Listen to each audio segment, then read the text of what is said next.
What's going on, guys? We are live. I don't know why the signal looks so crappy here.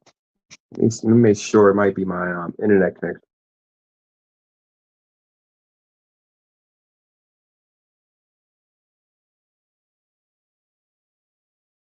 We're going to be late to the party.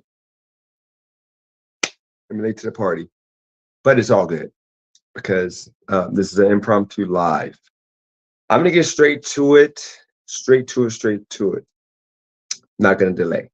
Um, I have another app that I'm going to start using, and it's going to make for better quality lives. I do like the quality this live is for now, but yeah, we're going to work on better quality lives.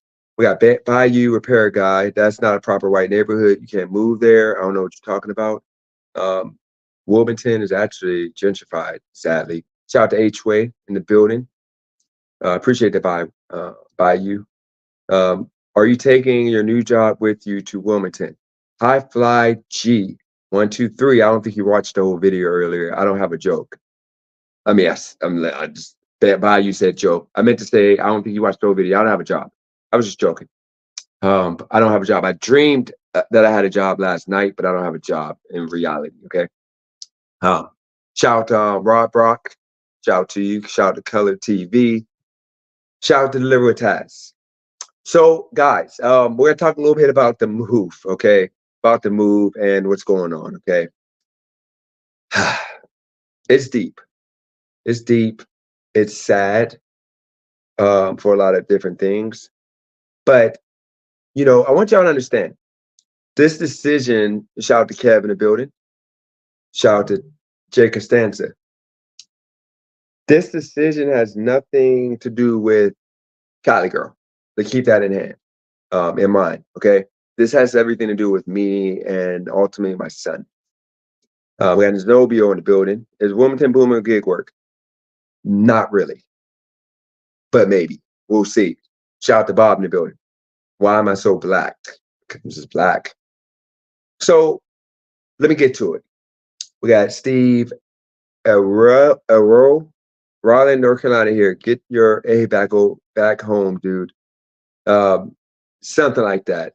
And by the way, appreciate all y'all messages. I'm gonna respond to all the messages today. I just got off the bike, and I can't really be texting while driving, so I'm gonna respond to all y'all messages. Look, guys, this decision came a few months too late, but it ain't too late, if that makes sense. So originally, guys, I came to California for about 3 months. I was supposed to be here for 3 months, but I turned it into a year. That turned into a year and a half. I'm delusional, guys. Okay, I'm delusional. That's just what it is. Sometimes I'm delusional. So I thought that I was going to, with YouTube and everything I was doing, I thought I was going to be able to put myself in position to making $100,000 a year, which is what you need to live out here in California and actually achieve and grow and do something great. It's at this point not really able to do that at this stance in life that I'm in right now. Shout out to Wordplay in the building. Wordplay, you actually got to come enjoy this hot tub before I go. Diddy, no Diddy. Okay, you be sliding right down the I-40. I don't know what the names of the highways are out there. So no, I'm going to be living by myself. I'm not going to be staying with family. But here's the situation. Shout out to Color TV once again. Guys, I can stay in California right now. That's not an issue. I can stay in California. The issue is I got to look at the fact that my son, I don't get it right all the time. So when I asked my son a year and a half ago, is it okay? He's going to be cool with me, coming out here for the time being to get things right. And he said at the time, yes, he said it was good. He's cool with it. But in reality, I don't think he was. And when I called him today and I was like, hey, I got some good news for you. I was like, guess what? He was like, what? I was like, I'm probably about 90% gonna move back to Wilmington. 90% chance I'm moving back to Wilmington. And when I saw his eyes light up and he started smiling, I was like, you're excited about that? He's like, oh yeah. Like it made me want to cry on the inside because I should have been back. And Cali Girl said this the other day. She's the reason why I even put this in the foremost front in front of me. um, to go back because she's like, your son really needs you. And I'm fighting the power. But then I'm like, you're right. This is some absolutely nasty, devious work for me to have left without. Guys, this is annoying me. I got to grab my brush real quick. Hold on 1 second. Because my hair, I didn't brush it today. I brushed it before I left, but like, I had the color going on with it. Like, my hair is room right quick. I can't go down. Looks annoying right now. I got to go get my hair cut. You know, my hair.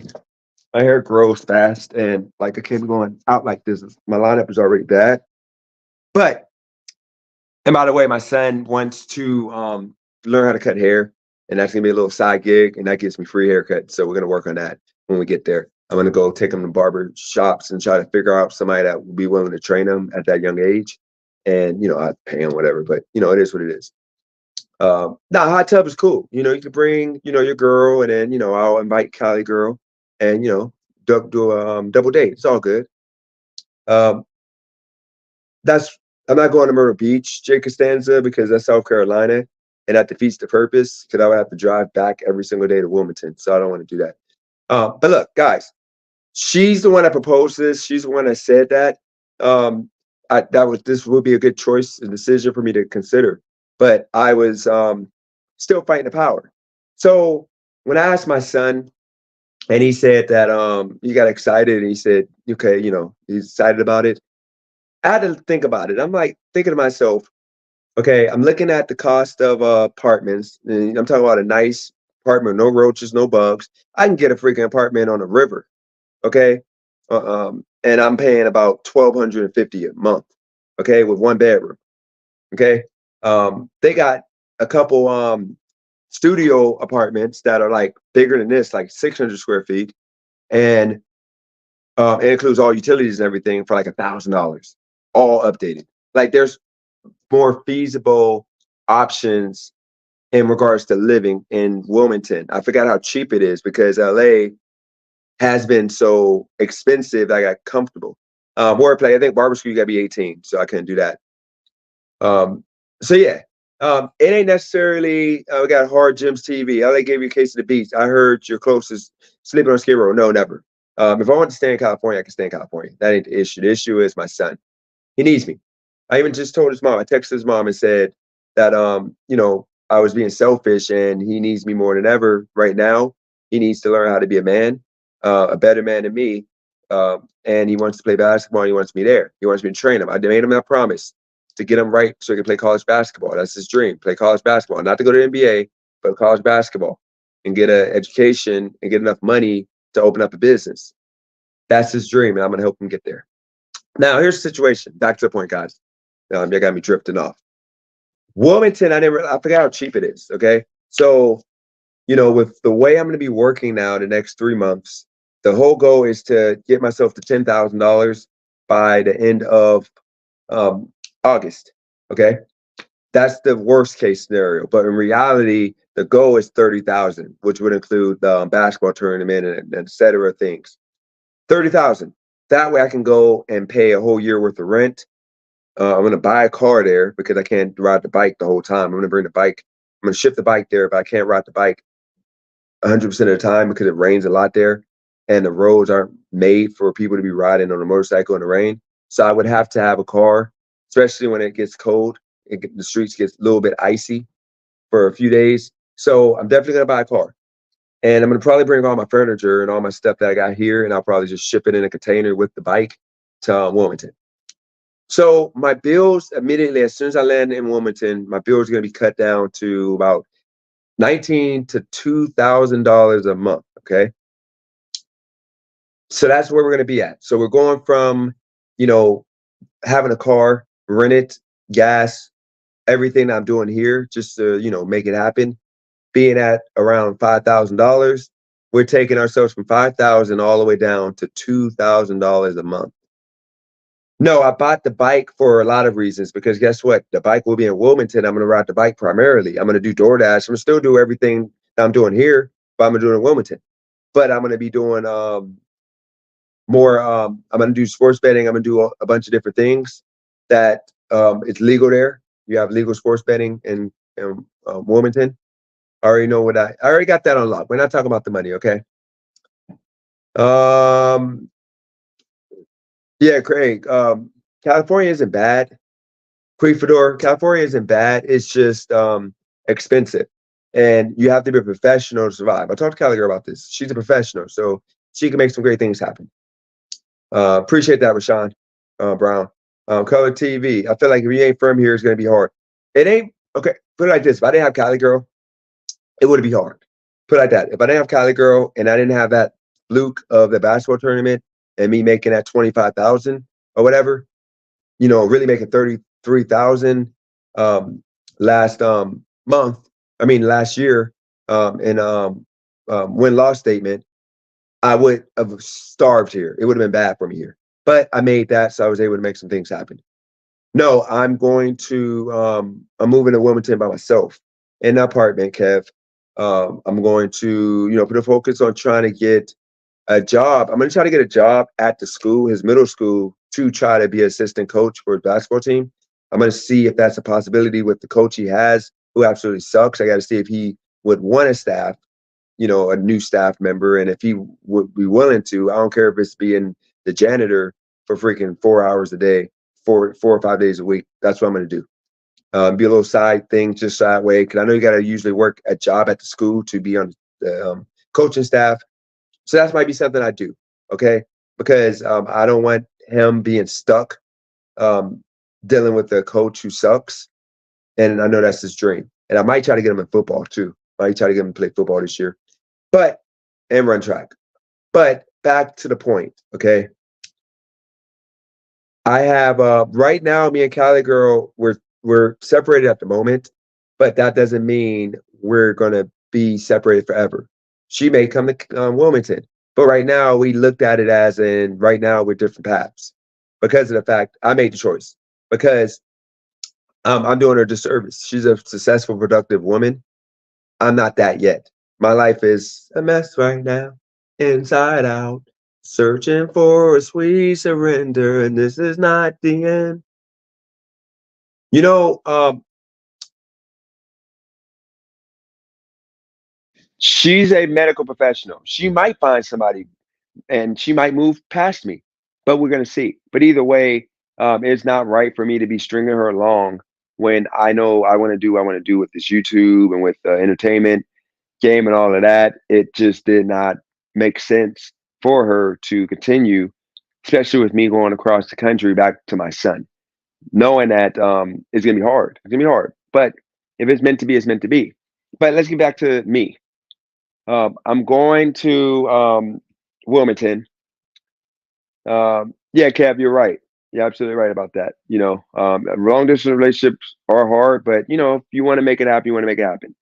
Um, Shocking comment from JB. Appreciate that. Getting life sorted out here. So if you pay, hold on, if the pay is less than MC, does that mean you will have to work 2 times harder to make what you made in California? How big is this? How big is the swing in capital from each state? Since most states try to match living wage. Okay, so it's not like it doesn't work like that. Okay, this is what it is. Okay, wordplay. So you have in California the cost of living on average for most people is going to be about $15 to $2,000. Okay, Wilmington, the cost of living is going to be about 1,000 to 1,500. So it's probably a difference in like overall cost of living 30%. Food is probably 30% more here than there. Now, in regards to income, it's actually comparable, but the difference is you don't have as much in tax you paying in Wilmington. You don't have as many DoorDash and gig workers in Wilmington. Uh, in Wilmington, you have more ways to earn money as a business owner, as entrepreneur. You have now, as somebody just said, um, you have um, Raleigh, you have Charlotte. Those are cities that are what you're saying right now. Those cities are expensive, and it doesn't make sense to move. Um, you got to understand. H-Way just said it perfectly, and Craig just said it perfectly. Yeah, I forgot about that. Tax. North Carolina, you don't pay taxes and everything. Out here, you literally pay for tax on food. It's crazy. Um, so keep in mind, wordplay in Wilmington, okay, North Carolina, like the Midwest, South, or whatever you want to call it ain't no inflated because people don't want to live there for the most part. It ain't as desired of a place unless you just like the ocean, whatever such. So in California, everything's inflated because you have too many people here. You have illegal immigrants. You have people that just want to be here because they get rich and want to move to California, and they pay more money for everything. So they can whack everybody. It ain't like that in Wilmington because people don't want to live there. Like you understand, and when you're in a place that ain't desired, a place that people don't want to be at, things are going to be more cheap. That's just the way to look at it. California, LA especially, is a place, one of the biggest places, best places in the world for people. I don't care about LA.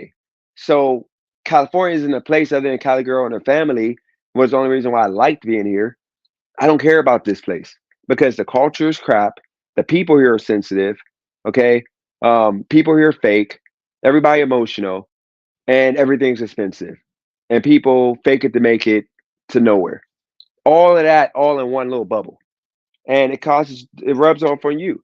But you can have the same thing. I can have a house. I can have an apartment. Right now I can have an apartment that's 1,300 that's like this size with a room, like additional room, like 200 square foot room.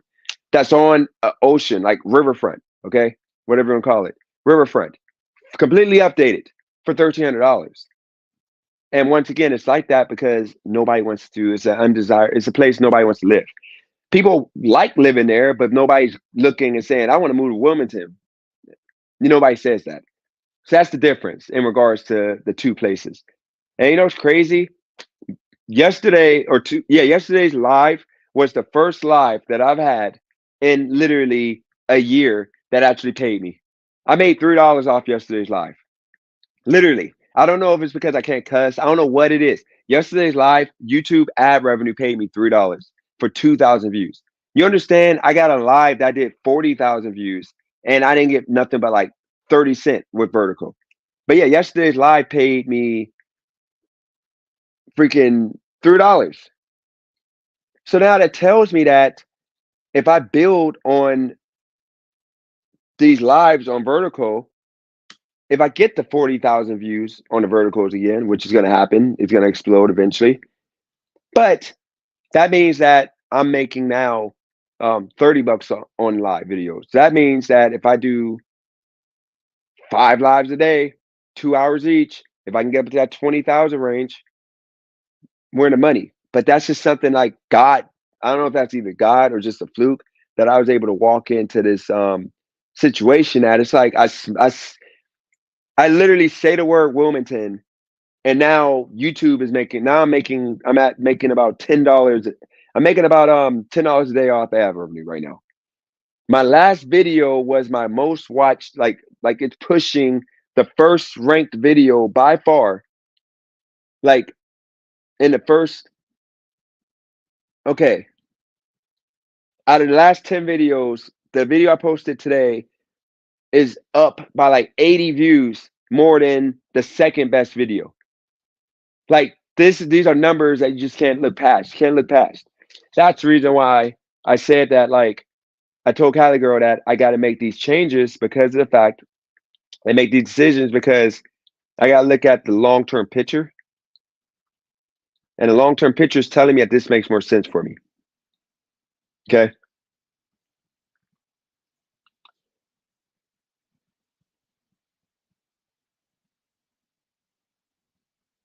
Key Ground, I used to watch you during my 12-hour dashing days in Charlotte. Now I have a job that pays me enough to no longer have to do dash. Daryl Starks, shout out to you. That's good for you. That's pretty dope.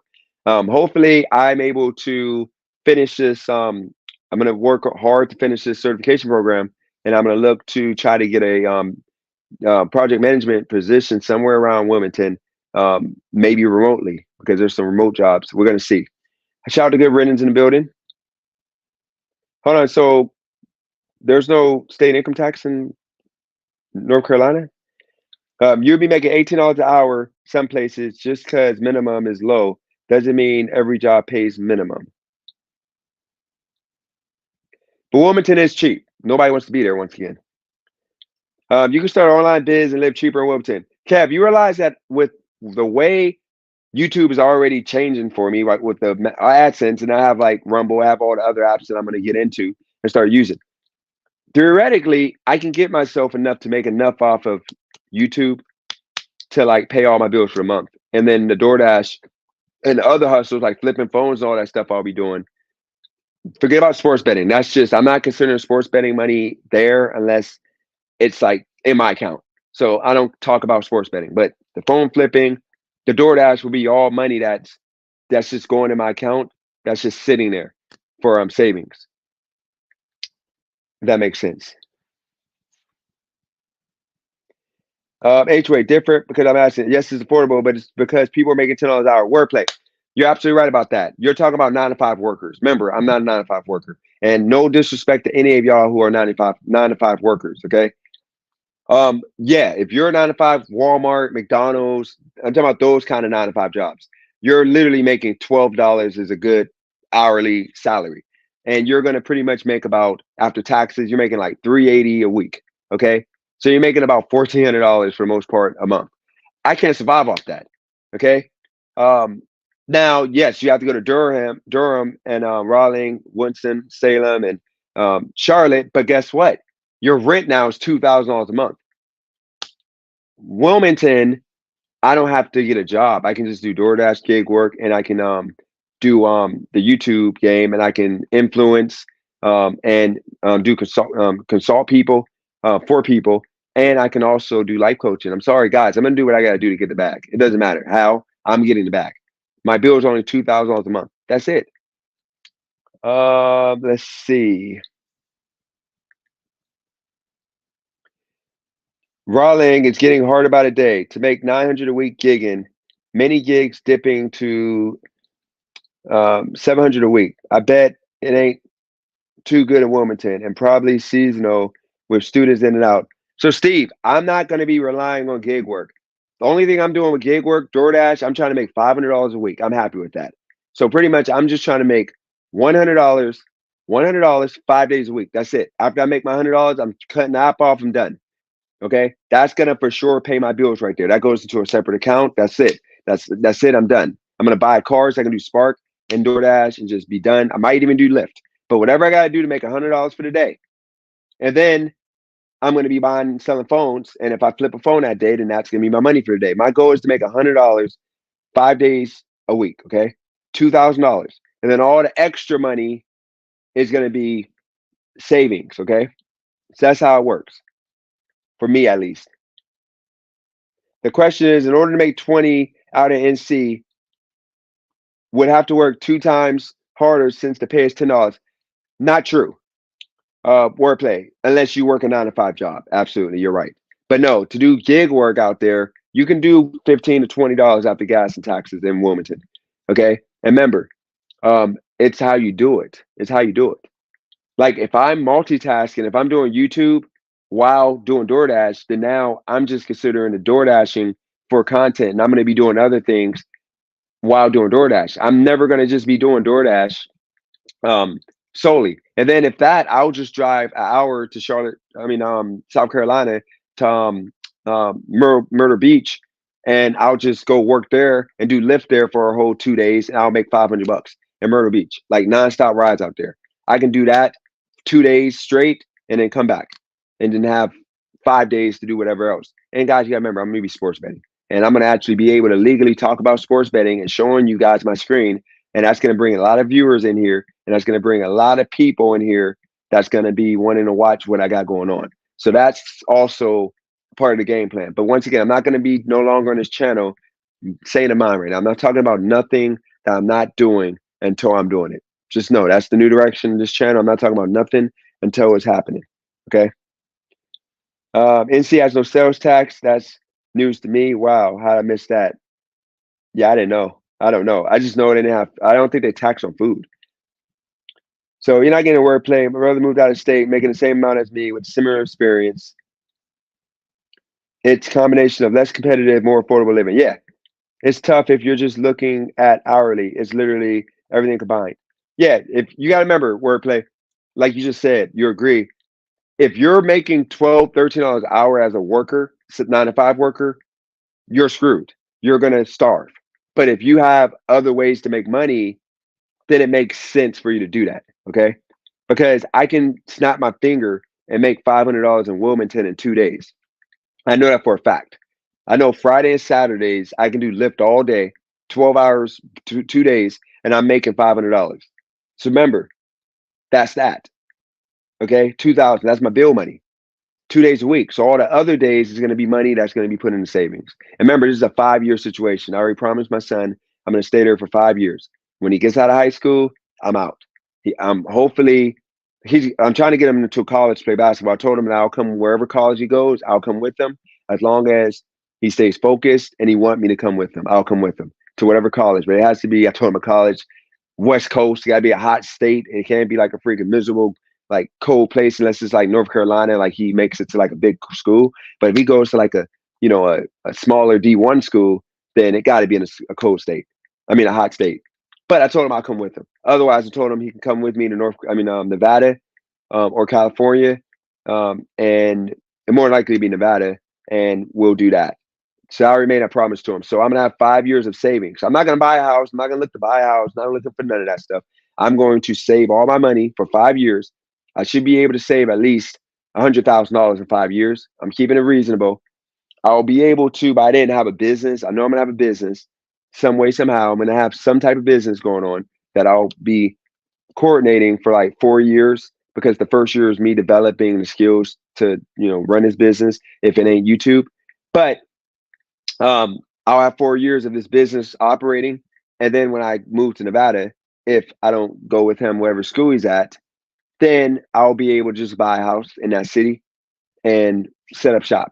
Okay. That's what we're doing.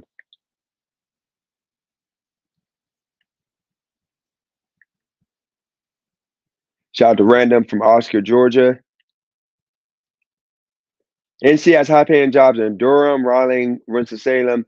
Those 3 areas expensive. Yep, they got a lot of jobs. And I want y'all to remember this is like like North Carolina is booming with like the tech industry. It ain't about coding and all that stuff. It's all kinds of tech, and there's all kinds of different avenues. And guys, I'm literally on Coursera right now doing courses to like pick up skills. Right now, I ain't gonna lie. I started the project management, but then I moved over to this Master and Final Cut Pro. I'm actually doing that right now. I'm trying to learn how to edit the videos properly. That way, I'll be able to edit videos to the point of charging people for um, to charge people for um, editing.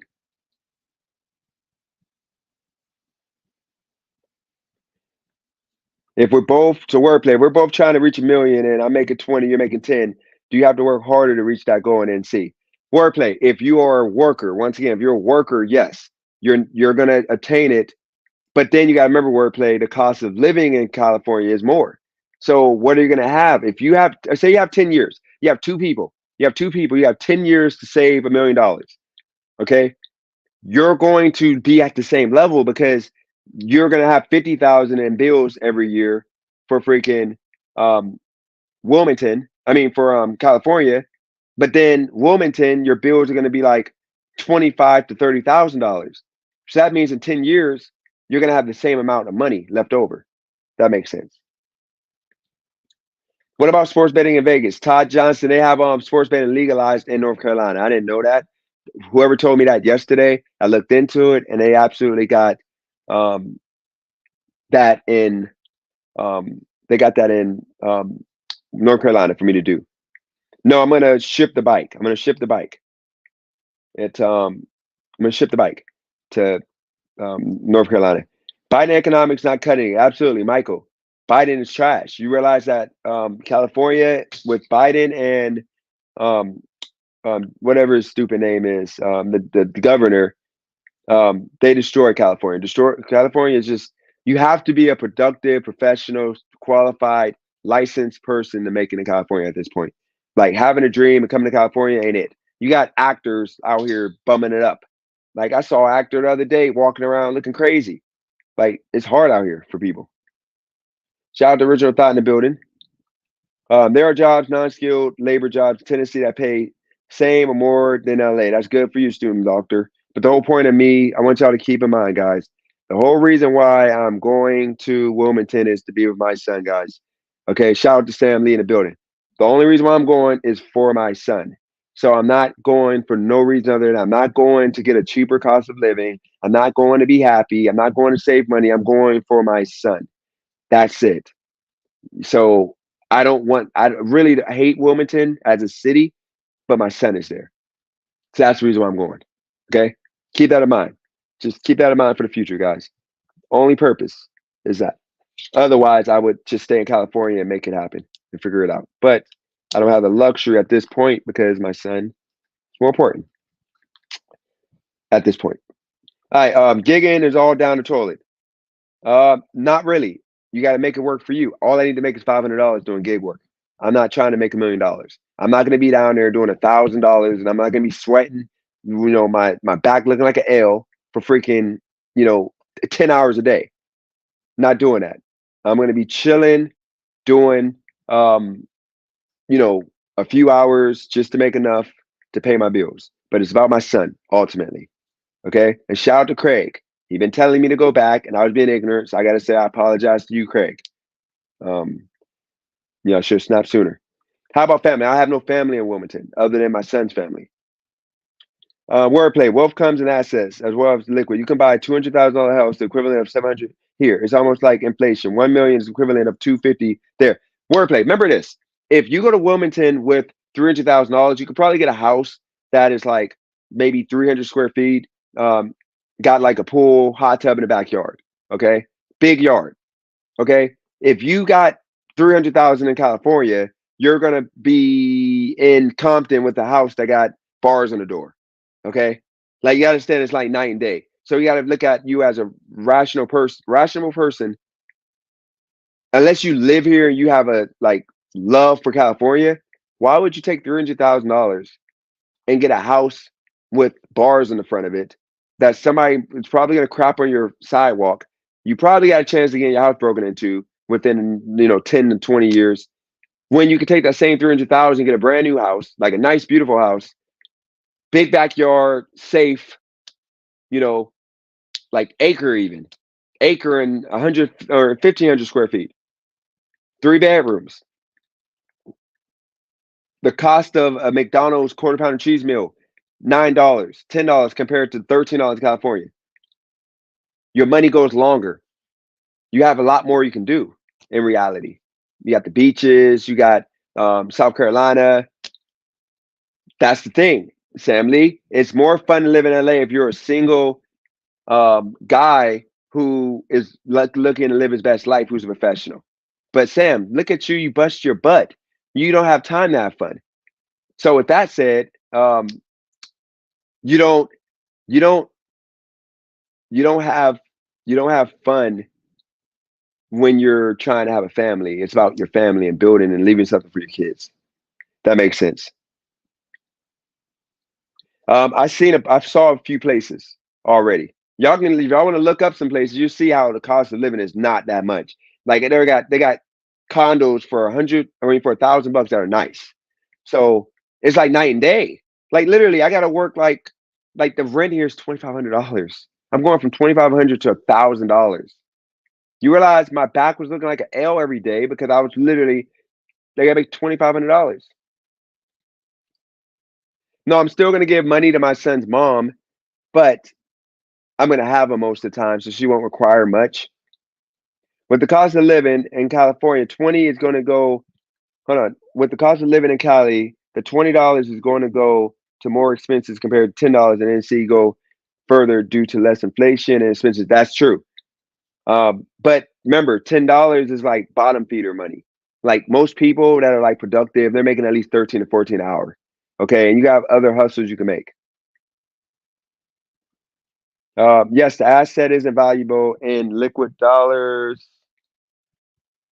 but in value of the dollar, I don't know what that means. I'm kind of slow. I'm a black man. Is there opportunity for me?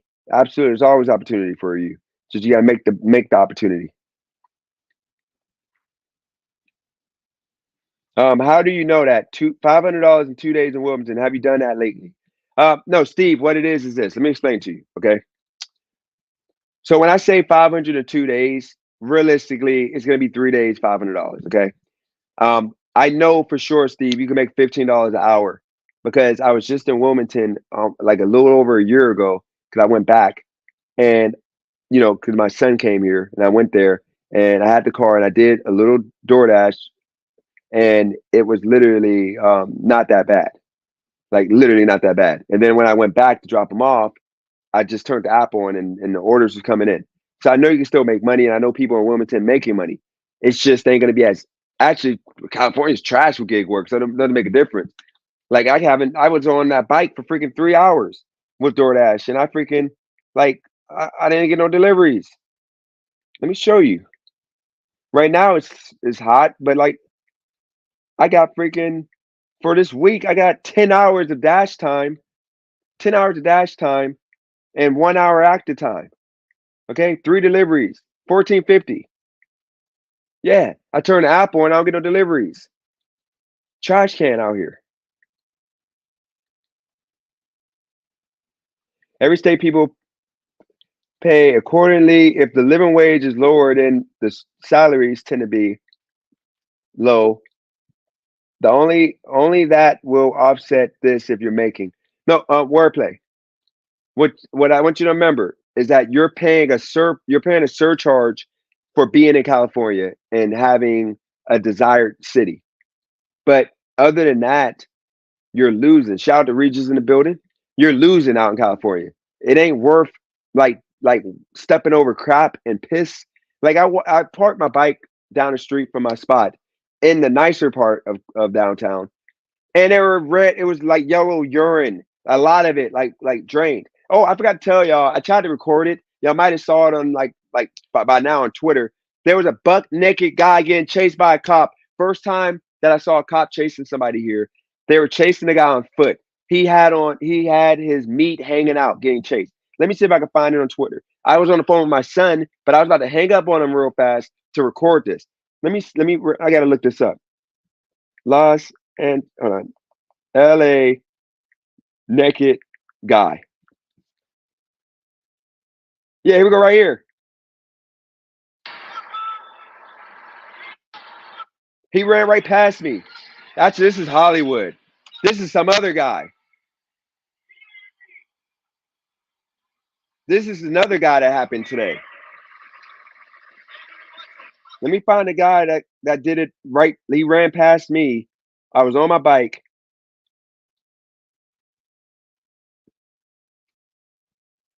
Crap, where would it be at? Let me see. Naked guy cops. I'm not gonna find it. I wonder if it hit the news.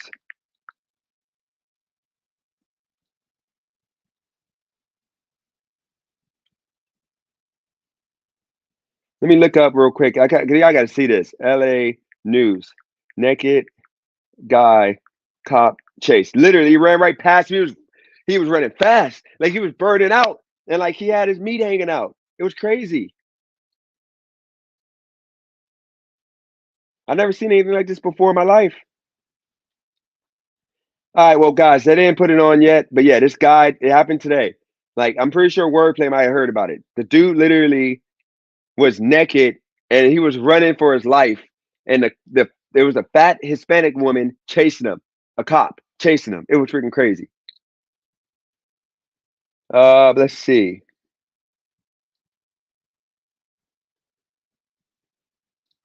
Good dear, you're moving to East Coast. Safe travels. I'm going to assume that you aren't in character right now. You're being a normal person. So I'm going to take that and say thank you. What happened to project management? I'm still doing project management. Project management. It's just um, that project management course with Coursera takes 3 to 5 months. Now, if I do 40 hours, I can get it done in like a month and a half. But with me doing this Master and Final Cut Pro, okay, this is only going to be like a week and I'll be done and I'll be able to know enough to where I can like master it on this Mac and I can actually offer to do people's videos and charge them like $20 an hour based on how many hours it's gonna take me to do the video. I can charge people and make money. That's the point. I'm a creative. So I'm trying to give myself option to make money now while doing a project management. Remember, the project management course is the project management course. And then after that, you gotta take the actual like certification or like the course to actually get certified in project management. Okay. So that's the thing. You gotta like get to that level. And then you get the license to do it. And then you got to have 3 years in between before you're really making money with project management. And you got to have 3 years of qualified experience that you got to hope somebody's willing to give you. Okay. So no, I didn't stop the project management course. I still got it. I'm doing the video editing course so I can start making money now. And then on top of that, I can learn how to edit my videos a lot better. How far from your son will you be? I'll be a half an hour away from him, like 20 minutes away. I'm gonna move closer to downtown. That way I can like 20 minutes up the street to pick them up. Carolina Beach.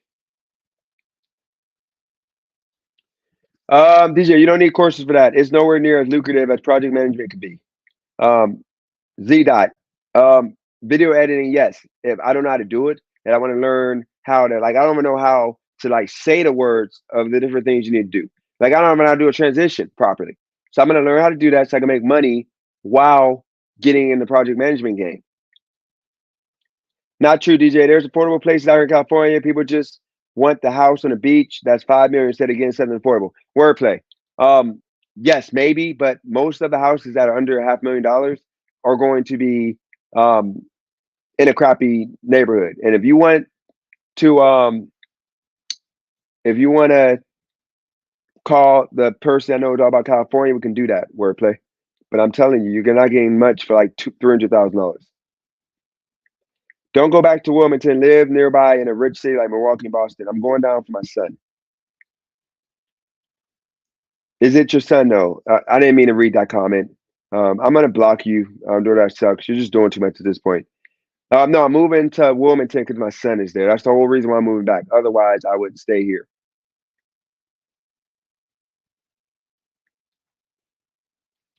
Don't go to see your son without a plan, DJ. None of this sounds like concrete planning. The last time you went back to Wilmington for your son, you said you regret it because you rushed into it.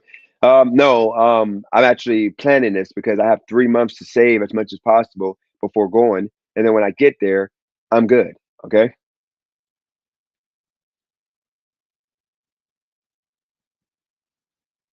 I'm in Chicago. There's no better. You're doing gig work? I'm talking in general. California wages are not higher even behind. I looked up jobs one time in LA. I was shocked to find them paying lower than down here in Tennessee. That could be true. Yep, crack house. The crappy houses in the hood of Compton for Mexicans. You get a house for 300,000. Y'all just saying that because inflation is high across, which made 300,000 house 450. Yep. I just don't want to be here. It's no point unless it's no point. Pay less support. You'd be co-parenting instead. No, I'm still gonna give support. Just I'm gonna have my son. Minimum wage is like $8. It's nothing, but I'm not gonna be a 9 to 5 worker.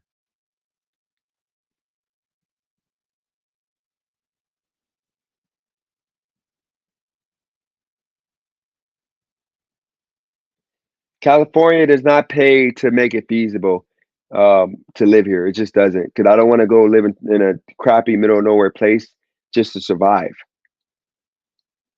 I already downloaded this medical career app, and I'm just waiting to get um, onboarded.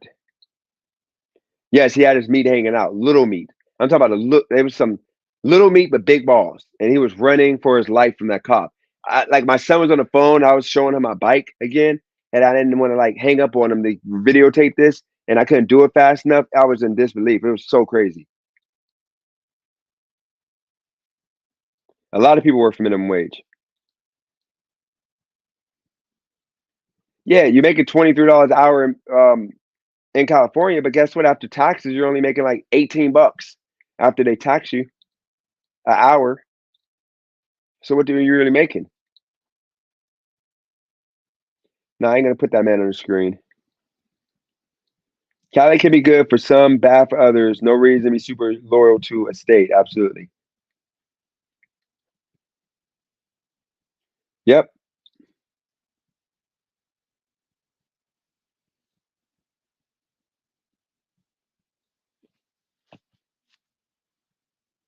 Yeah, but these burger places are laying y'all off and they're cutting hours. No, it was an honest well wishing. Just because we argued a time or two doesn't mean I wish harm on you. I genuinely hope you straighten your life out and move somewhere you can afford. JB, my life is straightened right now. Honestly, don't believe the hate that be on this live. I'm good. The only thing I'm doing with Wilmington is moving back to my son, which should have happened a few months ago. But I appreciate that. Dennis couldn't resist the opportunity to look at him, that man's meat. Um, No, I just saw meat dangling around and I just couldn't help but look at that abomination of a situation. Yeah, I'm gonna get my teeth fixed once I get to Wilmington because I could probably afford to do it at that point. But they give you as many hours as you want. Then they cut hours for the week, so they don't have to pay you full time benefits. They do that.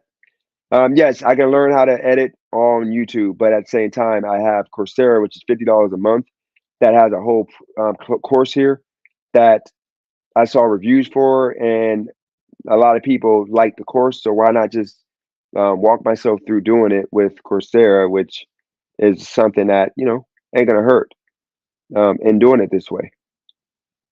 So I mean, I'm just just do it, no big deal.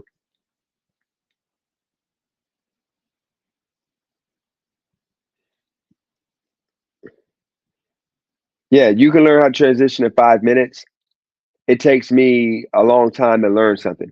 See, like JB, for example, and like a lot of y'all that do editing on your channels, you guys do good jobs on your channels with editing because you guys like are able to just go on YouTube, copy, like pretty much take little things people tell you to do, and you like learn. Back like 20 years ago when I was still in like high school, I was able to like learn off of just seeing it, and I learned. Now I literally got to be walked through everything, like every little thing, because I spent like 8 years doing rideshare and doing everything that was like the worst for me. That it took me out of the game to where there's a lot of stuff I just don't know how to do. Like I used to be able to play a video game just off of getting in control and playing. Now I gotta like know how to like move, like push A, push whatever. Like I literally got to be talked into how to do TikTok. That's what I mean by like I'm learning because of the fact a lot of this stuff is like new and I've been out of the game with life for so long. If that makes sense. If I get paid $23 an hour, why would I move to NC for 750? I hate California, but I can survive. Because Michael, you wouldn't know who would want to work for McDonald's the rest of their life.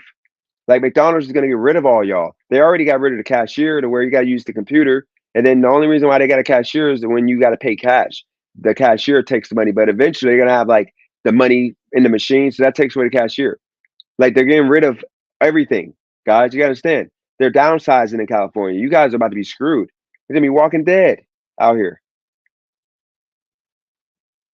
I took project management. Teacher was a Wall Street project manager.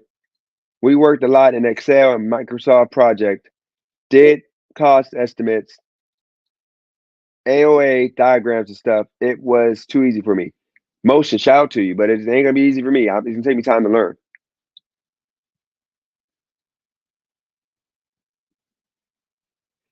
Motion, I'm going for my son once again. Yeah, little meat with big balls, absolutely.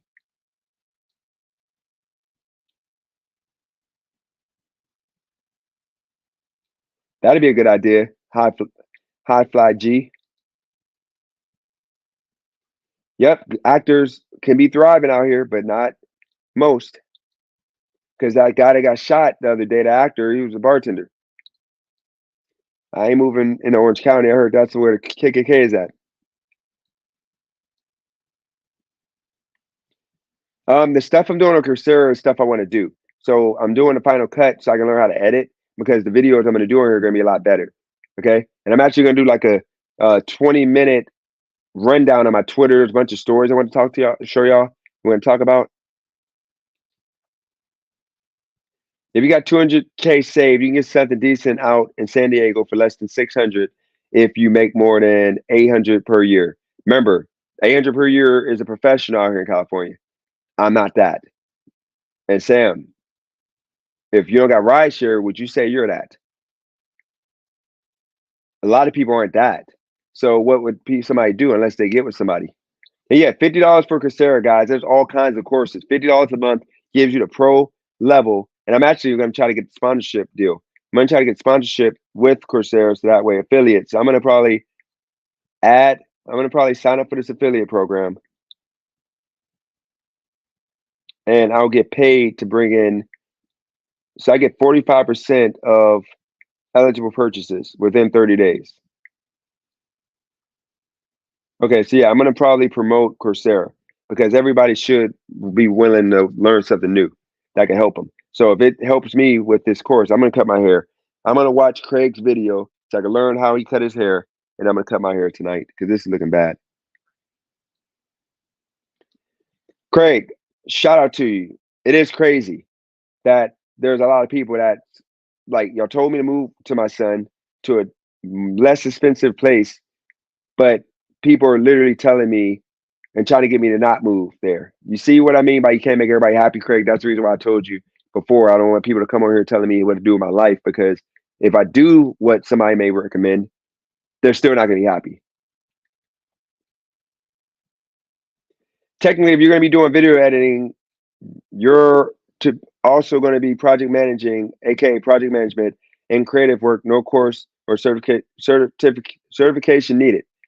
That's the point, Kev. I'm going to learn things that I can do without needing a college education. Just things that's gonna allow me to, like put like into like real life money making right now.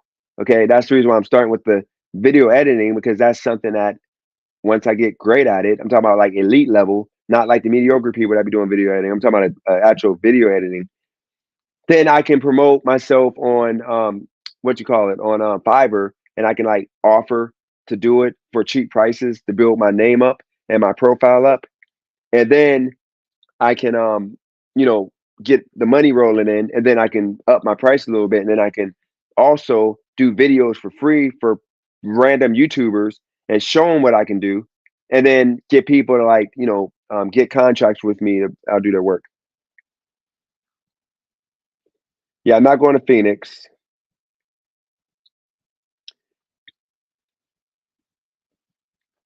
Then it's the YouTubers you watch in the gig space that you consider good aren't kind of hold on, you consider aren't the kind of edits that anybody would pay for.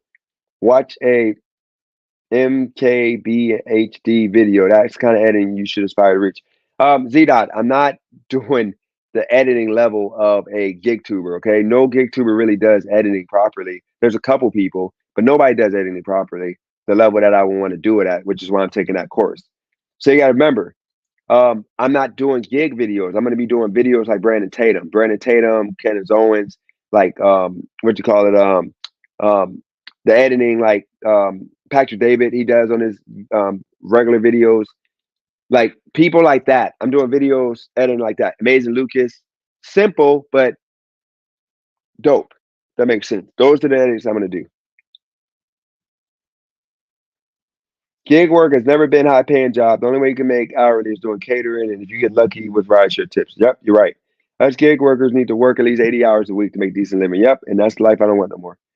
I'd rather do video editing for somebody and get a big contract because I do good enough work that I can actually I can actually get people that want to do YouTube and do their videos and offer like a deal to where like I get them started and I do the editing, and then if they blow, then they come to me for the edits. But that's another story. I'm not going to be trading stocks. Yeah, man. I wish I had social media. So I could show you the new house. Congratulations on your new house, Regis. Shout out to you.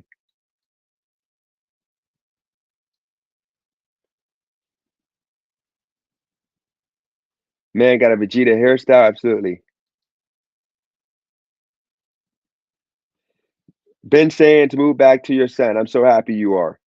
Appreciate that. Go where your heart is, bro. If your heart is with your son, I don't see anyone that can argue against that. Appreciate that.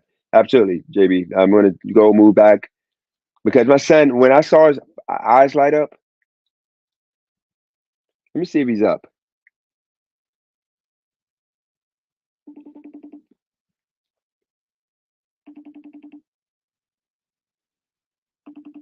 It's 1 a.m. there. Hello? What the heck are you doing up? I can't go to sleep. Did I wake you up and you just wanted to talk? No, What are you doing? Playing a video game? no, I'm just in my bed watching YouTube. Why these people on on my channel trying to talk me out of moving back? Probably because you're struggling here. Yeah, why don't you tell them to shut up? Say, people, shut up. Yeah, no, I was telling them, the struggle was because I was in too deep. It was like I didn't come prepared.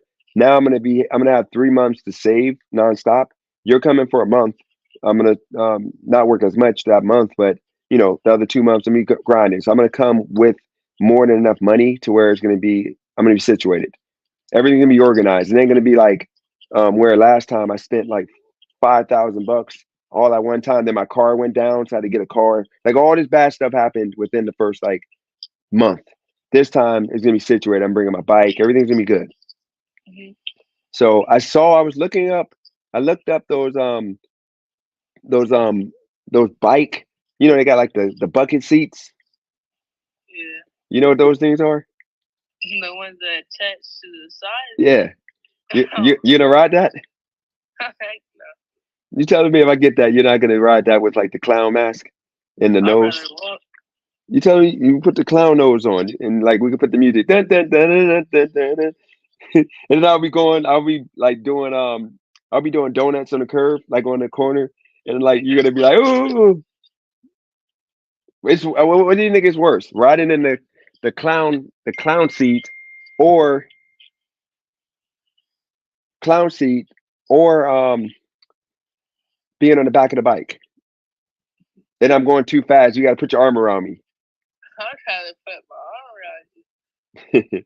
I mean, you're still young enough that you won't get clowned, but like if you're freaking like I think when you turn 17 and you got the arm around your dad, I think that's gonna be like a picture and they're gonna be clowning you at school.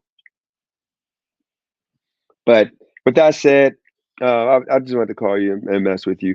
Yeah, the people there are all talking about why go do this, go do that, go do this. And I was telling them like ultimately, Cali girl, don't say her real name. She really was the one that smacked me and was like, you need to get back and just go. Your son. Just go. I mean, it's gonna be less than expenses, and then there's a lot of good things that we're gonna talk about. But I'll call you tomorrow. We'll talk about it. You good? Yeah, All right. Make sure you're doing your push-ups. You don't want to be skinny like me. I was looking at your pictures, and it's literally crazy how much we look alike. yeah.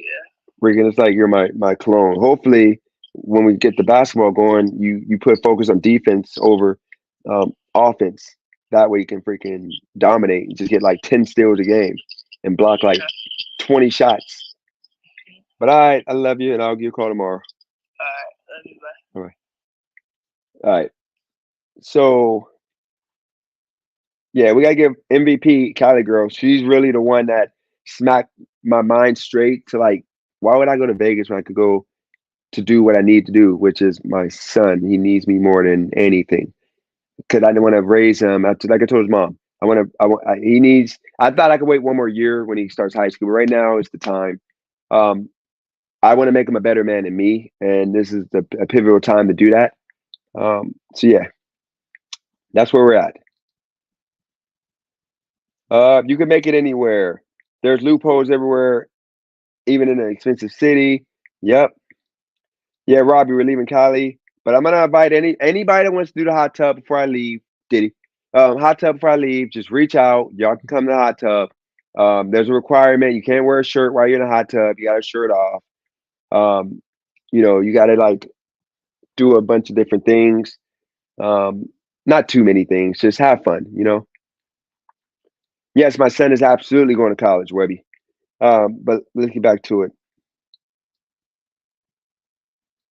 Me too. At Doobie, I hate to say it, but Cali Girl low key enabled Dennis. No, she actually didn't. I enabled myself because you gotta understand, guys. I have a one track mind. I, in my delusional head, thought that I was gonna make it with YouTube and gig work. Okay, and what she did was keep me above water mentally to where I was able to just survive. But in reality, if I didn't have her, I would probably be like on skid row, like embarrassed to go back to my son because I would be in bad shape. So we're not doing that. She gets no slander. Like she been told me to go back, but my pride was telling me to stay here because I wanted my son. Could I put the monetary things over the little things because of the fact the little things would tell me that he doesn't care about having it all. He'd rather just have me. That makes sense. But at the same time, you see how he said I was there struggling? I don't want him to see me like that. It was only because if I worked a regular job, I would have made $10 an hour, which wouldn't have been enough to do nothing. And then I was doing gig work, but I didn't have time with him and gig work and to get rest. I was just tired. It was just crappy. But we're gonna fix all this. We're gonna fix all this. Fix all this.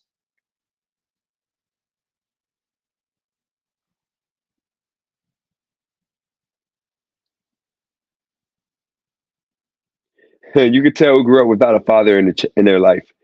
A lot of people got fathers. Appreciate that. No, wordplay. It ain't that people are telling me not to go. What it is people are trying to steer me to stay in LA. People are trying to tell me to go to different cities. The whole point of me going back is for my son.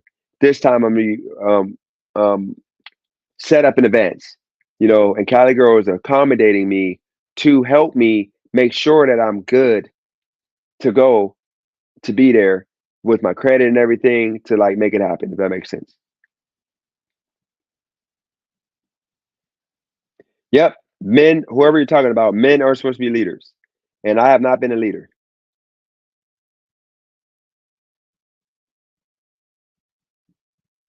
She did not enable no gambling addiction because guess what?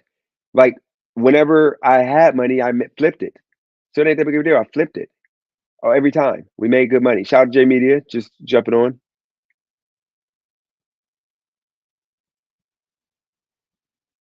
Yep, she didn't do anything but go along with his indecision. This is why women aren't meant to lead.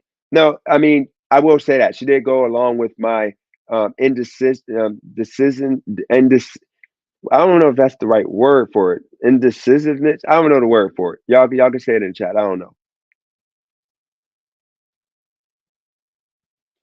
Oh God, y'all about to go at it. You really call him Cox play? Oh God, man, come on, dude.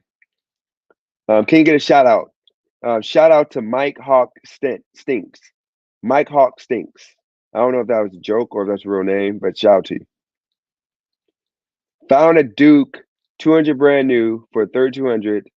That would be a great commuter delivery bike. Yep, could be. Not for me. I can't be on a bike that slow and small. If you want to scale fast, you can outsource a video editing expert. Then you can generate leads and sales to convert to client. Then hand it off to your editor. Kevin, that's a good idea, but at the same time, why not just learn how to do it?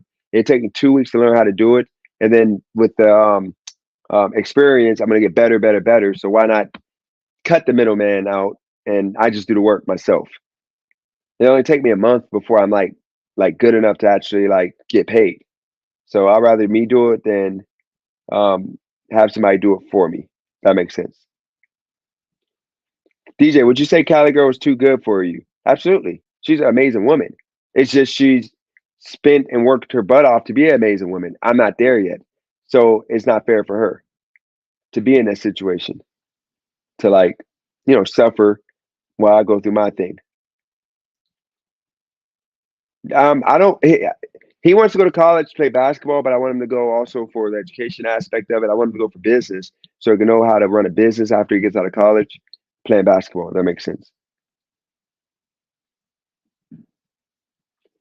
Don't be another deadbeat black man. We need more role models in the black and undermined communities. There's actually more deadbeat white men in this country than black men per capita. Just so you know. Just so you know.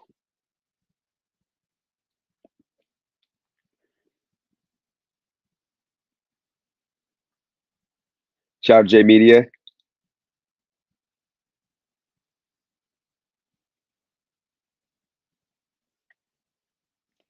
I suppose a slow bike. It tops out at 85. Yeah, get it for now, but I would look for a more powerful bike because you're going to be struggling with that small bike. But if you're doing delivery in California, it's all good. Sam, I'm going back to Wilmington. You can come to the hot tub though before I go, Diddy, if you want to. If b-ball doesn't work out, it's good to raise our kids to be open-minded and pursue a trade. Um, he's going to make it and play college basketball because that's his dream, and he's going to go to school and be educated because he's going to have to do that to be able to stay on the team. Who thinks DJ going to miss California? Everybody think about it.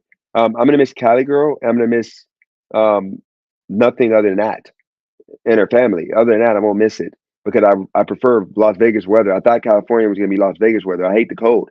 It's like cold here more than I can't remember like hot weather for more than like freaking a week.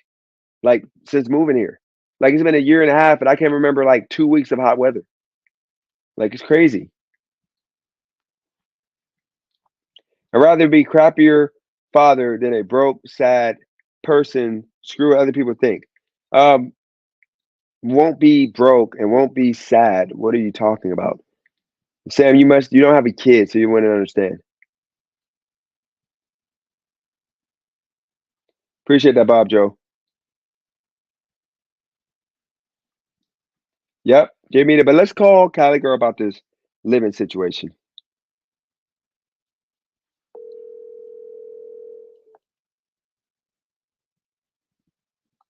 Hello. Yes, at this point, I think you know more about California than wordplay because he tried to say that you can get Oh, a nice house for $300,000. I told him you're going to be in Compton with bars in your front door. it depends where you want to live because LA County is expensive, but California, California is massive. Like California goes all the way up to Oregon. Like this is LA. This is the city. This is like the 4.4 million people county kind of thing. Like this place is massive. It's densely populated. But outside of here, San Francisco is highly populated. But California got boonies. San Joaquin Valley, Fresno's the boonies, Bakersfield is the boonies. Like Dang, wordplay. How Cali he, girl know more than you about California? he he probably knows that too. I Like think you might. Yeah, I don't know. I think H-Way might know more than you. I think where H-Way knows more than both you and wordplay it, put together. it's not a competition though. No, It's not a he competition. said not even Compton. You're going to be in Victorville for 300,000. Not a place you want to live. Yeah, like you go to Victorville. What is Um, Victorville? Is that it sounds like a white supremacist place? Victorville's on the way to Vegas. We pass it all the time when we Yeah, go. who would live there? You don't got nothing there. Well, that's the thing though. Like you have to go to places that are cheaper, but they have new builds out there. But Like where are you gonna work? there's places to work out there. Like the cities are getting bigger, but um, yeah. I mean, California in general, like because we have restrictive laws about building up, we're building out, but California is very, very desirable because you can experience everything here. You can go to the mountains, you can go to the ocean, you can do everything. You're gonna have all different climates here. It snows. I mean, DJ, we didn't even go to all of California. Well, Like I didn't get to take you up north. that Like my family has people that have like cabins in Tahoe and Big Bear. My homie got a cabin in Mammoth. you Like, realize, guys, she been treating me like a side dude. what do you mean? They been treating me like a side dude. I didn't get no invites. But real quick, we're gonna do a firestorm. I want you to respond to these comments. First, Kev, that's scaling up. I get it. That's something that I can do. But look, Kev, the way my mind is, I'm gonna be real with you.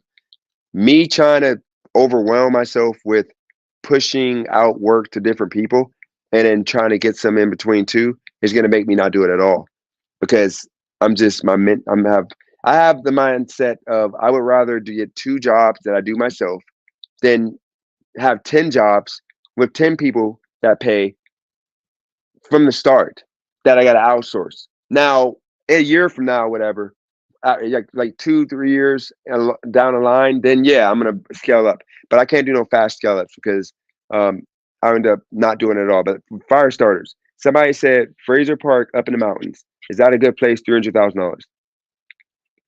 Fact or fiction? Fraser Park's like the forest. Okay.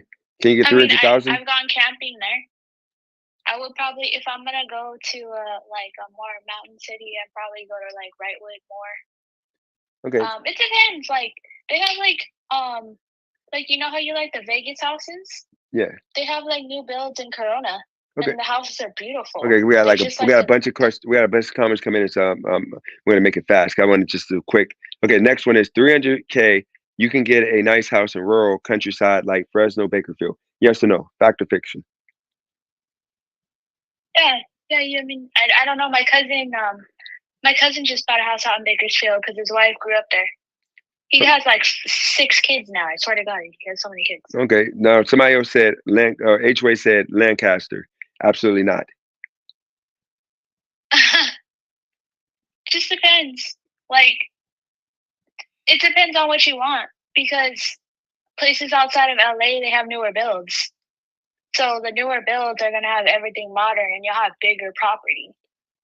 Okay. No matter what, it's going to be more expensive in the city center. But the further you go out, I mean, the cities are growing. And like, there's a lot of places that have, I mean, depending on where you're at, it really depends. But there's really, really safe places too.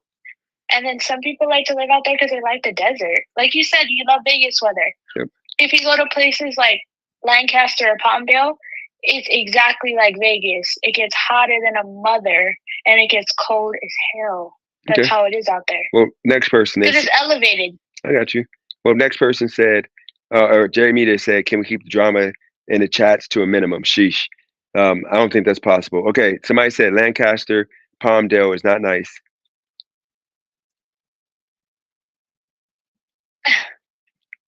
Sam Lee said that. And then I've only been to Palmdale once. Okay. I mean, it depends. It's a hit or miss. Okay, then H-Way said Bakersfield is cancer central. Yeah, I mean, I've always planned to buy a house in Long Beach. So pretty much, and then Jamita said DJ would hate Bakersfield. What is people with cancer there? I'm not sure. I don't know. There might be. It depends on what they use the land for. Yeah, and then Brandon Martin said, I went to school in Victorsville. It's not where you want to be. Yeah, I don't stay out there. I don't know. And then I'm closer to the city. Okay, and then Chavosky said, nice house don't mean ish if it's in a place where you got to watch it back every day and get robbed. And then somebody said, High Five Flag G said Big Bear Lake. And then Motion said, yeah, Cali is massive and has cheap places like NC and has dirt cheap places in both states, but there are more suburban, rural type areas away from the big cities a lot. If you go to the Boonies, it's cheap. Like, it's super cheap. Especially, like, yeah, there's places. California is a real desert. There's places that are horrible to live in weather-wise. But if you love the desert, it's right there. Yep, shout out to Wordplay. So last questions, and I don't know if you can jump on, if you want to jump on the panel. Somebody said, ask Cali Girl if she will miss me or miss you. Oh, of course. You're my heart. Appreciate that. Cali Girl holding back on. Okay, so we got, let's see any other good ones. Goal is, so Kev, yeah, that you're right about that, Kev, but I'm be real. I got to keep it simple for now. Otherwise, I'll be screwed. Last one. Sitting up here lying, DJ. About what? You know damn well you seen the rest of that comment that said about the 7% on the inflation. Let me put you on my Do you want to send me the link to the chat? Oh, okay.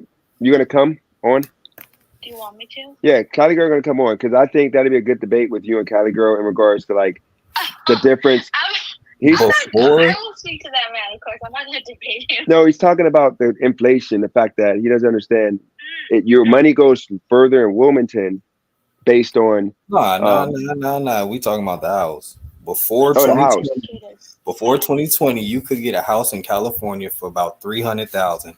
Something. Let me just send you the link. I'm gonna send you the link real quick. And oh my God, I might have to put the Undertaker music on.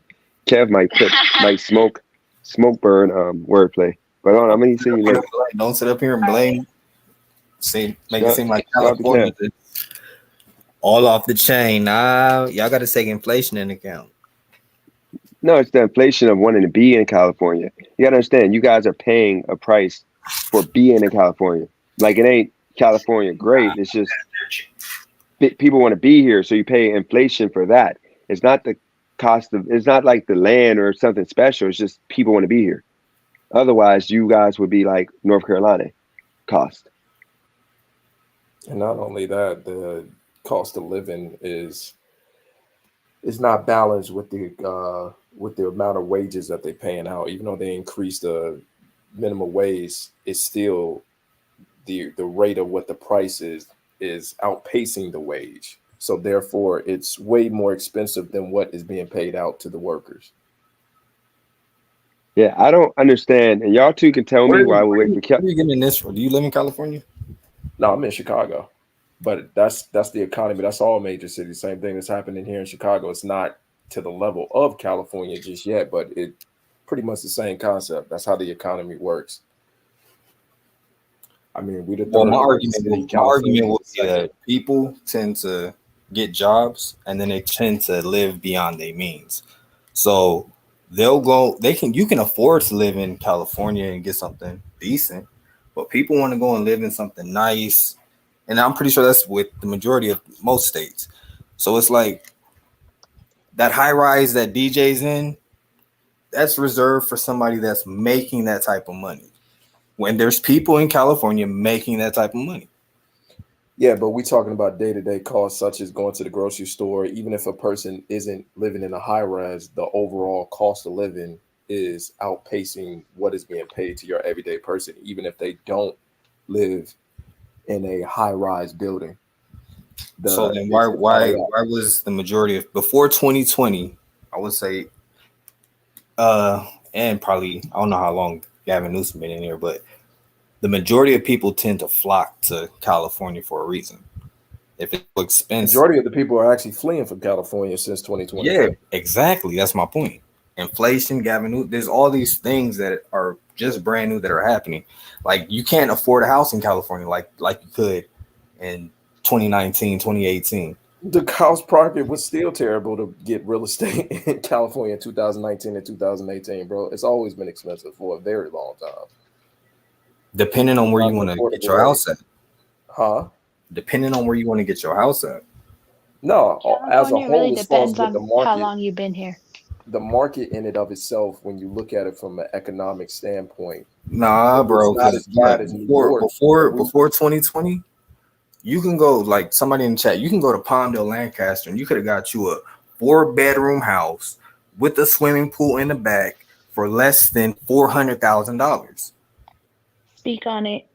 As we live, but Kev, see, the thing is, Ward and I are from California. We saw it actively happen to family members and friends where people left and they went to Moreno Valley and they were living high off that money. Like it was nice. New builds, everything. I don't doubt it, but the thing is that I'm going based off of what the actual professions, a statistician, the individuals who actually have been recording this is not as bad, because you got to say I live in a major city too. It goes New York, California, and then Chicago. Those are the 3 top major players in the whole United States economy.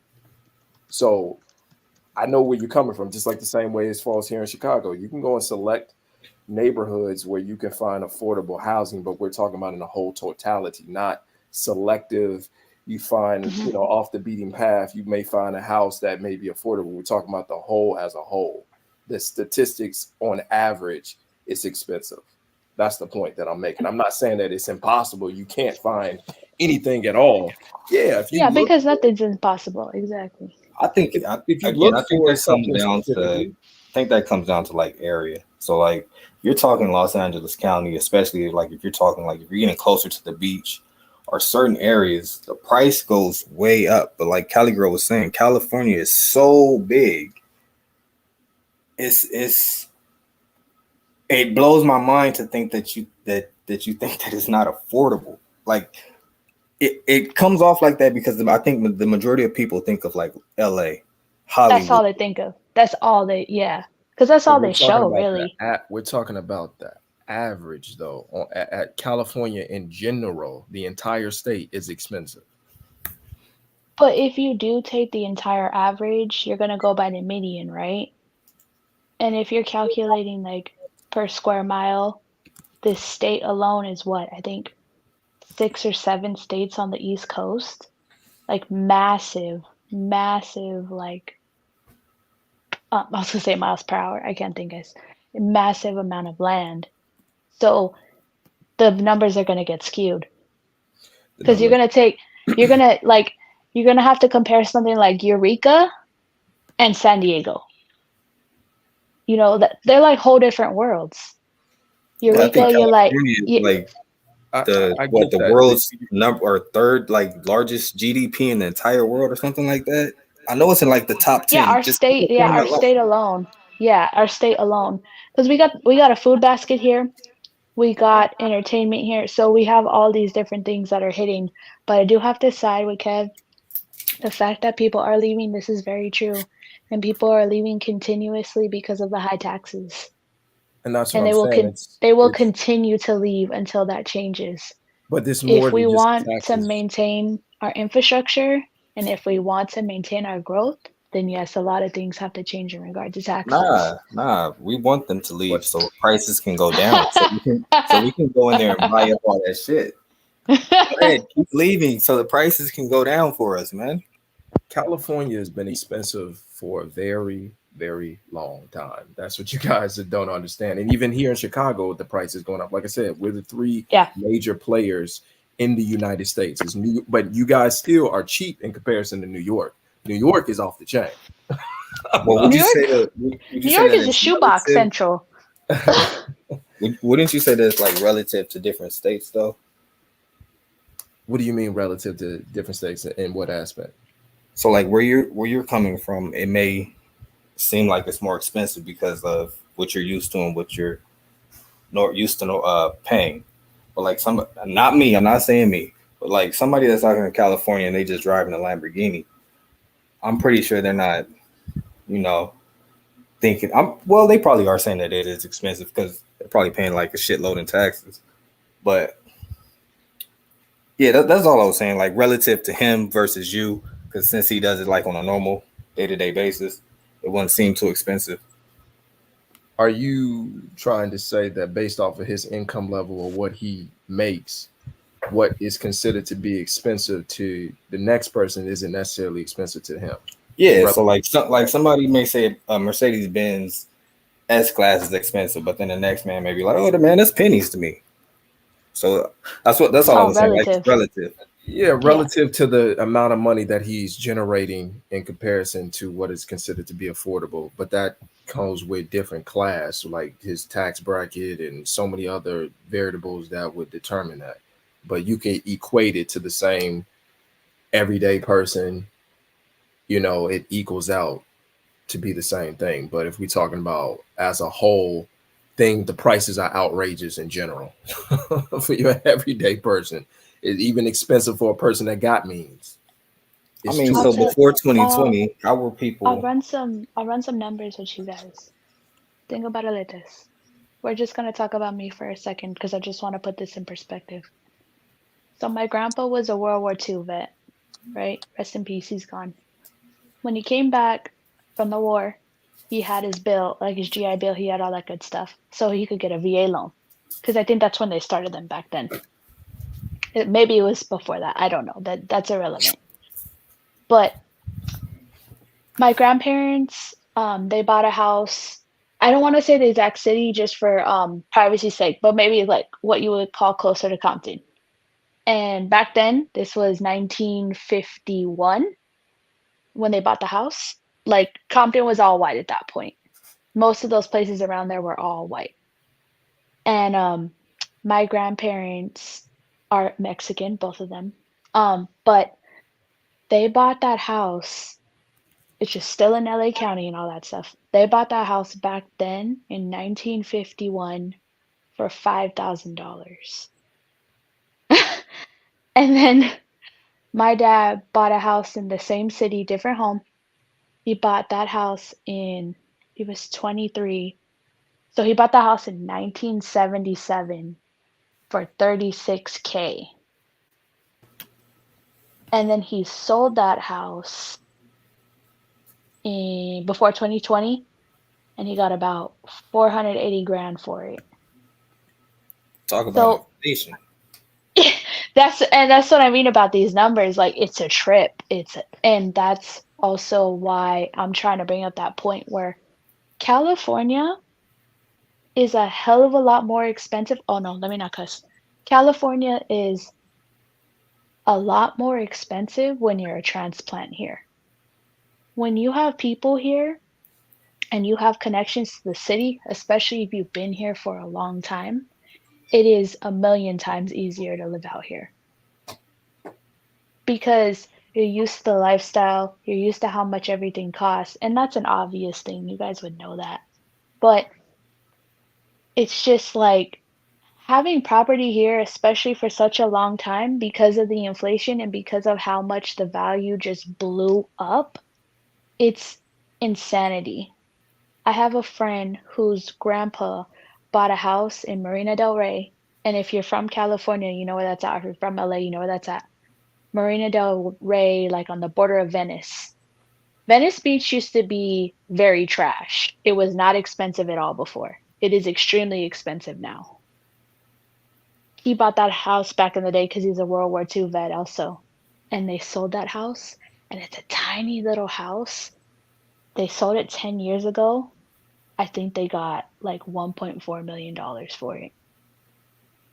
And I think he spent maybe 10 grand on it in the 50s. Man, I remember I saw a couple of years ago, there was a house that was I believe it was outside of Compton or one of them. It was in the hood, somewhere in California. That house was roughly about $1 million. It was insane. And it was nothing special to look at. It was nothing special whatsoever. And it was like in the millions. I'm like, y'all have lost your mind in California. Oh, yeah. I mean, this also goes into like people's greed. You got to take into account like who sets the prices for these houses. It's not like controlled by anybody. At least I don't think so. I would think that it's like an individual's choice to put the house up for, whatever amount they want to put it up for.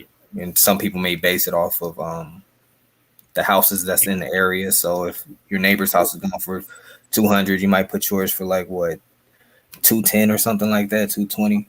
So yeah, adjustable to be competitive. So I mean, I would blame them.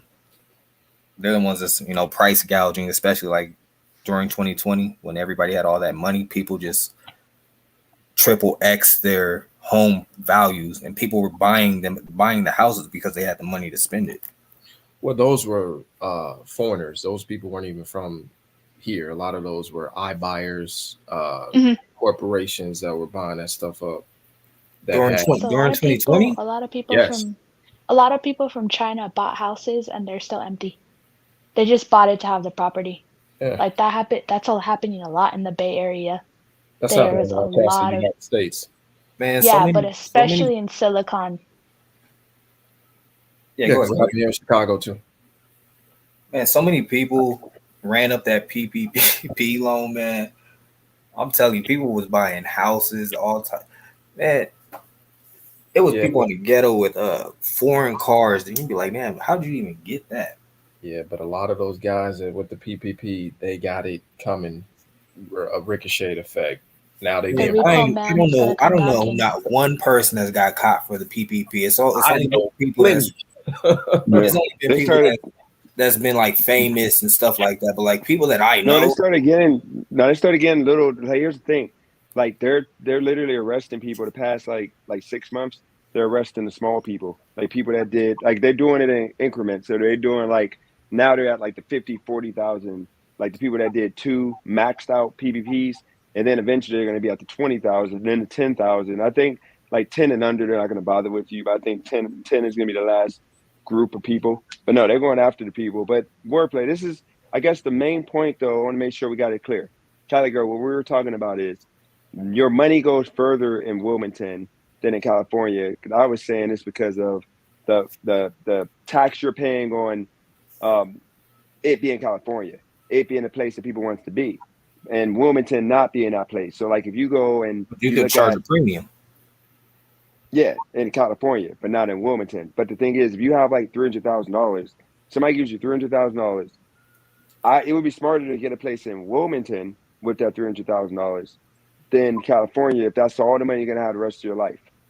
You know, because I'd rather have more bang for my buck than being in California. And in reality, I just talked to Gallagher about this. The people here are sensitive. The culture, because of politics, is trash. It like the weather sucks. I thought it was gonna be like Vegas about, here. Like, to live in that house, or are you talking about like to make money? No, just your last year you got 300,000. That's all you got. Like California isn't what it was. You better put that money in California. Did you not hear what? It depends if you're gonna resell. Did you not hear what Cali Girl said about inflation? No, but what I'm saying is I can get more. I mean, okay. Inflation in California, you're gonna triple your money. But it's crappy here. You're not getting a good return as far as with investing in California at this moment. It is not even worth it, especially if we're talking about real estate. Yeah, right now it's terrible. I don't know wordplay. I think you're trying to clean it up. Well, because I'm not naive to the fact. I heard you just say that inflation you is buy a house now. I'm not naive to the fact that inflation is 7%. Like, you guys keep missing that point. Right now is not the right time. But guess what? If you study history, things will, reconcile themselves, and you will be able to afford things again in California. I doubt that. California has been on the upward projection for a while now, even before the pandemic. So what happens if it's the same thing here in Chicago too? So if a business isn't making money, right, wouldn't they have to lower their prices or risk going out of business? You said if a business is going, which one is it? Are they going out of business, or are they still thriving? They just aren't getting business. Well, I mean, if we're looking at the state of California and you guys are saying people are leaving, right? I would assume that means businesses, real estate, everything across the board isn't having people spend money with them. So they're not making the same amount of money. So in order to get customers to come in, you either have to lower your prices or risk going out of business. So I would assume that eventually people are going to get squeezed to the point to where they have to lower everything. It depends on the federal government as far as with the inflation rate, because inflation is going to go down. It always does. It always go down.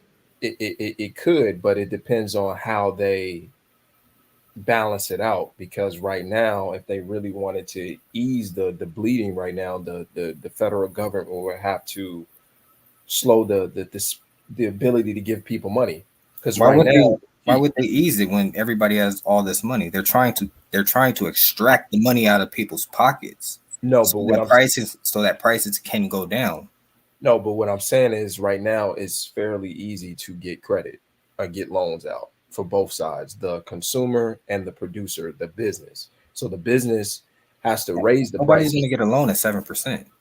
No, but what I'm saying is that the way that the government and how they deal with inflation, in order for it to stabilize it, they would have to make it more expensive in order to take a loan out. They would have to actually increase it.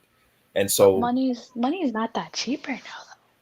But what I'm saying is that's why you're seeing the hit as far as with the pricing. The reason why those prices are going up is due to the expansion of those business owners having the ability to get credit.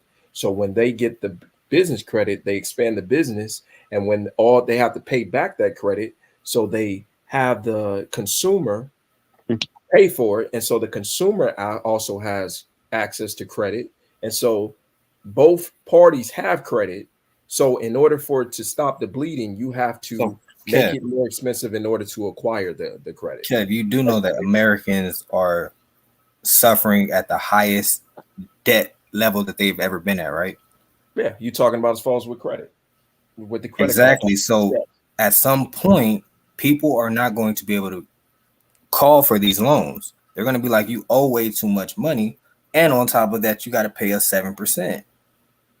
That's what I'm saying. That's what I'm saying. The government has to make it more challenging for people to no longer, for the consumer and the business owner, to not have access to business credit no longer, and they have to satisfy the But they debt, are. and that will cause the prices to stabilize. I don't. They're But not they are. necessarily going We're down. seeing But we're seeing it happen right That's now. what the interest rates being hiked has been supposed to be doing this whole time. right, it's supposed to be, Exactly. but it's not going. The So prices where's are the not going effect that you're talking about? We need to go to 10%. down.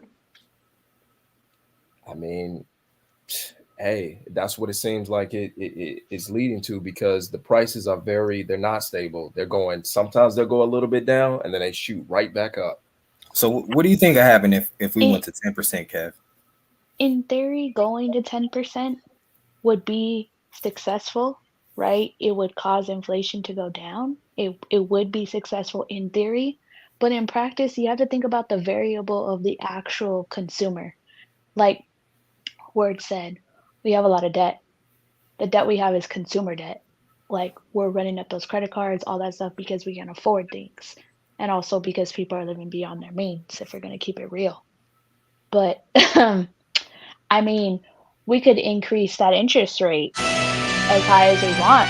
But then all of a sudden, if we do that, there's no guarantee that people are actually going to stop spending either. The whole variable is the citizens of the US, right? And we've not been doing that well with that. We've been definitely giving into buying too much and living beyond our means. But all the consumer is doing is the exact same thing that our government infrastructure is doing, because they have a spending problem. We have trillions of dollars in debt, and it's only getting worse. And that, Yeah, the government's the biggest hypocrite ever. They want to say all that stuff about us and to us about our spending, but yet everything the is consumer negative is the on exact the same budget. person.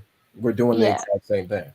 I think we're at the perfect place, 7%, because I think that it's draining people's bank accounts and their pockets, and it's making people second guess what they're spending, and then it's going to make businesses have to second guess their prices, and then it's going to cause housing to go down. It's going to cause food and everything else to go down, and everybody that was Gonna cause less irresponsible with their risk. money and wasn't making wise decisions, and they lost their homes. There's going to be people like me that was prepared and seen all of this coming, and that has the capital, and we're going to come in and we're going to Prepping. buy up everything. I'm telling you. And shout out to TVL jumping on. I don't know what y'all talking about, by the way, so y'all can keep going. It sounds. I like mean, you and guys from my smart. perspective, I'm cool. Not with just it. in California, across the country, because it's going to hit your state too. Sure. But how Housing much in your did we state is going to go down too. how much did we really learn? Because look at our meltdown from 2008 and we're in 2024. That was only 16 years ago. And we got into the same exact thing that we were doing before. Yeah, if anything, they just kicked the can further down the road for this new bubble. Well, they say that most millionaires are made during recessions during these times. Yeah, wordplay real fast to support your point. The one like data point in real estate that did increase 37% in the past year has been investor properties. Yep.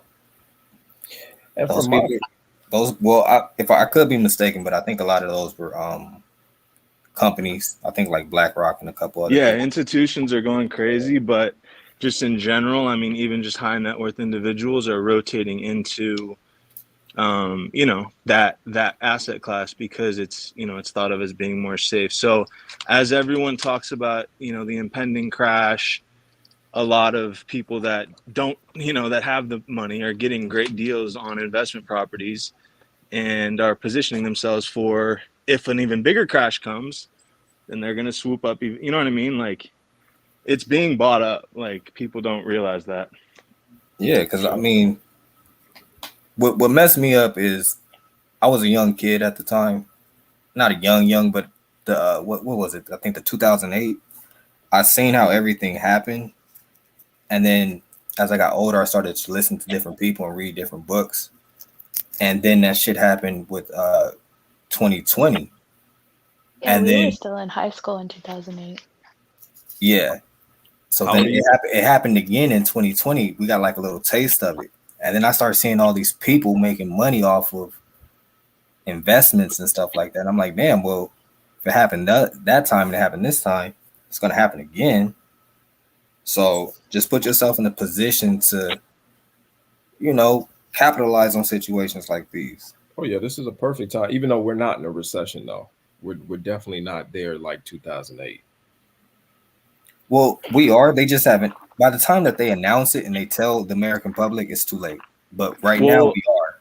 Right the now, you definition. should be saving and you should be, putting money towards investments, because when they do announce it and they make it public and be like, yeah, we've been in a downturn for X amount of consecutive months and yada, yada, yada, it's too late. People have already ran through their bank account. People have already, lost opportunities. But we still, I must say, based off of what I've researched, we're not.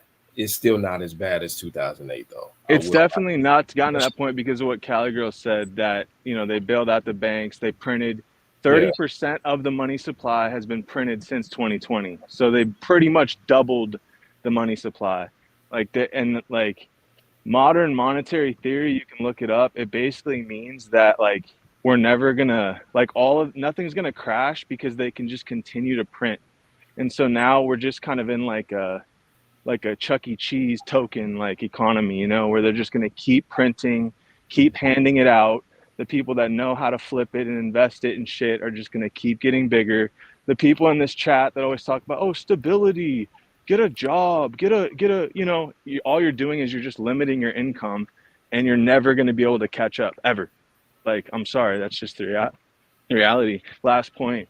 They say we're not in a recession, but like 2 quarters ago, it hit the old definition of recession was 2 consecutive quarters with GDP going down, and that already happened. But then like they kind of switched the definition. So that 3. word recession, it's like that word recession is like, okay, like we don't have to use that if they don't want to anymore. But we're in something. Yeah, we're not in good condition either, though. We're definitely not in a. But it depends on what perspective, because if you're a consumer, oh yeah, you're screwed. But if you're a producer, just like to Wordplay's point, I definitely agree with him. This is a great time to maximize, whether that means you're doing a service, because we talked a lot about real estate, but this is a great time. Some of the most influential businesses were started during a recession, one being Uber. I love it. That's always, and that's like where the power of positive thinking, the power of positivity is always going to come into play. Like I like that, Kev, because if you produce something that has demand, if you add value to the economy, you're always going to have a place. Even AI coming, it's like the people that can write prompts and do things that can interact with the AI, they're going to have a place. Like it's not like a bad time, but you just have to like double down on like the side that like can blow up like exponentially. You can't just like kind of hope that your boss is going to give you a like you said earlier, Kev, like no way a raise is going to keep up with where all this shit's going, So like you said, you have to be able to produce something that's going to get you more. That's the only thing I don't agree with you, TVL. I do think that jobs are they can be profitable. So run me through that. Profitable? Run me through that. Like if you know how to maneuver through the job workspace, yes, you can make a shit ton of money actually. Okay, so I feel like you're the kind. Now I don't want to, it's respectful. Like I appreciate your respect. I'm keeping respectful. Even my tone isn't like, oh yeah. So like because like I feel like sometimes you're the type of person that's like, oh, give me a specific, like So it's like, let's just run through like a hypothetical, like what kind of job are you kind of talking? What's the strategy if you had to kind of like give an example, a hypothetical, Okay, so let's say a shitty job would probably be like McDonald's or something. Let's say you get into McDonald's, right? No shot at McDonald's workers, but normally that's reserved for like right. We're taking shots today. Like that. It's like supposed to be a starter job. Yeah. So let's say that, for instance. Now you can either work your way up in the company, or you can use your experience to negotiate better deals when you go to other workplaces, which you're supposed to do. You So know, like, something I saw. Oh, yeah, sorry. go Go ahead. ahead, bro. My bad. No, I was just No, gonna go ahead. quickly kind of off that. Like, I just saw something today. I guess.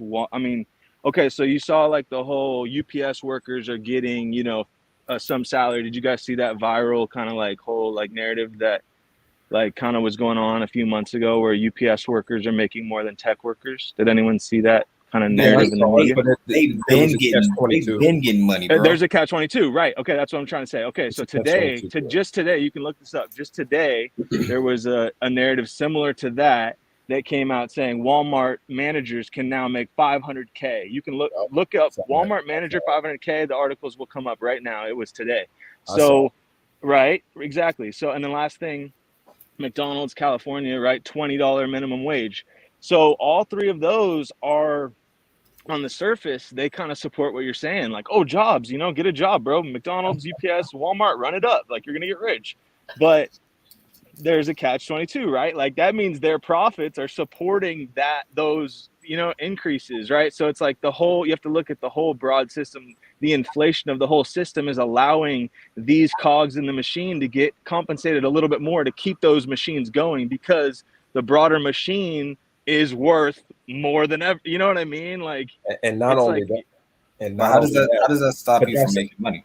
but Like, not only it doesn't. But that money does not buy you the same thing that it did when you originally heard that figure 10 years ago, right? Like Cali Girl was saying, you could have made, if you would have made 500K or a UPS salary or a $20 hour, whatever, 10 years ago, dude, you're buying a fucking house for 15K somewhere. The shit's gonna appreciate. You're gonna exit. You know what I mean? Like, but now, like that, like we're all kind of talking about Inglewood, bro. Inglewood's 600K, 700K houses and shit. I told you. Like, yeah. yeah, So, but if you like, there's a certain way that you're supposed to like work the job system. I could be wrong, but I think it's like every 2 years, or it could be a little bit less than that or a little bit more. You're supposed to try and find a better job and negotiate your past experience in order to get you more money. So I like say that. like if you're I making, like so that. say like you're making $20 an hour at McDonald's, Yeah. and you've been working there for 2 years, and you have customer service experience, you have all of these different things that you've learned, and now you go to this next job and you say, hey, I'm not you don't have to train me to do these things. I'm coming in already equipped and yada yada yada.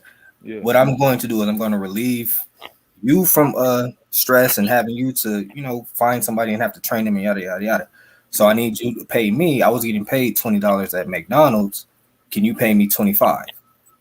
If they say So real no, quick, you move this to is the how it next. connects. This is how it Spoken like a connects back to true the interest millennial, rates. and I love it. Yeah, this is how it connects back to the interest rates, though, is because money's more. The way that they make those hires is borrowing money, and so it's more expensive to borrow money right now. So the hiring is tightening up. But my question is, well, they don't. my wordplay From a business owner's perspective, it costs you money to hire people. But to touch on your point, I just want to ask this quick question to his exact point that he said. So they get hired, but what happens then? They made this money for a couple of months, and then they get laid off with all the thousands of layoffs that have taken place with these companies that hired them. Then what? Nobody's gonna lay off somebody that's valuable. Well, congratulations. They have to. The economics. If you don't bring real quick, if you don't bring no type of value to a Can I company, speak real quick? Bro, if you don't bring no type of value to a company, then you're going to be first on the chopping block. So you're saying customer service value to a company is normally what happens is the people that have less value, they go out first. showing that may be true, but showing up to a company, that may not be actually true, because the CEO may have value to a company, but if people won't show up to work for that company, then what value does he have? Now, congratulations on Rideshare on moving back to North Carolina, 252, the home of the Gull and the Geech. The South is the wave right now for sure. America.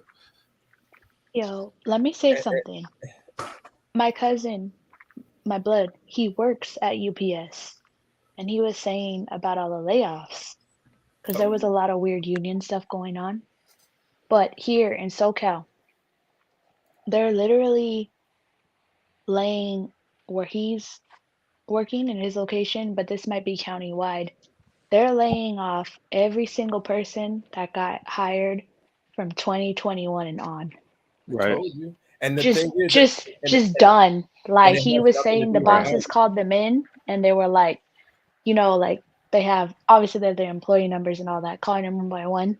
And he talked to one of his higher ups.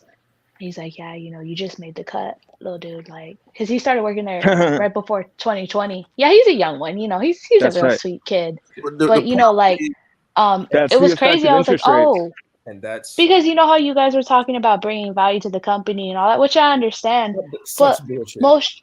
most jobs now, they're not based on merit. No, Right. It's not It's like all that. numbers. It's a different Scale world and now, right. especially when you're upscaling. I think you Facts. probably I don't know him, and I can't tell you how much value that he brought to the company, but I don't think that time is comparable to actual value. Somebody could be Okay, so working. wordplay.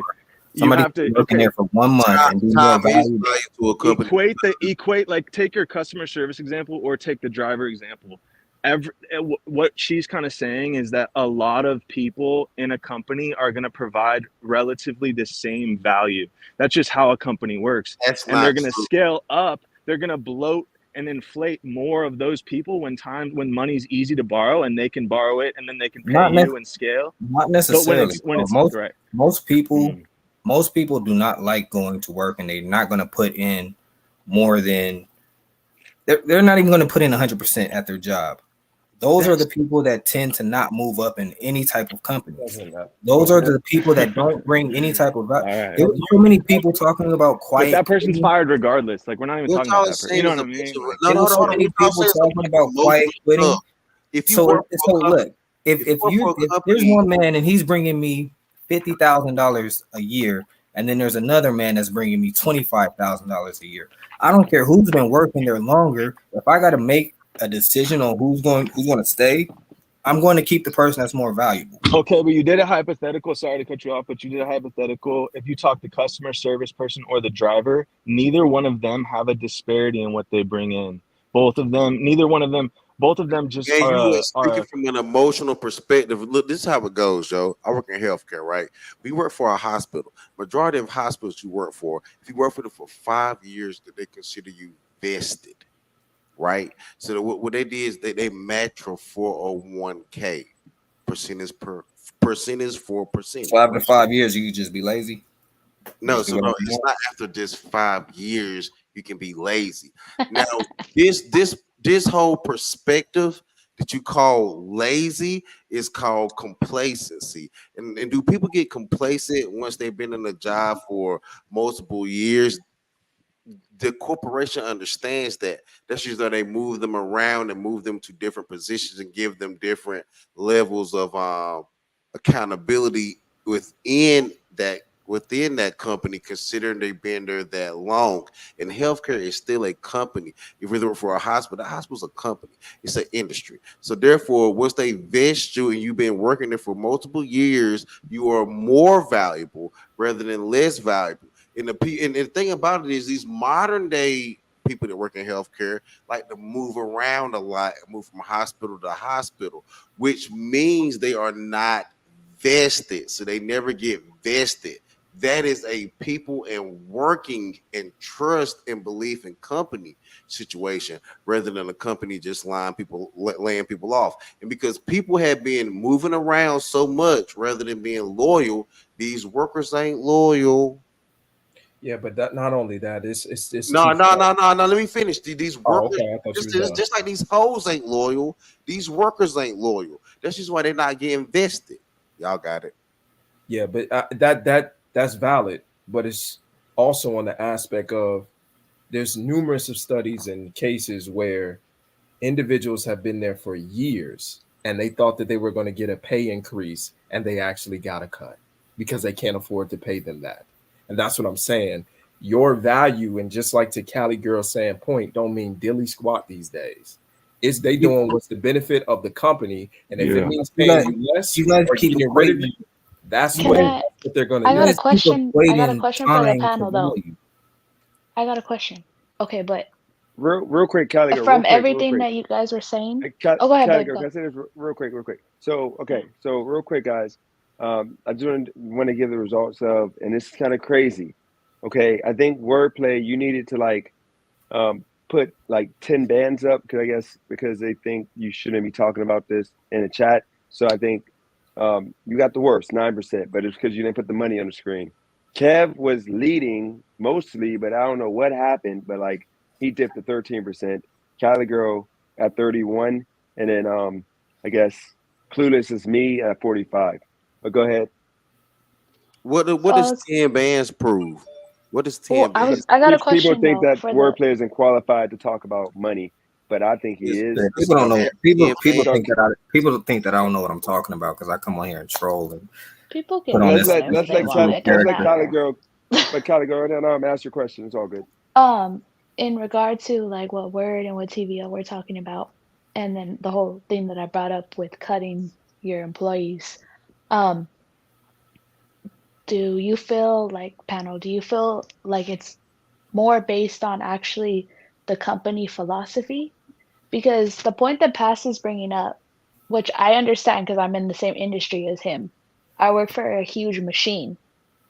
But if, say, I'm working for a smaller business, or I'm working for a place that does reward me on my merit, that's a whole other playing field, right? Because that's not based on filling a number or filling just a void to have a person there to work who has many other people in their same playing field that are doing the same exact thing. Now I'm actually in a space where I'm hired because I have a specific skill set. Right. So And I I think think that changes the whole dynamic of it it. definitely Because if we're does, and and it that's what I definitely mean. yeah, And I know That increases most your of you value. guys it on the definitely panel, does. you're working in like a self-made entrepreneurial setting Facts. versus a You create your bigger. value. Yeah. Yeah, it's so I'm saying Yeah, like and it's you get to different. And I earn what you get to eat But what you Kelly kill. girl, Like, what's wrong okay, with so that? real quick, like that applies to me. That applies directly to the whole real estate conversation because it's like, all right, everybody wants to live in cities, city. Oh my God, move to the city. But it's like that's the ultimate cog in the machine versus the places, Cali girl, you were just talking about. Yeah. Oh, my family member bought a house over here. It appreciated this much. Oh, if you look beyond like my whole point of coming on here was to say California is much more than LA. And a lot of people that haven't been here aren't going to understand that. Wordplay has been talking about this for a couple weeks. Like he was talking about San Bernardino, Riverside County, etc. Like they're like how can you say California's so expensive when not everyone here is rich? Like if you were here, you'd see a lot of people don't have money. So how are they making it? Because they live in Yeah. certain places, they TBL. shop at certain places, they strategize. Right. So TBL. Are you currently in LA though? TBL. no, I grew up in LA, but I'm not there right now. Now he making moves. But check this right. So Dennis, when you move to Wilmington, North Carolina, just believe that right across the border, and you know how fast those highways are, you can go to South Carolina, which has the nation's most foreclosed homes. So The you What can are we South is the talking biggest about right now? opportunity right now, What no are we yeah, question. so talking you like about though? so you can stack up like 10 to No question. 15 grand. You can stack up like 10 to 15 grand and potentially own a home Have to. South Carolina and live and work in But Wilmington. what are we talking about right Go ahead, now? Winter. What are you trying to come at me? Tell me like what are you trying to say? What do you We want talking to about real estate. We're talking about TBL. real estate, right? That's what I was talking about right now. We're talking about real estate. Real estate and where you Pastor. live. Location, location, location. So people are trying to live in the cheapest area and make Fast the ain't trying to hear money, that. right? People are trying. let's No, hear Winter.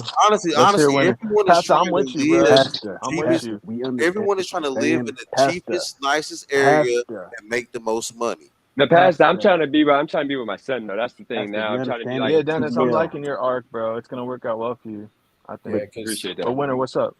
TBL, Yes, sir. I'm not here to be hateful. I'm not coming at you, but like, No, bro. I can. What? even like Dennis, what is the topic? Like, what is the topic at hand? Bro, I What hate are when we people talking come on about? here and do that. Like, there's a multiple topics going on. If you haven't been listening, how can you expect to know the topic? And if you I have just been jumped listening, on. it's not that hard to pick up. It's interest rates, it's the economy, it's real estate, it's That's life, why bro. I'm asking Jobs, Now he yeah. want to CBO. come up here Yeah. and argue.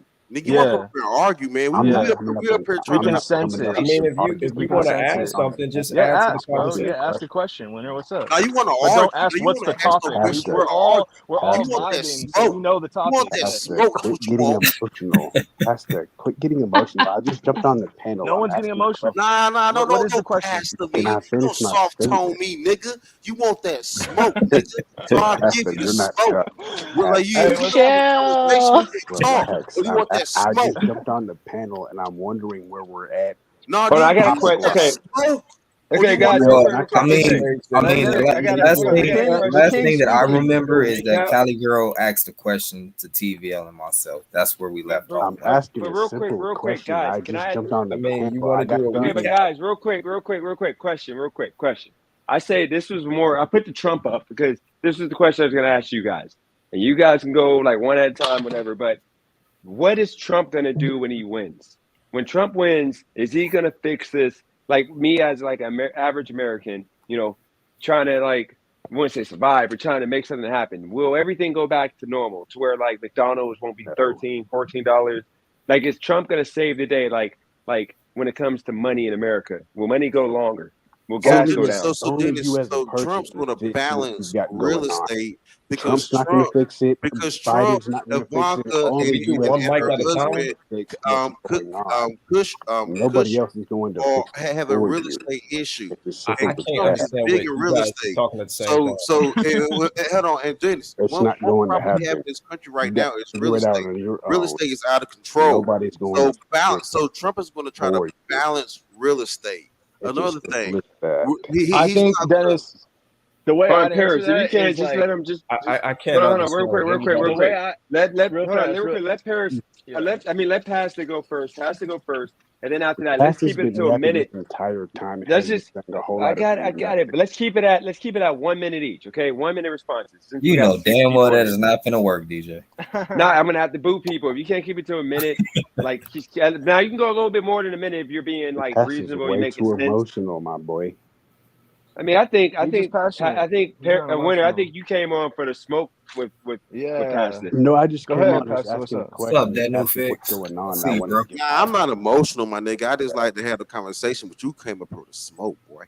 I've got no smoke, You came up Pastor. with the I've been smoke. calm. I'll take my minute. So about Dennis, one thing I'd say, the way I'd answer that personally is I think that the mindset of thinking that the government can fix things is, I'm not saying you're this, but that's a liberal ideology. A conservative ideology is the government's supposed to just get out of the way and let the natural order of things take its kind of, take over.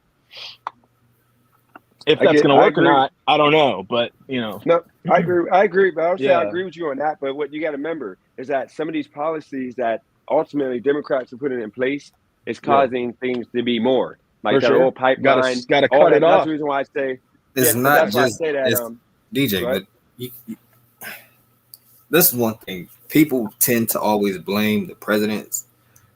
You're not looking at your Congress members. These are the people that are voting these things into.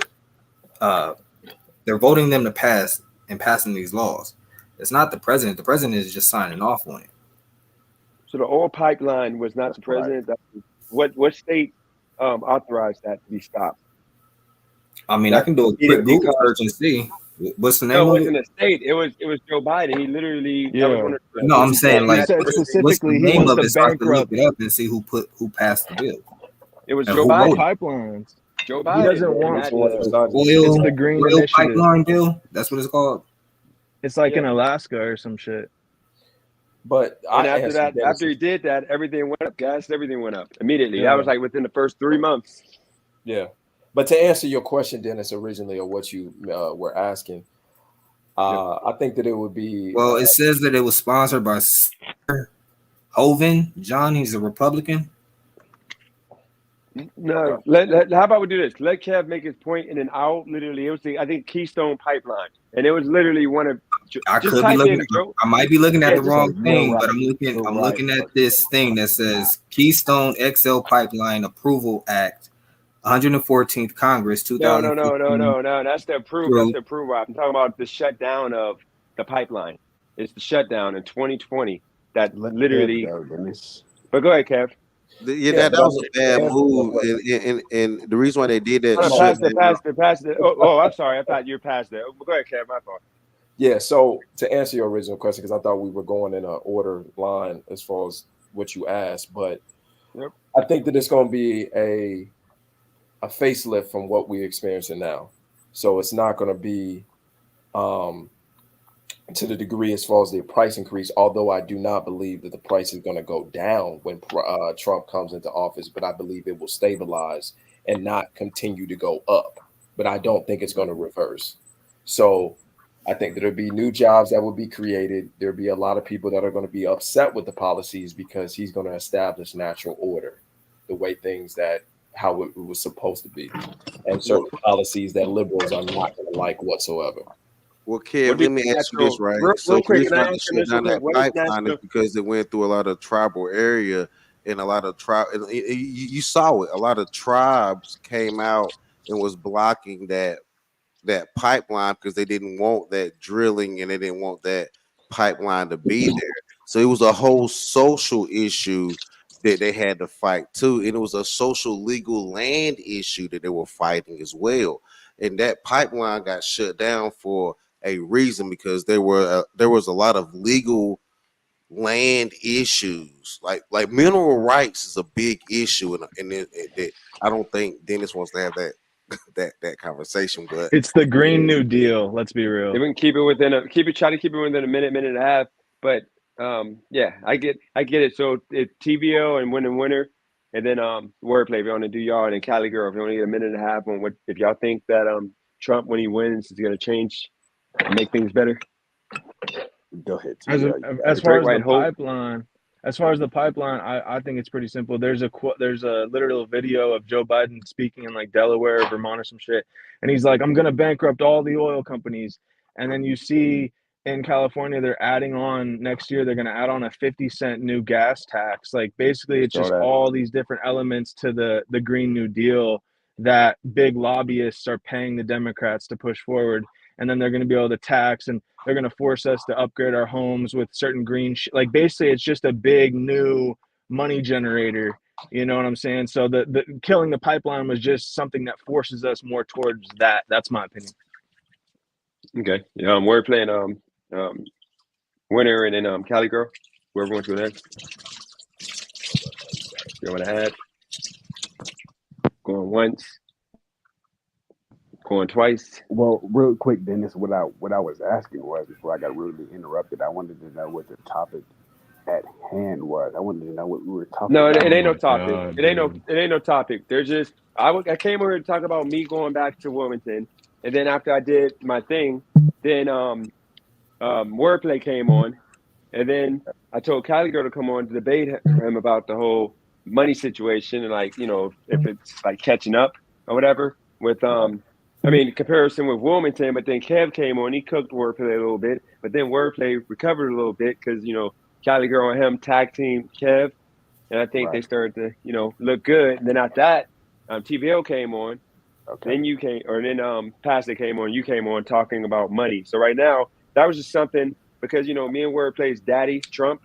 I think that he's going to be the greatest president, like ever to have done it because he's going to take us out of all these wars. I think the money's going to come back into the states, and that's the reason why I was asking you guys, like in regards to that, let's get a little bit deeper. Unless wordplay and Cali Girl, if y'all want to add anything to that before I ask y'all the second question. But real quick, Dennis, if I can, if I can go ahead and just say, shout out to Wordplay, shout out to J Media, shout out to TVL, and I just wanted to jump on here just to say that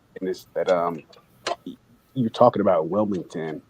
Are you going to? And shout out to Donald Trump, obviously. Are you going to move back to Wilmington? Or are you going to move back to Las Vegas before you move to Wilmington? That was my. I'm going question. straight to Wilmington. That's Cali Girl. She recommended that, and I think it makes more sense. I called my son, and he's like, I didn't know he was gonna be that excited, which I should have knew he was gonna be excited. But yeah, That's dope. I'm gonna go straight to That's Wilmington awesome. That's because amazing. cost of living and everything That's Yep. what's up, just bro. better, It- and then exactly. my son ultimately. Where are But you see, going to stay in Wilmington? You already got somebody. You already got somewhere you're going to stay. You already got you a job. You already got you housing out in Wilmington. No, I'll give you a little brief breakdown, but I'll keep it within like a minute and a half because I already talked about this at the beginning. All I'm doing Yeah. is I'm working from now until um, the end of August, and I'm saving all my. I have nothing I got to pay. Every dollar I make is gonna be savings. So I'm gonna pretty much do gig work until the end of August. My son is coming for a month. I'm gonna work around that, and then I'm gonna do a little bit of that sports betting on a basketball tournament, just like I did last year. That tournament, printing money, and all the money I accumulate from that, I'm going to take with me to Wilmington. And the cost of living is so cheap that I can literally just do DoorDash. Remember, jobs in Wilmington, they pay $10 to $12. That's like entry. That's like just the cost. I mean, that's like Home Depot or anything. You're making $10 to $12. Right. So I'm not going to go there being a 9 to 5 worker. I'm going to go there and I'm going to do DoorDash, but I'm going to focus on a business. So I'm gonna do something that I can, maintain. But I'm still gonna do either a job or DoorDash to make the basic $500 a week that I would need, and then all the other money I make from YouTube and everything else is gonna be extra. That's gonna be saved. And in 5 years, I'm just staying there for 5 years. There's no moving, no going to Cali, no nothing. I'm gonna be there for 5 years. He'll be graduating. My goal is for him to go to college. He wants me to, I promised I'll help him get college, be able to play basketball in college. At that point, I told him if he comes to a hot state, I'll come with him. But or if it's a big school, but if he goes to like a smaller school and it's going to be like in a colder place, if that's not his only option, then he's kind of on his own with that. Unless he absolutely wants me to come. But at that point, I'll have money saved to where even if it's 100,000 by then, 5 years, I would look to buy a house in that place, unless it's a place I don't want to be. Then I'll just save until he finishes college, and at that point, I'll move back to Vegas. That's my place. I'm going to go back to end it all, and hopefully that'll be in 8 years. But that's just why I was telling you that South Carolina has the most foreclosed real estate in the nation. So let's say you go back to Vegas, that dry ass state. Go back to Nevada, that dry ass state, right? Leave the fucking coast. That's stupid. But go back to that dry ass state, Nevada, right? Where these selling pussy assholes, right?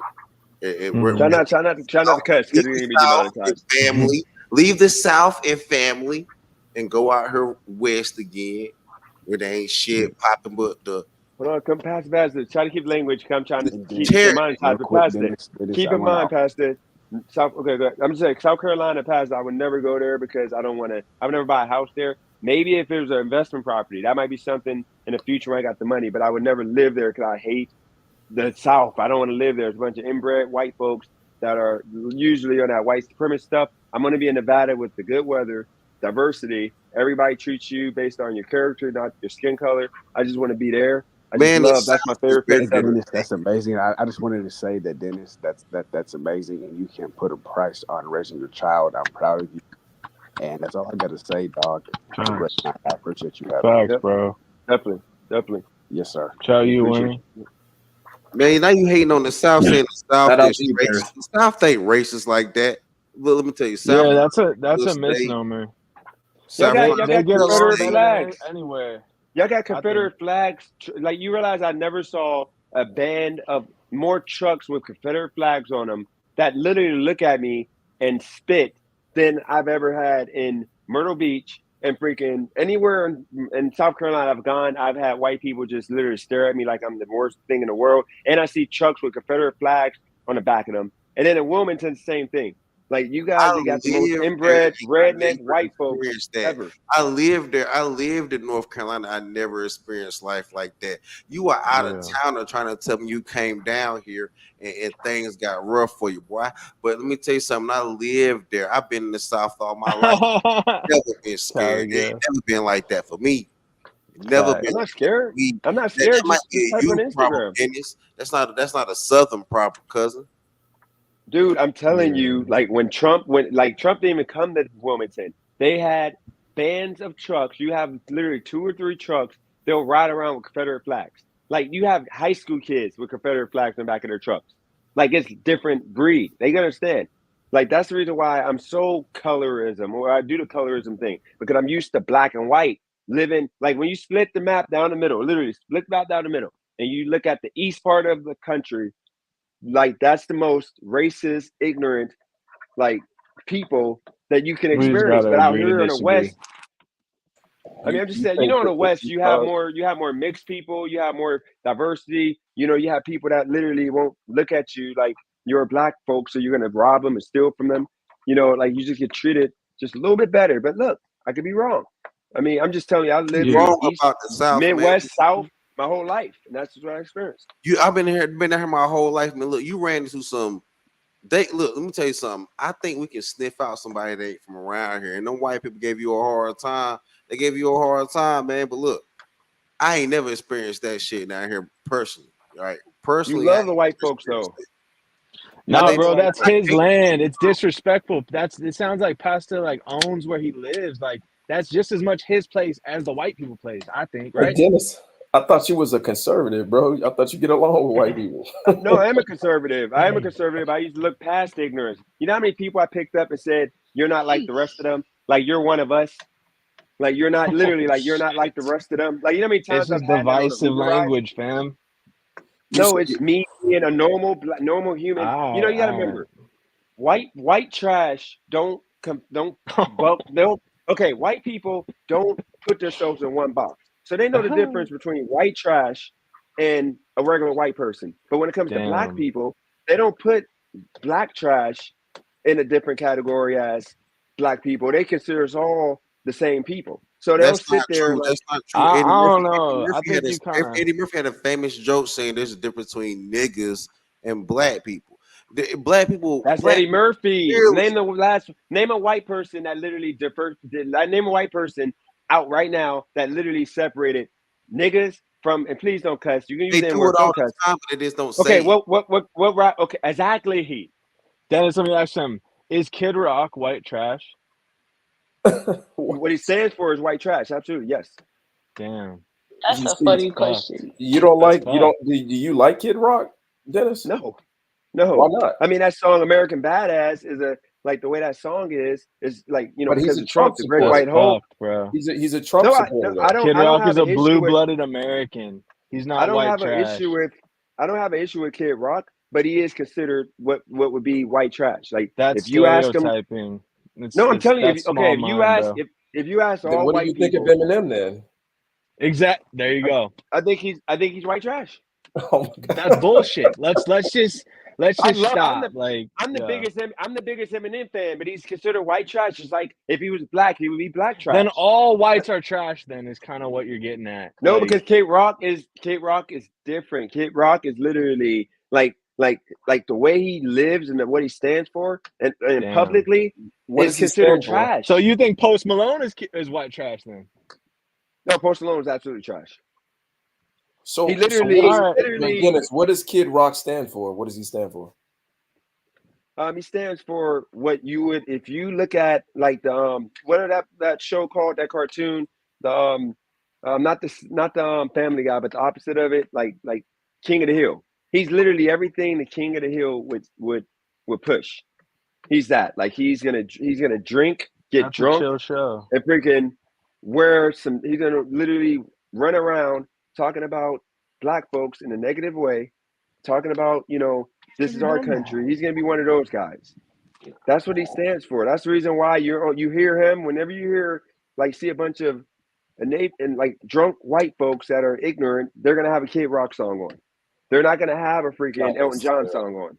Not necessarily. Elton John is actually from the rainbow community. Why would they be playing his shit? And he's Look, Kid British. Rock is a regular. Look, Kid Rock is white people Okay, making Chris music. Dot. I can't say his last name. Chris, what's his name? Daughtry. Who? Yeah, Chris Daughtry.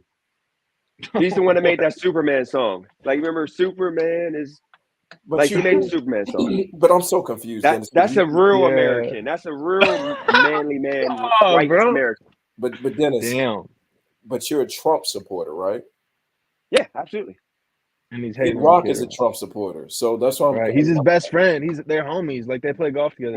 We don't stand for the. You gotta understand. I support Trump for different reasons than what white trash and would stand for. Would treat him white trash. They look at Trump as like the great white hope in regards to like he's their Martin Luther King. Yeah, he's the last stand of this country being more white and not going to the way of it being more Hispanic. See, he's honestly, the one that's going to deport. I think you overstating how white people view Trump, bro. They don't view him like Kid Rock don't view him as like a savior. He view him as another person that just kind of like is level-headed and normal. Like it's not that deep. Like it's more just like we want a normal motherfucker. Granted, Trump blew up, he got money, whatever, he got help his his whole story. But at the core of it, if you really just like were hanging with Trump, he's just like a cool guy. You know what I'm saying? Like that, like that's I love Trump. Trump. I think that Trump is y'all Martin Luther King. Like when they do Trump, not true. Like that's just why January. We don't need a Martin Luther King, bro. We don't need a Martin Luther King. Happened because Trump is the Martin Luther King of white people don't feel like they need somebody to fight for their rights and save them from the. They do. Hold on, guys. Don't. Let me say this real quick because y'all got me in the hot shit. Let me say this real quick. Give me a couple minutes, okay? Look, hear me out, okay? What Trump stands for white people, I'm talking about the white trash, and there's a lot of white trash, just like there's a lot of black trash. I would be in reality considered black trash right now. The way I'm behaving, the way I've been living, what I stand for, somewhat.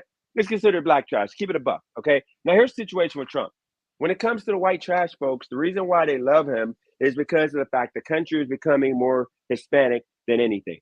And this country, they're saying, like 30 years is going to be like majority Hispanic, if not sooner, okay? What Trump stands for is we're going to boot all these illegal immigrants when a lot of these people are really legally allowed to be here based on the Constitution. And then on top of that, Trump pushes the whole, like, I get to pull yourself up by the bootstrap, but he pushes like the social programs that white trash benefit from that the regular average white person don't want.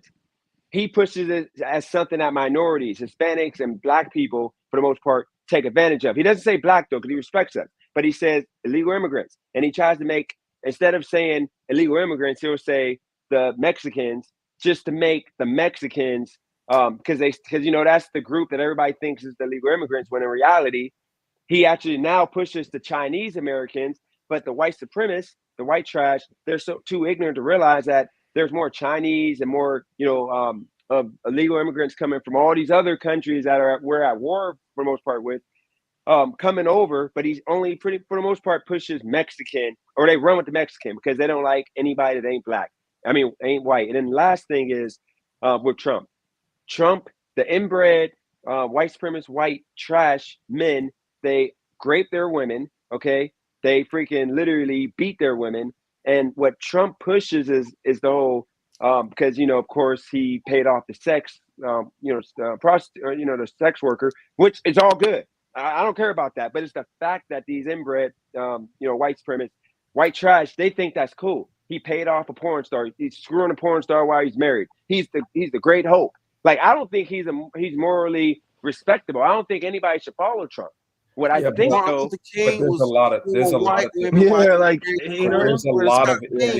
don't like Martin Luther King. I like I like Malcolm X. Dennis, there is a but lot you're co-signing on his behavior when you support him. There's a lot of because you made all the arguments to not support him. No, I support Trump. I love. No, but you're pointing out all his truths and all his dirty laundry. But none of that. Some of that stuff. Like, yeah, I love him. But Dennis, some of that stuff was conjecture, because I can tell you right now the majority of these immigrants, and I live in Chicago, one of the top places where all these illegal immigrants that are coming over is from New York and in Chicago, and they're all illegal. And they bring in the I know that, but they're not all Mexican though. Dennis, you know, there's a lot of Hispanics that like Trump's actually increased his Hispanic like support by like 10 or some percent. No, I Like, know that. there's a Yeah, lot. yeah, Yeah. legal. But Legal there's because you're also Mexican. illegal TVO, Mexicans that's that are coming because over there's a here bunch too. of Hispanic people that swear to God that they're white. I'm gonna keep That's it true real. I mean, too. I'm not I'm gonna a, get into I that. am I a think Hispanic I person. think it's because Calico, I think it's because the racially, y'all Hispanic all culture, white. the Racially, Hispanic culture is traditionally very conservative. The no, that's Hispanic not culture is true. about family, religion. Racially, you Right. are white. Culturally, No, but no, but it ain't even. ethnicity, But you but are it ain't Mexican. even. It ain't even about that. It's the fact that Hispanics don't fuck with like being told that men are women and women are freaking men, and then the kids like at Planet Fitness, for example, walking in or getting dressed and like a man comes in and pulls his meat out because he wants to say he's a woman today. Hispanics don't mess with that. That's the Dennis reason is why bigger than they're that. voting Dennis Trump. is bigger than that. It's There's a bigger lot of than that. reasons, but that's one The of the biggest Mexican reasons, bro. mafia is tied to the Aryan Brotherhood. It's bigger than all that simple stuff you talking about. Whatever The it is, all I Mexican know mafia. is Hold on. The Mexican mafia is tied to the Aryan Brotherhood. It's okay. bigger What? than some. Do you want to change your gender stuff you talking about, son? No, that's one of the Way biggest bigger than issues, though. No, but it's one of the biggest issues. You got to understand, the left has gone so crazy that they're literally the black vote is like Trump has like 23% of black vote, like 23% they're projecting of the black vote, which is historic for a Republican candidate. So you got to understand, I didn't give y'all the good because this was about the bad that Trump does to cater to white trash people. Yeah, but some of that stuff is literally mixed with what you said. Yeah, like You misquoted a lot of things yeah, with the whole Mexican thing, and then yeah. when it came to the sex scandal, a lot of that was conjecture. Yeah, you're acting like everybody like, oh man, he lit, like we like it. Nah, the white people like That's what the white he's trash be offering. thinking.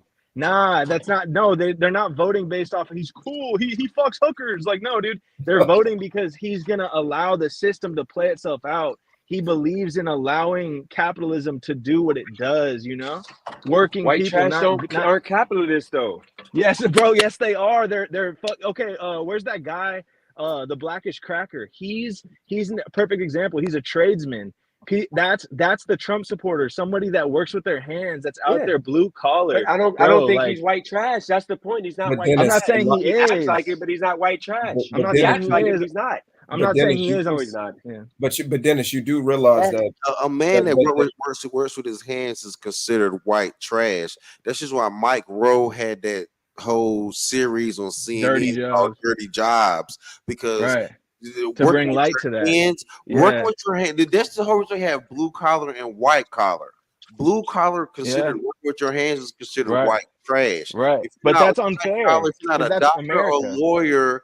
So yes, that would be considered white trash. Yes, it is. It's this high level white trash. It's the cream of the crop white trash. But if that's white trash, then 80% of the country is white trash, and that's what the whole country is built on. Every house, every railroad, like everything's built by white trash. So this country is basically ideologically getting hijacked by a bunch of pussies that want government handouts and want to blame everybody on everything while everything's getting built. Go build something then. Oh, well, the white trash has to do it. They're trash, so they're gonna build. It's like, dude, that's retarded. Like, they build this whole country. Like, because you do realize that's you see the same thing in India with those big ass slums that they have. Whoever that was, you got signs of white supremacy a little bit. I'm not saying you are, but I'm saying you kind of like come off like one. Was that TVL? Yeah, that was talking. Yeah, TVL, you come off like a suspected white supremacist. I don't know why you Jesus. Or would you call yourself? Would you want the country to be more white if it was up to you? Bro, I don't give a fuck about color. It's about ideology to me. That's what you're not kind of getting. But Dennis, I get what he's saying as far as when it came to, because even with the Republican Party, if you do the history, it was the ones that were fighting for the war for civil rights. It wasn't the Democrats. So majority of those people that fought the Civil War was the Republican, quote, the quintessential Confederacy flag on the South and all of that were fighting against slavery. So that's what I'm saying. Like, so some of your ideas are kind of mixed in that they, no offense, sound like they're liberal. Like you're mixing conservative values with liberative values and certain things that you've heard from both sides, and you're combining them the two. And that's what I'm saying. And you're calling Kid Rock, Eminem, and Post Malone white trash when they, to me, they're just Americans. No, I'm trying to be fair. I'm trying to be open. Trying to be fair. That's all I'm trying to do. And I'm just saying. That's why I'm confused. I'm like, are you really a Republican? Low key, you sound like you kind of sit in the you're in the middle. You're not really. No, you didn't give me. You didn't tell me that. You didn't tell me to give the good that Trump's doing. I just gave you the bad that he. But how does any of that apply to his ability to lead the country politically and ideologically? Like morally, is he reprehensible in some ways? Yes. Is he an asshole? I don't care about none yes. of that stuff. Right. We're gonna die. This country. Do you realize that what Biden did the other day? He literally authorized or gave Ukraine permission to shoot missiles right at the border of Russia. I was just gonna talk about that 5 minutes ago. You on your shit, Dennis. I love that. No, I know, but white trash don't care about that. White trash ain't talking about that. They do, bro. Yes, they do. Yes, they do. Oh my God. I don't hear that. Do. When I'm debating them, when I'm debating white trash, usually they're like, "Yo, this country, we're trying to make this country safe." It's the Black Lives Matter rallies. Is fuck Ukraine. Fuck that flag. Like that's the white trash you're talking about. They don't like Ukraine, like which you're supposed to love. It sounds the problem with Ukraine is our white trash does not want to be replaced with Ukraine's white trash. That's just why they're sending all that welfare money to Ukraine to take care of their white trash. And our white trash is like, fuck and that. Our farmers are going broke. Yeah, Dennis, I think that you've been talking to individuals who are just ignorant white people. Yeah, like people that are really going through it, like people in Appalachia and like poor Arkansas, all that stuff. Like those actual white people that are legitimately very, very poor, like very poor, uneducated people, rural people. They're not going to be on YouTube arguing with some dude in California. There you go. Because more than likely they won't even have Wi-Fi. There you go. Because they're really that poor. They're simple. I got a question for you guys. They might not even be able to use the internet. It's like that. If I made some ground beef and I'm gonna make some noodles, which one would y'all use? Would y'all use this Italian sausage and mushroom or this whatever the name is, the 4 cheese Alfredo? Well, that white sauce is white supremacist, so I'd go the other one. So should I go white? I just like the red one too, but I had to say that. Yeah. All right, so I'm gonna go red one, yo. I'm going the red one. That's white trash sauce right there. That's white and trash. White trash would use this right here.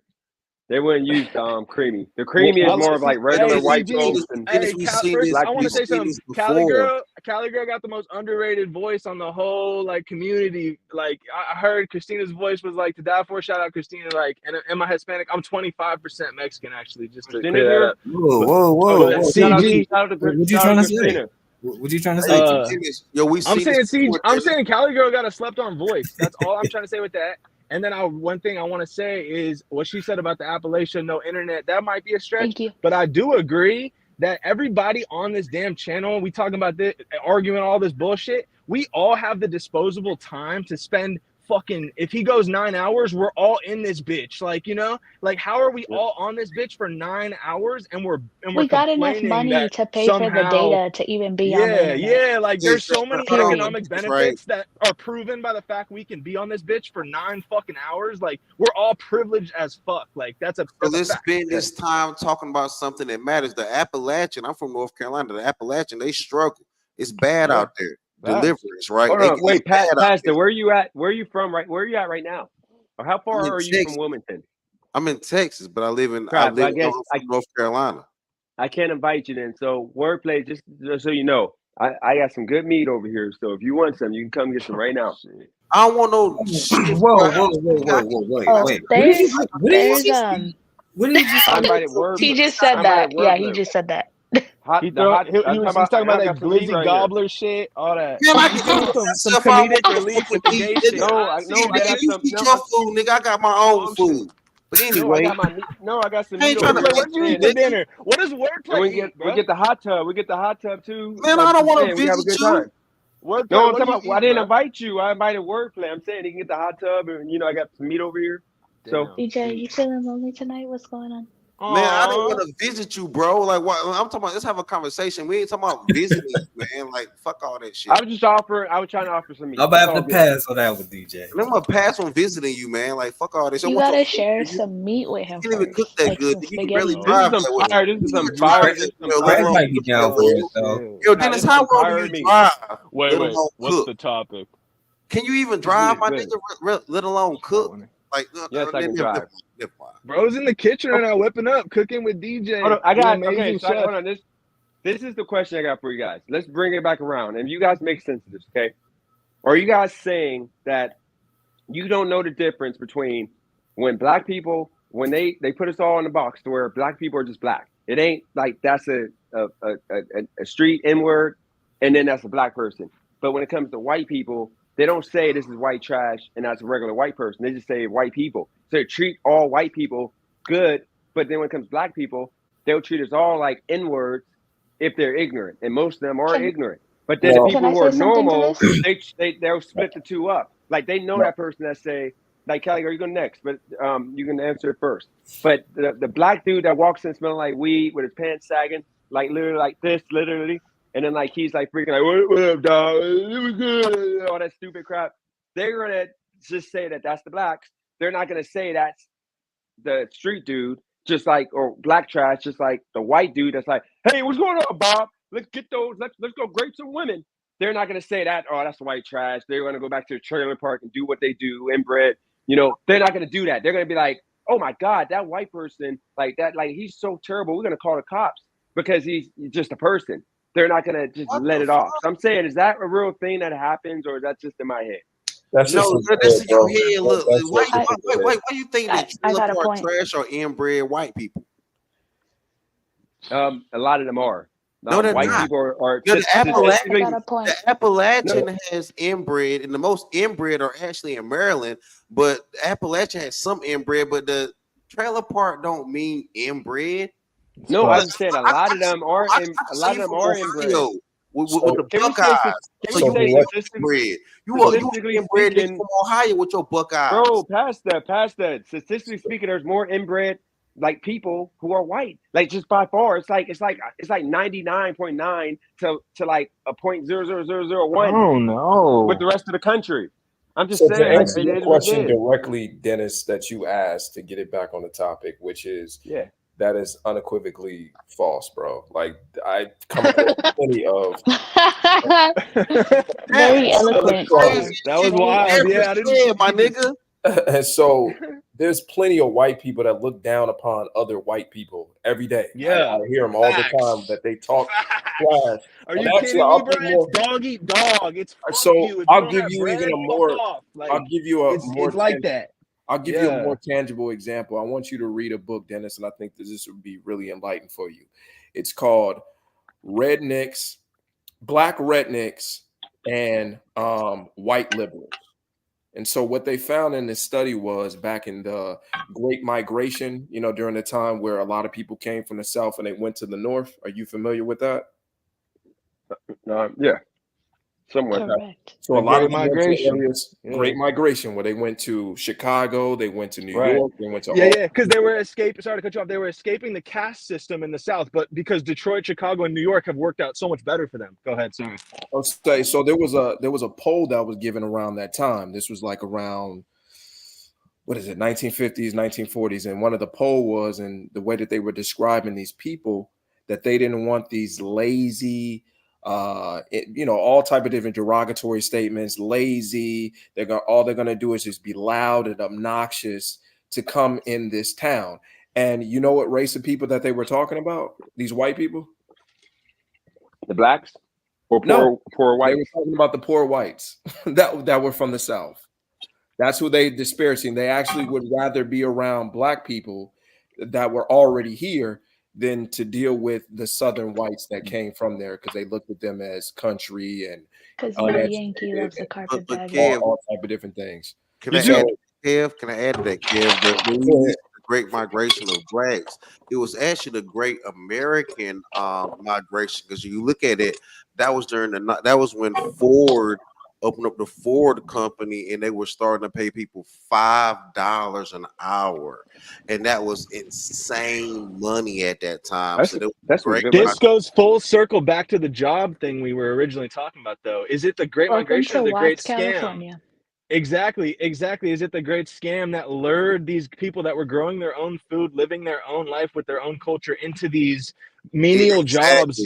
So they got left their scammed. farms. That's a city as a scam. You cut me off, my brother, but Tiaria, I'm glad you said it, but you cut me off. But I'll be real quick.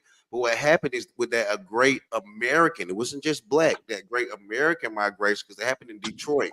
A lot of people from the South left their farms, which also led to child support, because a lot of men left their children and left their families to go make money in these greater cities. End up spending more time with women in the cities and leaving their desolate family down south with nothing to starve and die in the winter. 100%. So it created even child support. So what happened is it was a great American migration for work, and it just ended up turning out nasty. It turned out real nasty. To answer Dennis's question, or to make a comment about it, I think a lot of it has to do with, this is pretty obvious, location of where you were brought up in media. Because, for instance, I can only speak on my own anecdotal evidence. I'm from California. I'm from Southern California, massive city like Los Angeles. I grew up with friends that were from every part of the world.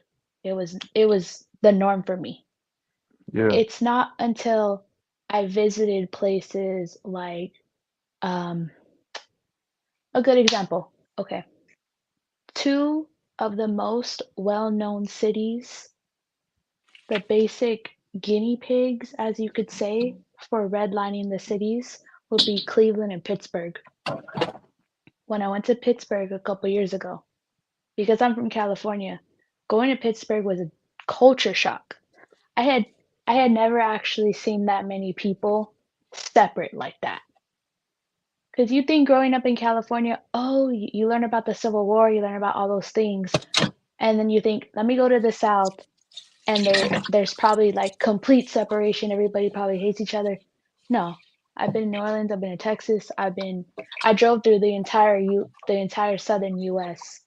And yes, of course, there is still a lot of separation, but surprisingly, there was a lot of people that just kicked it with each other too. Facts. When I went to Pittsburgh, though, I could actually see, because Pittsburgh, like, let's keep it real, Pittsburgh and Cleveland are still probably at least 30 to 20 years behind the rest of the country in regards to people living in different parts of the city. So when I went there, I was like, oh, wow. Like, there's really neighborhoods where just Black people are living and just white people are living. But those places are politically more contentious, so it would make sense. It would incentivize the politicians to strategically redline and try to, create situations to keep their power. But TBL, I bring up the point because think about it like this. Because you said you grew up in LA. Right. For us, we're used to seeing, and then Word too, he's from LA. We're used to seeing people from all different backgrounds. So I can't speak on every single one of us, but it may be more likely that we're going to have less of a stereotypical prejudice with somebody compared to people who have never been around different types of people. Because think about it like this. Like, really think about it.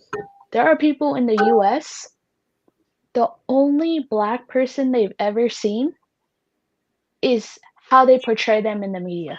I'll give you a good example.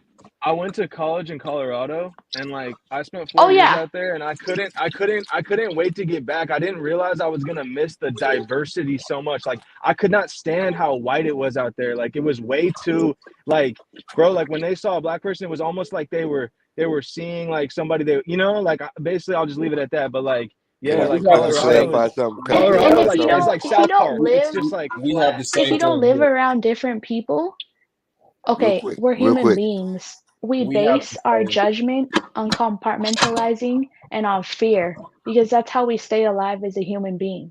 And it's not real quick. Let me clarify something. Because y'all brought up the Great Migration. But original thought. Let me just say this to wordplay real quick, and then original thought you can go. Wordplay. Just a heads up, because I got some good meat over here. Whenever you're free to show me how you get down, and you can bring me some meat. Just let me know, because I mean I think we can we put our meat. Not saying we put our meats together, like we can make some fire in this kitchen, man. Just keep that in mind. No Diddy. Pause, bro. No Diddy. You said Diddy. I said no Diddy, bro. Okay. He's a wild man. Now hold on. Okay, now let me clarify this Great Migration. It actually predated the Ford actually opening up the plants in the Midwest and the other agricultural areas. The Great Migration came from the freedom of slaves. Slaves got on the bus and rode them to the last destination. And then the industrial centers followed them. So the last train headed west was California. You had 2 trains that headed north. One was to Chicago, one was to Indiana. That's why them 2 cities had the same amount of growth. And then Mr. Boomer, can I ask you 2 questions? So they went to Detroit and they went to Gary, right?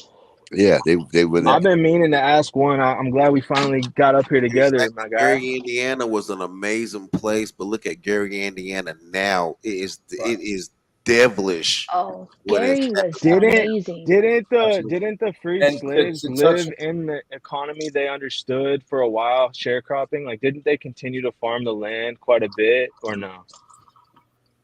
You're actually 100% right about that. Right. But I hear what you're saying. Some of them left too. Yeah, that makes sense. Yeah, a lot of them left. A lot of them so that was a respectful answer. I wasn't expecting. Yeah, I'm gonna charge these my niggas second question. My second question is the smoke question. You know, I've been meaning to go back and forth with you. Moving points, fuck all that. Niggas gonna. I've been meaning to go back and forth with you. No, go ahead, TV. Go ahead. Yeah, this is my and again, I'm gonna get all my little toxicity out on this one, and then we're gonna go for it. But my sum it all question, because you see me in the we be right. So my thing is this, and respectfully, what makes you so credible to speak the way you do, being a master of words and a master of the thing, right?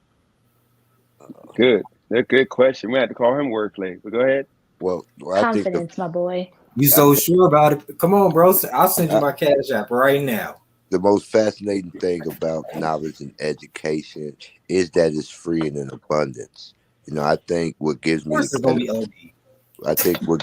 credibility is my ability to speak on a wide range of topics and have relevant, pertinent information for all. And does no one else have that ability? Just you?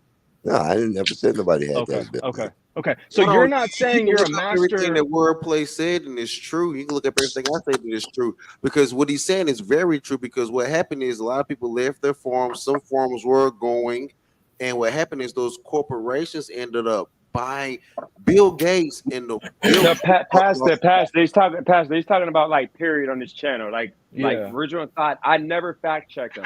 It seems like everything he says is right. That's what he's saying. Like, original thought always comes in. It sounds right, and you can look. But when you come with that, you're the master of everything, and you're the only one that can gain knowledge and be educated in things. There is an inherent bias. That's the only thing I'm trying to kind of flesh out. To what you're talking don't about. You try to have that same experience when you say something? Well, when I say something, I know it's true. I never said I know. I know my education. When you say something, don't you want people to know it's true? I want to base it on facts, and I want to be able to relate it to other people in a way we can all follow it. And coming in with the idea that I'm inherently correct just because I'm me, that's called bias, in my opinion. That's not. Hold on. It depends on the context. You got original thought. He's saying you can't be. I'm gonna shut up after this. Okay. I'm gonna shut up after this and let y'all go back at it. It's not biased. If what you're saying is true, it's true, and that's it. And y'all got it. Original thought. I think you might have to educate him on. Original thought. You might have to check him and educate him on the fact that he's coming off like a black man can't be intelligent. I think he might be I showing think, signs of a and little bit of white that's it. supremacist. He might be And a little white Oh my supremacist. god. that's exactly what it I know you is, felt Big that. Jerome. Look, you That speaking the hurts. real fact. See what this what he said. He says, I can't stand when you come into the chat Yep. because you speak with such authority and conviction. Yep. I have You no claim, you choice. make a claim that that black people built this whole country. Yes or no? You've made that claim. We Made the did. claim. It's a historical fact. It is a That's historical fact. disrespectful. That's Without tobacco disrespectful. and cotton in North Carolina, especially North Carolina and South Carolina, shout out to Wilmington and stuff. Without the ports of Wilmington, North Carolina, South Carolina, tobacco and cotton, there is no way. Okay, So now let me now handle this. you're claiming to be able to. You're claiming to be able to Without predict. tobacco and Pasta. cotton, this country would You're go claiming to be nowhere. able to predict the timeline as if there wasn't going to be another labor force. You can't assume that But if listen, right. TVL. What Yes. you're saying is what we call revisionist history. Because this is what you're saying. Yeah, it was the proliferation Coming of from the guy slaves. who tells us it didn't start in 1776, it started in 1619. Bro, you revise history every time you come on. That's your whole thing. No, I don't. Yes, you do. Yes, you do. I asked this simple. You tell Yes, me the ask me. name of the first successful American colony. Bro, that's up for debate because there was a lot of iterations. Jonestown is one of them, but there was also the one where they died and no one knows what the hell happened to them. They That's ate each other and shit. Hold on. I know it. That's Roanoke, Virginia. There you That go. was So there that was was multiple. All of them iterated. All of them iterated. Wordplay. I will battle you. It's not Roanoke. It's actually Ocracoke. Ocracoke was the first white. Ocracoke had people that came in from the 1600s. You had a Gullah. Yeah, but no, Roanoke is the one that they talk about. That was the colony that came. Roanoke is the one and that they don't know. That's good knowledge. You pulled that up. I like that. Ocracoke. Hold on, Terrell. Ocracoke. No, you gotta let me look, Pastor. He talking to me, so you gotta let me answer my own question. Wait, my bad. So I was focusing on the is, chat. What are we talking about right now? We're talking about how black people built this American country that everybody loves and lives in.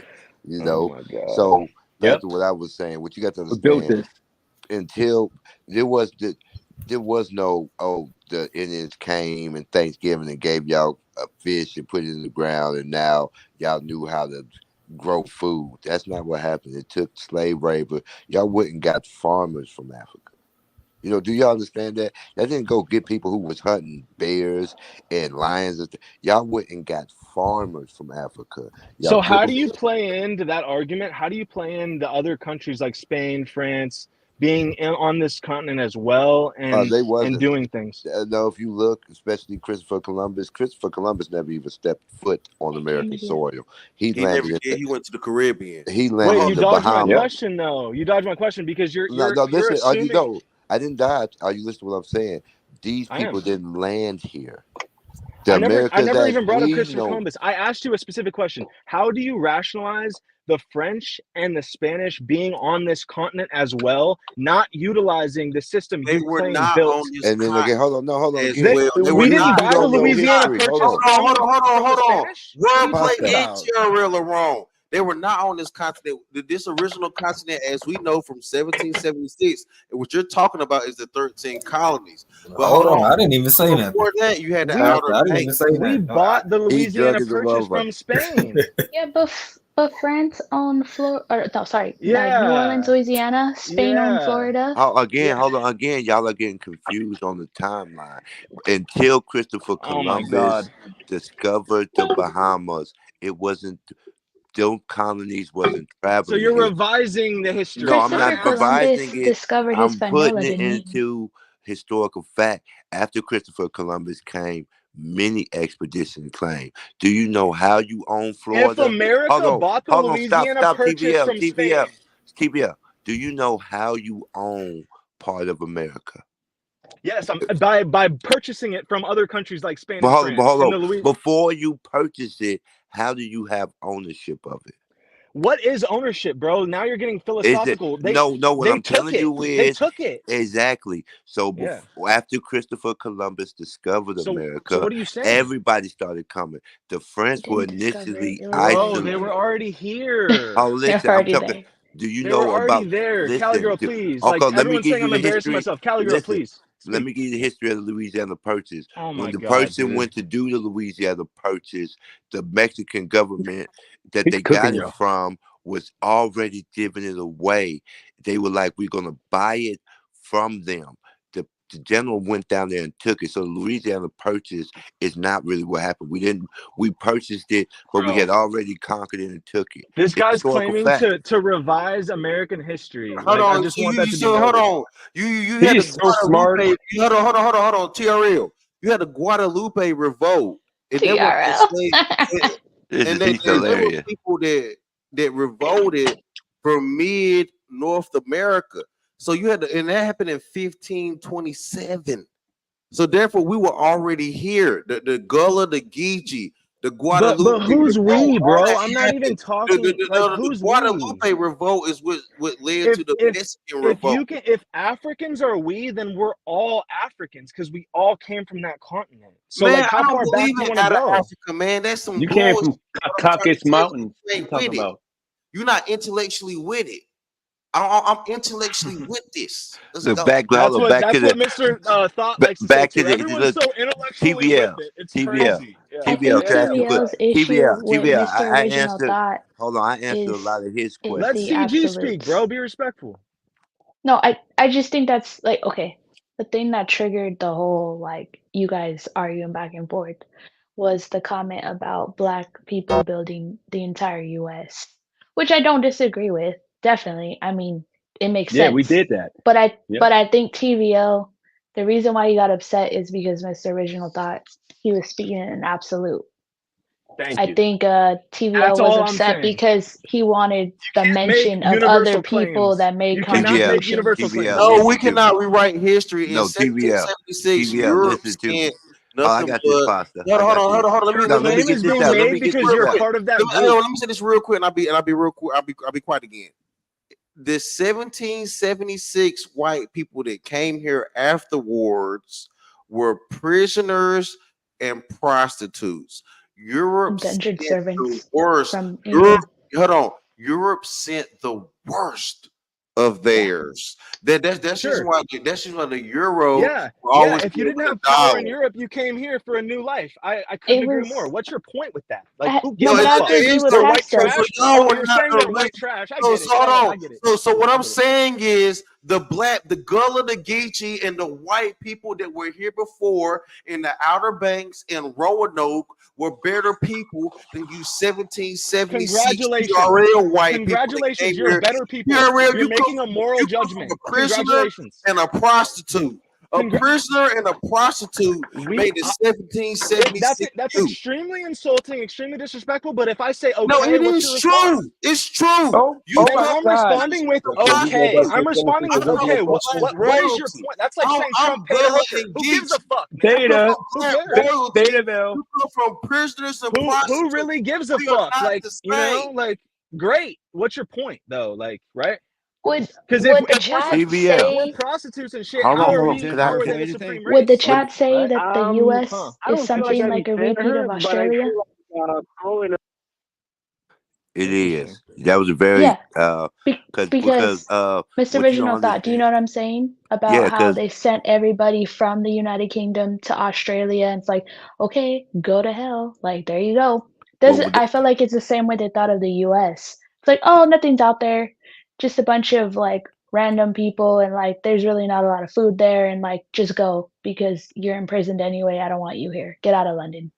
I can talk about Georgia especially. See, what people understand about the abolishment of slavery in London, which happened way before slavery was abolished in the U.S., indentured servitude.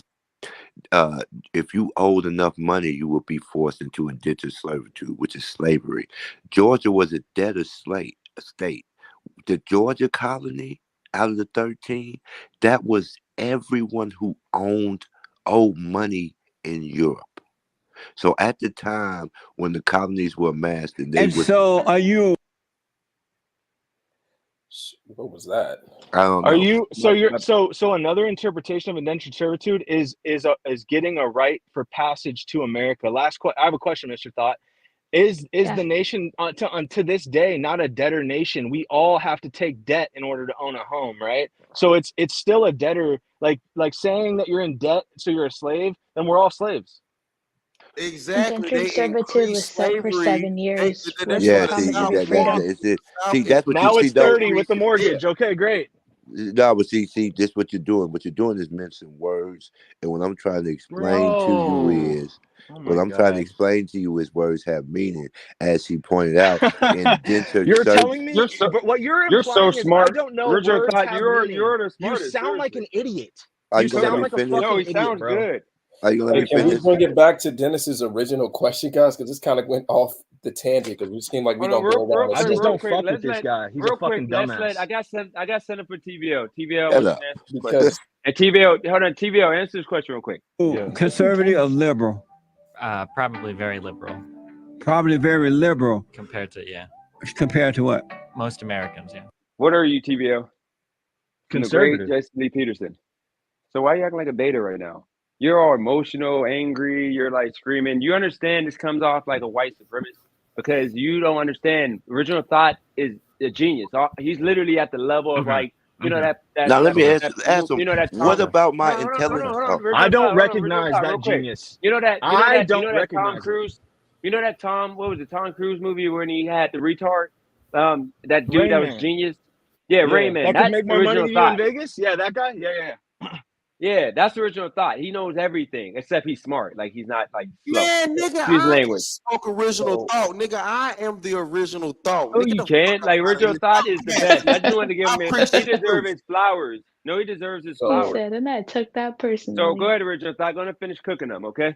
What I want to know, TVL, you know, because what I'm realizing is you have a black inferiority complex. And I think you're intimidated There you go. by my intelligence. I think you're intimidated by the fact that so many people agree outright with the claim that we built this country. Well, there's a lot of black people here, Hold on, so let they me- would agree with you, yeah. Well, let me ask you this. So do you Shout out think, to Christina in the building. do you think black people's contribution to the creation of the American as we know it is overhyped? Absolutely not. Christina. Absolutely not. All races have played a part in this country. And by me asking you about your claim, your universal claim, again, are you going to stand by this? You claimed black people built the country. Stand by it. We deserve our reparations. I am claiming, stop. Okay. I am claiming that black people contributed to the country, but as well as whites and whoever, Chinese that built the rail, whoever. Your claim is very narrow. My claim is broad. That's all I'm saying. Like, so let me ask you this. When were the railroads created? Hold on. TVL, I respect them, bro, but this is probably not the ground. Can I ask the question? Yeah, it's a losing fight. I don't give a fuck, though. I don't like this guy, you know? That's it. Like, as long as that You up getting against across, nothing I'm but good. black men, bro. You might as well just bow out. Yeah, go for it. Go for it. Fuck this guy until Wordplay. I'm loaded. This guy's a dumbass. Can I ask Original boomer and a dumb fuck. Can I talk real Wordplay. quick? You need to come get this meat wordplay. But go ahead, Christina. Oh my God. I can't wait. You got to Mr. do Boomer, something aren't you about your sitting in man, daddy's Calvin. house, bro? Aren't So you sitting in your daddy's house? TVL, can I ask you a quick question? Yes. You lonely, bro. So this my question, because it sounds like the argument that, because I've heard this argument before, that you're not saying that black people didn't play a part in the role with the labor of building this country, correct? You're not saying that. So I don't even want to use the word labor because to me that's kind of disrespectful. They played a part in many ways beyond labor, culturally, economically, every way possible, not just labor. Breastfeeding. What about the breastfeeding white babies? Yeah, breastfeeding white babies. So getting into the without getting trolling paid. kind of bullshit trick, gaslighting. No, bullshit, that's to not me, trolling. That to is me, true. an example. Hold on, let That's him finish his fantastic. thought. Let him Really finish his cool, thought. dude. Really Peanuts. cool. You guys make so and we fuck dogs and shit. Great, dude. That's awesome. My thing is, it goes Who beyond said that? labor. It's cultural. What about the Harlem Renaissance? What about, you know what I mean? Like, there's a lot more that contributions. Of course, you guys know. That It's was not. later You don't need on me to tell after you. industrialization. Let me check this right. So we talking about agriculture, right? Let's go back to look. forget about the breastfeeding. Let's hide behind black women, right? We're not gonna hide behind the black women and them breastfeeding white babies. We're not gonna hide behind. As men, we're gonna have this conversation as men, right? Men created agricultural for you white boys, and even in slavery. That's how y'all. That's why you know about runoff water. Wait, so the Native Americans So weren't hold on, growing food? hold Like what? on for dude, a second, This is crazy. right? There's something called the barbecue wars, where black people, even though the barbecue was, we took barbecue and barbecue sauce and turned that shit into something that y'all stole. This barbecue in America is Congratulations. y'all stole that shit from us because Okay. y'all did that to us. So And there you want to go to Harlem. Why jump up north when the majority of all black Pasta, what are you talking majority of about? all Dude, black I gave Okay, one wait. example. down Okay. I south? gave one There was Okay. a example. Majority of black specific people Can I Hey, can we say let down Christina? something? south. Hey, real Can quick, I can we say let something? Christina? Can we let Christina? Because she just came on. Let Christina get a word in real quick. Go ahead, Christina. Okay. TVO, why are you so angry? Because I don't like Oh Mr. God. Boomer. Huh? I don't like Mr. Boomer. You don't like him? Is it because of the way he talks? It's because he's making claims in a super biased way that's disrespectful to me and other people, in my opinion. You Okay. come from a prisoner and a prostitute. There's no way we can't disrespect. So I just Cause Hey, yo. so wait. Well, there TVO. was a reason why. It doesn't really bother TVO. me. It's fucked up. It shows more about you than me that you say shit like Okay. that. But the TVL, Can I was trying. talk? Can I Go ahead. talk? Go So ahead. Go for it. TVO. So I understand that you're upset with him and you don't like the way that he talks, but that's just how he is. So there's nothing you can do to change him. Yeah. So Yeah, I agree. Okay. I I mean, that's what that's can you no, really okay. do? What my Well, that's I what mean, can I any of us do? We're just on the internet talking. I Like, know. right? I personally like the way OG talks. Like, I think he's great. I think he's Everyone smart. does. I'm in the minority. I'm the only person that And doesn't that's think he's a fine. genius. But I Nobody want to has make sure that I am making my point clear. I think he's a fucking dumbass. you're That's making it. He's the your Rain point Man. perfectly clear. I understand. Okay. Then But that's it. Let's move on. and That's you it. have your It right doesn't to matter. your opinion. But hold on, I can't Can move on but I because wanted But to ask it. I you're wanted, telling. Hold on, real quick. You're If saying you're like so some. confident in your abilities, take it and leave. I'm nothing, bro. Just you're a master. No, Go no, ahead. no. 'Cause I want to Right? deal with the logic of it. I think because The once you logic is really. you make biased claims. I've already said that 10 times. Bro, you make biased claims. That's it. Hey, hold on, real quick. Once you're done cutting me Hold on, off, real quick. Hold on, original thought. Let's do this. How about we do this? How about I ask you guys each 5 questions, and let's see who gets them right. Y'all both answer the questions. Let's see who is the smartest. Okay. So first one is going to be. Make sure it's not biased to black people. So no, it won't be. So who's the 3rd president of the United States? Both John of you guys, Adams. go ahead. Or John Madison, maybe. Y'all Sorry. both get an answer. Original thought. Adams is the second. I don't know. Thomas Jefferson. Original thought. You got one. yeah, Too late because you can be looking it up. It is Thomas Jefferson. Yeah, I was just going to say that. So he got it right. I got multiple guesses. He got that one. He's the genius. Number one for original Boomer. I will take 0 that. from me. So that's okay, so this should be a have simple one.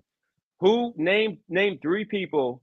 Y'all each name 2 people who wrote the Constitution. The Constitution. 2 people. John like a lot of Hancock, people. George Washington. and Thomas Jefferson. John Madison is one of the main people John that wrote Madison. the Federalist Papers, and he was arguing for it. I know that, but as far as John writing the Madison, whole yep. thing, as far as writing the whole thing, I feel like there I'm wasn't saying just one person. pretty much signed it. Just 2 Well, people. Hancock, like he said, but John Madison was one of the big proponents for it. I don't know. I mean, he got 2. I'm trying to figure out another George hard one. Washington Valley and Girl, you got a James hard Madison. question? How about this? Everybody on the panel asked a question and original thought and TVL answered. And let's just make them. But what does this prove, challenging. though? I'm not trying to compete I with mean, him. because you said he's a dumbass. So let's make it clear because he's been right so far. Cali that, Girl, you now got a question? I'm starting to chill out. Let me revise that. I don't want to. Benjamin Franklin signed it. Okay, but real quick, let's just Cali, keep hold it on, real. hold on, Instead of real quick, calling me hold on, dumb, real you quick, can just say you don't like real what I quick. say. No, No, but okay, hold okay. on, real quick. One I more, don't one more. like. Give me one I don't more. like Give me your one more. bias. Hold I don't like your on, bias. TVO. Give me one more. Hold on, Yeah. give me one more. Cali girl, ask a question that like a hard one that they Discuss both the would proven be thing. fair. I actually I don't sorry, I don't mean to like derail Okay, this, but wordplay. You got one? I wanted Or to hear Kevin, do you have wait, one? I wanted to hear Kev's response. He's been trying to get it out. Well, first, Kev, you asked one question to both these individuals to answer, and after that, Kev, you got the floor. I really wanted to touch on the question that Go for it. my original question, the reason, because I was Yes, trying to get an please. understanding of his reasoning of why he's against what Mr. Original Thought was saying, because I want this to be a productive conversation, so we can have an understanding, even if we disagree. Let's at least try to understand his perspective. So Kev, you run the live right now. I'm gonna put you at the top real quick. You handle the flow of the conversation. As long as you're on here, you handle the flow. You got y'all respect. Real Kev, quick, do your thing. real quick, Kev. Real quick, can I reframe myself? Let him goddamn speak, bro. Yeah, let Kev go. So my line of questioning was very specific and it was very precise, because I was trying to get somewhere with this. Yeah. So you're not discounting, and the reason why I said labor, because the blacks did play a part in building the White House. They did the labor. Yeah. So the reason why I said that, because I've heard arguments where they said that blacks, yes, they played a part in the labor, but the actual building of the infrastructure and the writing of the Constitution and building out the systems in order to create such an infrastructure was not created by blacks. Is that your level of reasoning? I think right there, what we have to define, and I don't want to get this like all off track, but we have to define what building right is. And I think you, me, and Original probably all have different, maybe subtly different interpretations. So I'll just start with mine. My interpretation of building is in a sort of a symbolic kind of way. That's how I'm hearing Original Thought say it. I don't think he literally means with a hammer and a nail they built every building in the country. I'm hearing him. Okay. I do. Through labor. Okay, through economic contribution, through sociological and financial deprivation. To me, then, if you're saying it literally, on every level, you're making the claim that you were there for all of history to know no other race than blacks picked up a hammer in the whole American history. That's what I'm hearing you say, and that's impossible to me. Original thought. Let Driving the Wolf, another white guy. Let's see his opinion. Driving the Wolf. Do you think that black people built this country? Let's see if you're going to be a white supremacist, or you're going to be like a regular white folk, or you're going to be open-minded. Let me just first say thank you for being on this great panel with a bunch of great jumping on. Great people. You know what I mean? Trump 2024. Thank you. 100%. But no, mirror. I don't think black people built this country. Definitely not. I think hardworking people that were impoverished actually built this country. I think people that were struggling brought their families here and built this country. I don't think that all this bullshit of white, black built this country. I think that people that were actually working to get some kind of independence, a lot of immigration built this country, a lot of different types of folks built this country. So it's you can't put it on. Hold on, TVL. Let me ask you. Hold on, Original Thought. I'm sorry. It's echoing real quick. Christina, you're a fellow white. I want one more white person to have opinion on this topic. Did black people build this country? Christina. And then after that, TVL, let him get the floor. And then Original Thought, you can respond. But go ahead, Christina. I actually don't know who built this country. Like, who was here first? Like, I would go based on that. I tried to tell y'all, but y'all wouldn't listen. Okay, hold on, Pastor, but I don't want to derail the conversation. That's fair. Let me get my time to respond. Original Thought, just let TVL, because you had the last one before I let Driving Wolf. Let TVO go, and then original thought. You go. But You go wait, next. Go ahead, TJ, TVO. Okay. can Go I ahead, say Christina. something really fast? Sorry, Yeah, TVO. you got said. Say No, you something got really the floor, fast. Christina. TVL, Then your mic TVO is go muted. next. TVO, you're muted. But let Christina get out what she wants to get out, and then TVO, you're next. I think my AirPods ran out of battery, bro. I understand. We can hear you now. Okay, but go ahead, Christina. Get out whatever you need to get out, and then TVO will go next. Okay, so the thing is remember when we've talked about this in the past, TVO, that you said you got mad at me and said, "Why do you care? It has nothing to do with this. It's pointless." Basically saying that why should white people care about anything to do with like black people in general? Because it's not our problem. You said, "Why do you fucking care? It's not our problem," right? So I think this Can you hear me right now? I can hear you. Okay, sorry. I really quick on that note, what I didn't like about that day was, in my opinion, and I appreciate you being respectful of me. I'm trying to do the same.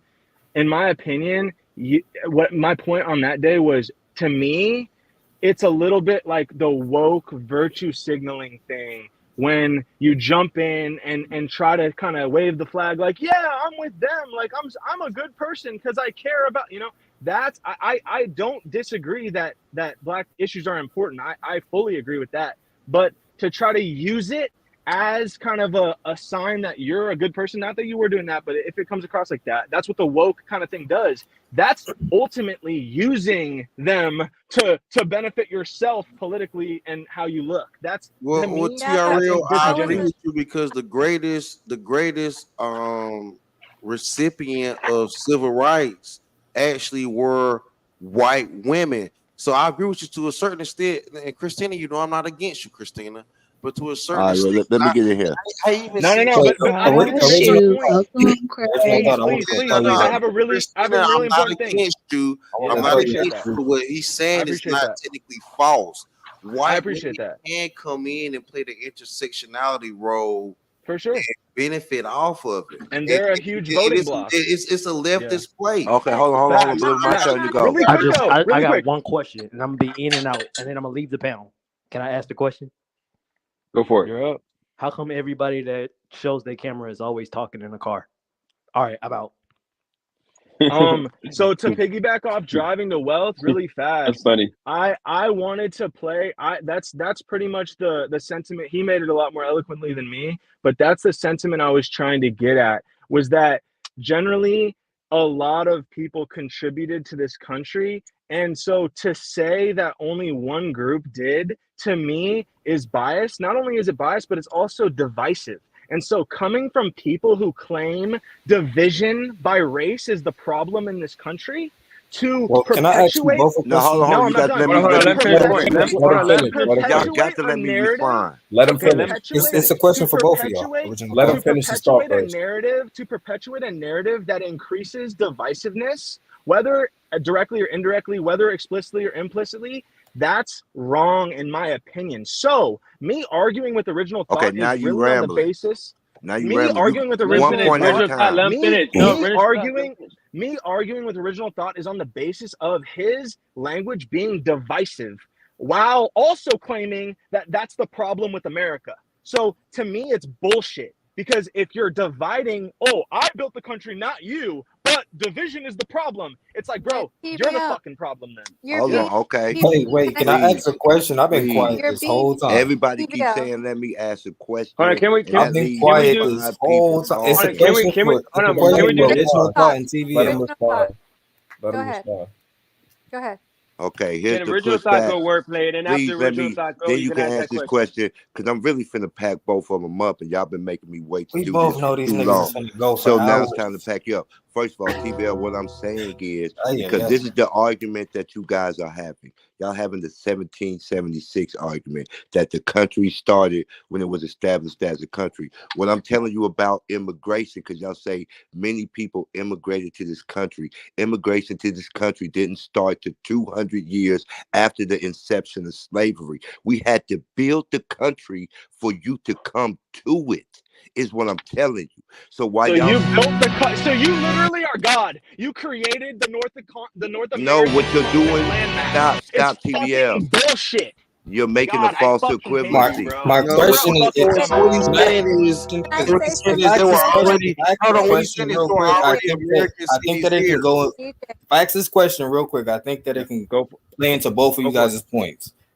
So it's an opportunity for both of you guys to prove both of your points. TVL, can you name the things that white people built back in the day? And original thought, can you name the things that the black people built back in the day? Since those are you guys' argument. No, You guys are I not can't. naming anything I that. can't name that. I can't name that because I'm not making the claim that white people built anything. I I I'm can. can. simply making the I claim. can. I'm simply making the claim that black people did not build every single thing. So That's original the thought, whole tell him thing the things that I've black said. people built. Well, black okay, people. hold on real quick, Hold on, Pasta, because I was asked the direct question. Let me answer the my largest, direct the questions, Pasta. When I'm asked the direct question, let me answer it. The things that black people built, especially that started America, was the American economy. The reason London and Europe wanted the American land was for its raw material resources that was mined That's and what life's harvested about. for free off the back of black people and then shipped up north using black labor to convert into raw goods to be exported to other countries. Like the beginning of every country that's ever existed, it's not what you do with your country, it's what you export out your country. So But without as the you keep raw, talking, stop. you make it sound Stop. like you I'm not, made no, all the yo, resources, I all the was land, Can he everything. finish? Can he hold it? you Go couldn't TVL. answer Just the let him finish. question. He lets y'all you want go. to mute Listen, me? hold on, stop. Listen. You couldn't answer the question, so you sit your ass in the car and take this lesson from somebody who Yeah, can answer the question. he needs that. Okay, Yeah, Nigga, you I need we can't that. answer Go the built ahead. this question. Nigga, you economy. can't answer the There question, is no son. America without the economy, and then from that economy, that's how you had all these infrastructures, these antebellum houses, these plantations. It was American. That's why the succession and the Man, division of you said slavery. something I already said. We started the rice. Look, the original Can he black. get? Can he get it? Can he get Hold on, his hold on. trade? Y'all Can he get give his me trade? 30 seconds, right? Give me 30 seconds. There you go, OG. There The you go. original, You the could. original was growing rice. Yeah, your 30 seconds up. I had Yo, to back stop y'all up. fucking mute See, me because and y'all I'll can't fucking refute drop. that. Did you If see you the don't shit want I me to be, laid out? I'll You can't fucking drop. refute that. Just tell me to drop if you want me to be, but stop fucking mute my mic, nigga. Fuck is you doing? I didn't mute your mic. Nobody mute your mic. Ain't nobody mute your mic, man. You Nigga. tripping. I'm the only one Anyway, that no, can. somebody did mute my mic. Yo, anyway, but the original Gullah and Geechee, they grew rice. Rice, cotton, and tobacco is the original things that help grow the economy of this country. Did you create that land as well? Yes. No, God created that land. We cultivated it. Thank you. No, God created Okay. that land. We Okay. Now we're cultivated getting it. somewhere. Now we're getting somewhere. Thank you. Wait, That's TVL, Hold on. because So you if didn't see what you're name doing, anything. You didn't name anything that white people Bro, built, if bro. I name anything, it's gonna sound racist. But No, what did white no, people it's not. build? They No, built it's every But fucking Worker, house that's kind that of a moot Dennis and point. everyone on Zillow's looking at. no, They it's not, fucking because built those. They if built. one man is saying that black people built the country, and then on the other hand, a white man is saying Guess what the white people built? They built the no economic. black people Guess what? No, let me contributed. answer that. If you really want to get sweet, guess what the white people built? They built the economic system that labor was utilized within. Period. Okay, so now that we got both points, and it seems like we got a better understanding of TVL's perspective and original thoughts, if we could just condense it and recap it, if we have it accurately, TVL is basically, from his perspective, is saying that he's not discounting the contributions that blacks have done for this country, but he also wants to acknowledge that there was more moving parts that took place within this country other than blacks literally creating everything that we see in existence in America. Whereas with original thought is saying that no, he truly do believes that blacks played a pivotal role in the United States, as a lot of the resources that were generated and created were built by blacks, and it helped stimulate the economy. Therefore, they played a significant role. Is that Right. is that? But even using the word, I like how y'all niggas bypassing me and all the knowledge I pivotal, drop. Y'all talking about using the word pivotal, shit. I'm up here using dropping the the word knowledge. pivotal, Y'all want to using the bypass me because y'all Get past this cloud. using I'm gonna drop using down the word because y'all some One bitch at a ass time, niggas gentlemen. taking TVL, my motherfucking content and then go try to bypass me Using like the I ain't word said nothing. pivotal and significant. No. I was agree just with. going They with gotta them. stop cussing, man. You gotta stop cussing. I'm trying to keep the I video actually monetized. agree. I actually am on the side that blacks did in fact play a pivotal and significant role. I am We're on that African side. I do Americans. agree. We're not blacks. We're African Americans played a pivotal role in this country. I am 100%. I agree with that. To me, where it gets personal and where to me it's an intellectually biased on Mr. Boomer's part is that he's claiming it's not pivotal, because I agree it's pivotal. He's claiming it's total.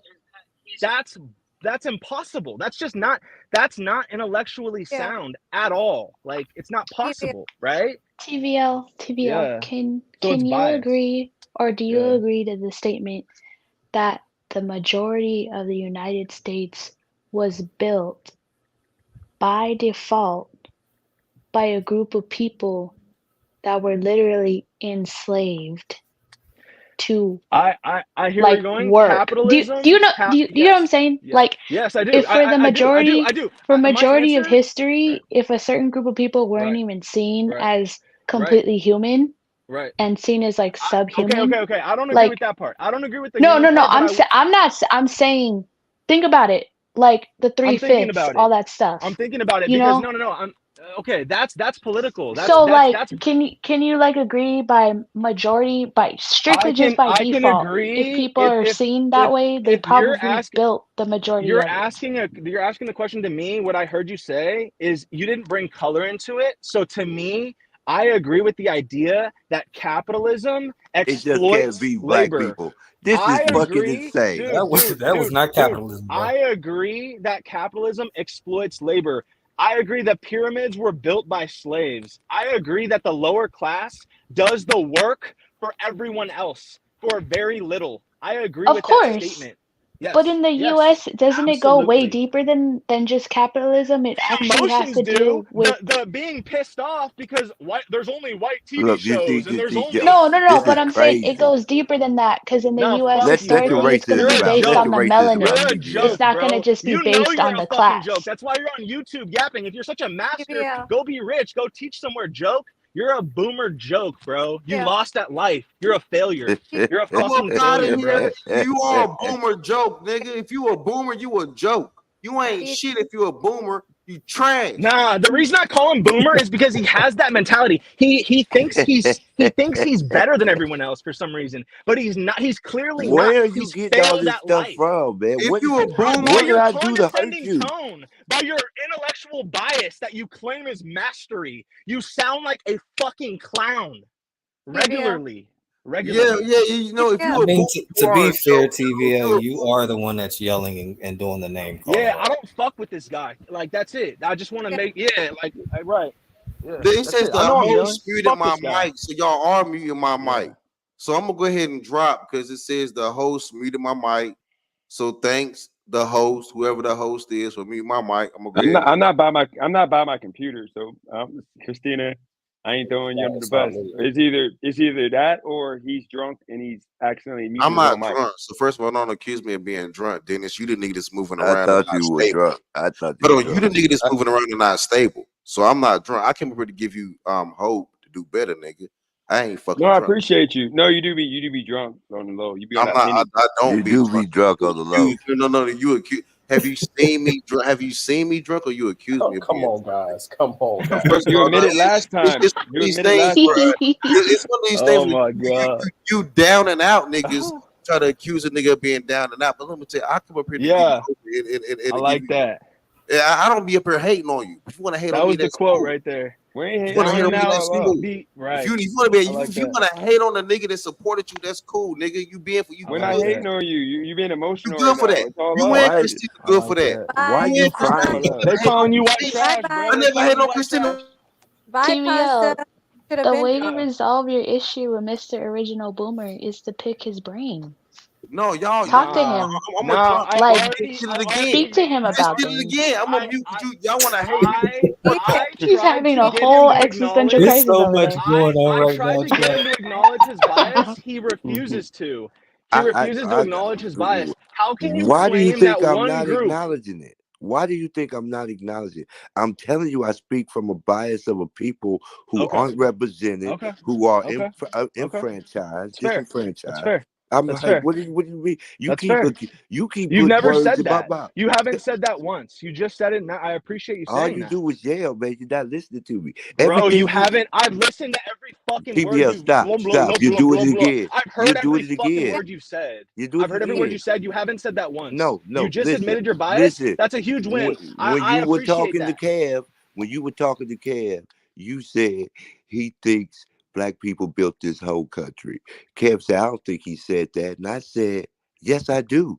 I was agreeing with you No, we're getting this whole somewhere. time. You just admitted, no, bro, you just admitted that you're biased. I appreciate you admitting that. That's all I wanted to hear, because guess what? My response to that is I'm actually not biased. I don't have the right to be biased, because if I am biased, I am white supremacist. So I'm not going to ever be biased towards my own race, because it's not politically correct. I can't be that, or I am ostracized from the country. I have to be unbiased and include everyone and Listen, look at everyone and try you to say, okay, sound like a child to me. That's what that's you fine, sound bro. like. But that's what a Because boomer would say. That's what a boomer listen. would say. And guess what? I got more shit than you. That's the That's, anyways. Yeah. listen, What's up? the reason I said that, Boomer boy, failure. the Yeah. reason Yeah, I the ad said that, hominems, bro. Come on, bro. listen, He's a the joke. reason I said that is because you were saying I agree with all this caste system and capitalist stuff, except for how it pertains to black people in America. I believe in how the rich people are impoverishing a lower class of people, except for how it's affecting black people in America. So it's like, how do you have such a cognitive dissonance with yourself where you agree, but yet what you see right in front of you, you say isn't real? How do you do Because that? honestly, bro, That's what children do. honestly, my success in life has been by getting outside of myself. Being outside of yourself and not Who's being saying that biased you like said? you is to me the way that you succeed in OG, life. OG You're packing them making up. you're making TBL, points. TBL. You talk Your about what point, you have. You haven't right? done nothing with your life. Right. Nothing. I've seen the Right. world. I've seen the gates of Rome. I've seen sights your eyes couldn't even fathom, son. Keep going, The keep only going. thing you're talking, listen, only thing you're That's so talking to me cool. about is a few trinkets That's and so tokens. cool. And I done lost more than you'll ever achieve. What I'm telling Really? you is what I have is what I throw in your face every day. This intellect and intelligence. It's something You're I a take joke, with dude. me everywhere, You're a and I joke. can rave in your face like a flag. Man, Congratulations. just bow down to You the sound black like a guy fucking as I idiot. put this You black fist in didn't the air. graduate from college, Just bow did you? down. You read a bunch of books in your 40s and shit, right? Yeah. Congratulations, bro. No, I've been Congratulations. But reading you books couldn't my finish whole college, life, right? But and you it's couldn't finish evident. college, right? Going to college Nice. is reading a bunch of books, to be I honest. mean, Yeah. listen, And it's don't even also get. discipline that he couldn't achieve, but then later he wants to come on here and be He was in the condescending. military. What do you Anyways. mean? He retired. He retired from the military, so he has to have Listen, some Cool. type I'm of like discipline. it. I can sit Come here and get throw me. all my accolades in his face, but there's no need. It's really For just sure. no need. For I sure. beat him with words. All I have to do is speak. He's offended by my You speech. claimed blacks built the whole country. That's not physically possible. I don't There was claim it. other It's a people historical involved. fact. There was other people involved. That's a fact. If you Later can't on, acknowledge it, you're biased and you're a dumbass. That's it. check this out. If I'm the cook in the kitchen and I make all the food, and then you come put the ice in the drinks, that don't make you the chef. That Who make you the built the waitress. building? Who built the building? Who marketed it? Who did? You know, you didn't. You all you did was one little thing, right? And you want to claim the whole credit, original. right? It's like I'm I don't just get it. saying, all the help that you say these other people did came after we built this country. Okay. You in the land Okay. that the black man Okay. built, and be Okay. proud. Okay. We ain't trying to Okay. take it back. We Okay. just saying acknowledge our contribution. Okay, Bro, I guys. did gave acknowledge your 60 contribution, listen, but you have to do the same to other races, or you're a fucking biased So clown. can we be fair? Can I get you guys to agree on at least one? I don't want point? TVO to go. Please help him, Kevin. Please So- bring some smartness to this. Please, Bro, I don't save feel him. like I I'm don't want going TVO to go outside. out like this. I don't, want bro, him to I go feel out like this. great. PBL, can we agree? Like- And Mr. Original Thought, can you guys agree? And can we just come to the middle if we were to say this? Because obviously there were, this country was, like we mentioned earlier, that it was taken from someone else. We can agree to that, right? And then the second course. point, so the second point is, then that means that if it was taken from somebody else, then technically the infrastructure before it that we know it today, there was something else that the individuals who they took it from, they had to learn something from them, right? For sure, absolutely. So But therefore, that's crediting beyond just the narrow claim that he's making, right? And I say it depends on the context and how you frame Of it. course Because he does. I do. You can't but I'm just say just saying simply that. that other people contributed. It's like, Can we what? say That TVO? doesn't make we agree? sense. Can we TVO. agree?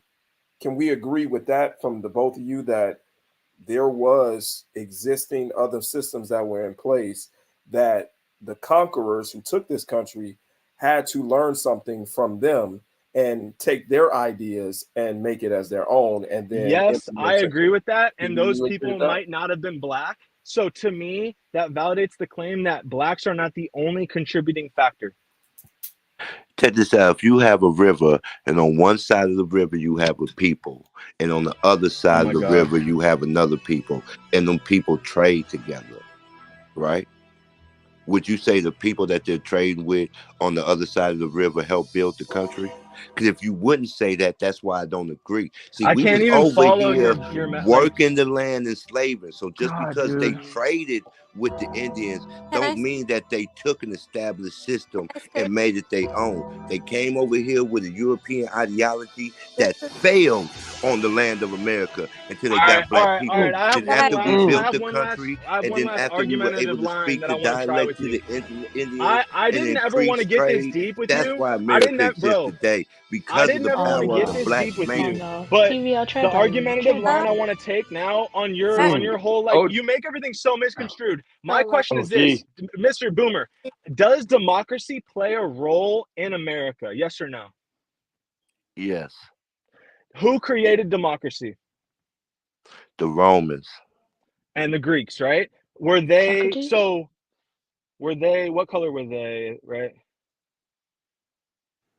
Well, I'm glad you mentioned the Greeks, because before the Greeks, you got to remember from 14 He's before, revising history. Here we go. yeah, the Moors ruled Greece. So when you say the Greeks, we talking about black men again. You got to Fine, understand the fine, history fine, of the fine. world is Everything's black. black. You're right, Yes, man. You're the right. history of the world is Congratulations. black. So you saying the That's Moors didn't great. exist? That's The great. Moors Go didn't read rule some more Spain books. from Go tell everyone 1292 you're to a master. I'm 1492. gonna live in real life. I'm gonna, it's like, dude, I'm giving congratulations. you Like, historical facts. I'm that's giving you awesome, historical man. That's facts. awesome. That's so cool. Like, I think we awesome. got somewhere here, guys. I Yeah. think we got. okay, so can we say Kev, that that was very reassuring. can we agree to disagree at this point because you're just going round in circles?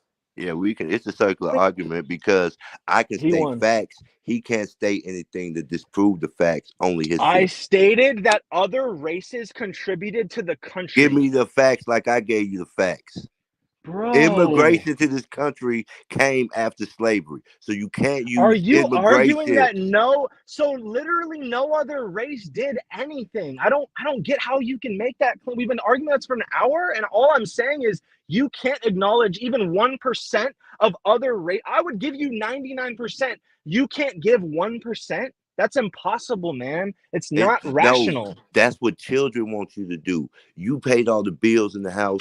You paid for all the food and the clothes in the house. But because I wash the dishes, I'm as equal contributing as the parents. We are the parents of this country. We are Okay. foundational black Okay. American. We Okay. are the only natives to this land. Okay. We didn't immigrate Okay. here. We were forced to be here, okay. and we was born here. Everyone Okay. else is an Okay. immigrant. This is To our country. Okay. We built America. Okay. Okay. please You did it. disagree, please. This is going nowhere. Yeah, y'all can move on to another subject because he can't. He's out of his depth. That's all. So to get Please. back to Dennis's original Damn, question, bro. which was, I didn't get a chance to I mention hope it. I see you one day. I really do. I wanted to agree That's with. not necessary. I wanted to agree Oh, with Callie's point. threats. G. I wanted to go circle back around to Callie's point of what she was saying about people of different walks of life where they have a different perspective from what Dennis was saying, because she mentioned, I think it was Pittsburgh and Ohio. And I just wanted to add that that's the same thing here in Chicago that is highly segregated, and that there's individuals who have never been outside of their locus of their neighborhoods, and all they know is just black. We literally have black neighborhoods, white neighborhoods, Chinese neighborhoods. It's not as integrated to that degree. So that's not just in Ohio, but it's the same way here in Chicago. But that doesn't take away from Dennis's point, and to answer his question that no, whites do indeed look down upon other whites. I did wanted to make that up earlier. That point Okay. earlier. So I'm wrong about that. I give you that because I didn't know white people did that to other whites, but you got me there. Well, you gotta ask white people. No, I ask white people, and usually they just say whites. They never say white trash. I've never heard a white Like- person in my life really say white trash. Usually it's like, that white guy is this or that, but I never heard a white person. You know how, like with black people, they'll say that's like an N word behind our back. They'll use the N word, but when it's white people doing the same thing, they never say white trash. They just say, oh, that's just a misunderstood, or that dude had a rough life, or he didn't have parents. They make up an excuse, but when it's black, they just say they're just bad. Yeah, I've heard them they don't say give all them types any cap. I've But heard black them say- people, think about us though. Black people, when we see a white trash person, we don't call them white trash. We treat everybody equal. We might see a meth head and we'll say that's a meth head, but we're not assuming the worst. We treat everybody equal. But when it comes to white people with the white trash, usually it's always, oh, they're just black. They're just whatever. They're going to rob us. Let's be careful. Let's go across the street. But with black people, we never do that. We treat everybody like humans. Dennis, are you trolling, bro? Are you trying to be funny, or because sometimes I can't tell? I'm being serious. I've never in my life saw Because white. you've Christina never knows this. I've heard never a seen. black. Back on that? You've never heard a black guy or a black people refer to a white man as a white cracker. Can you hear me, Kevin?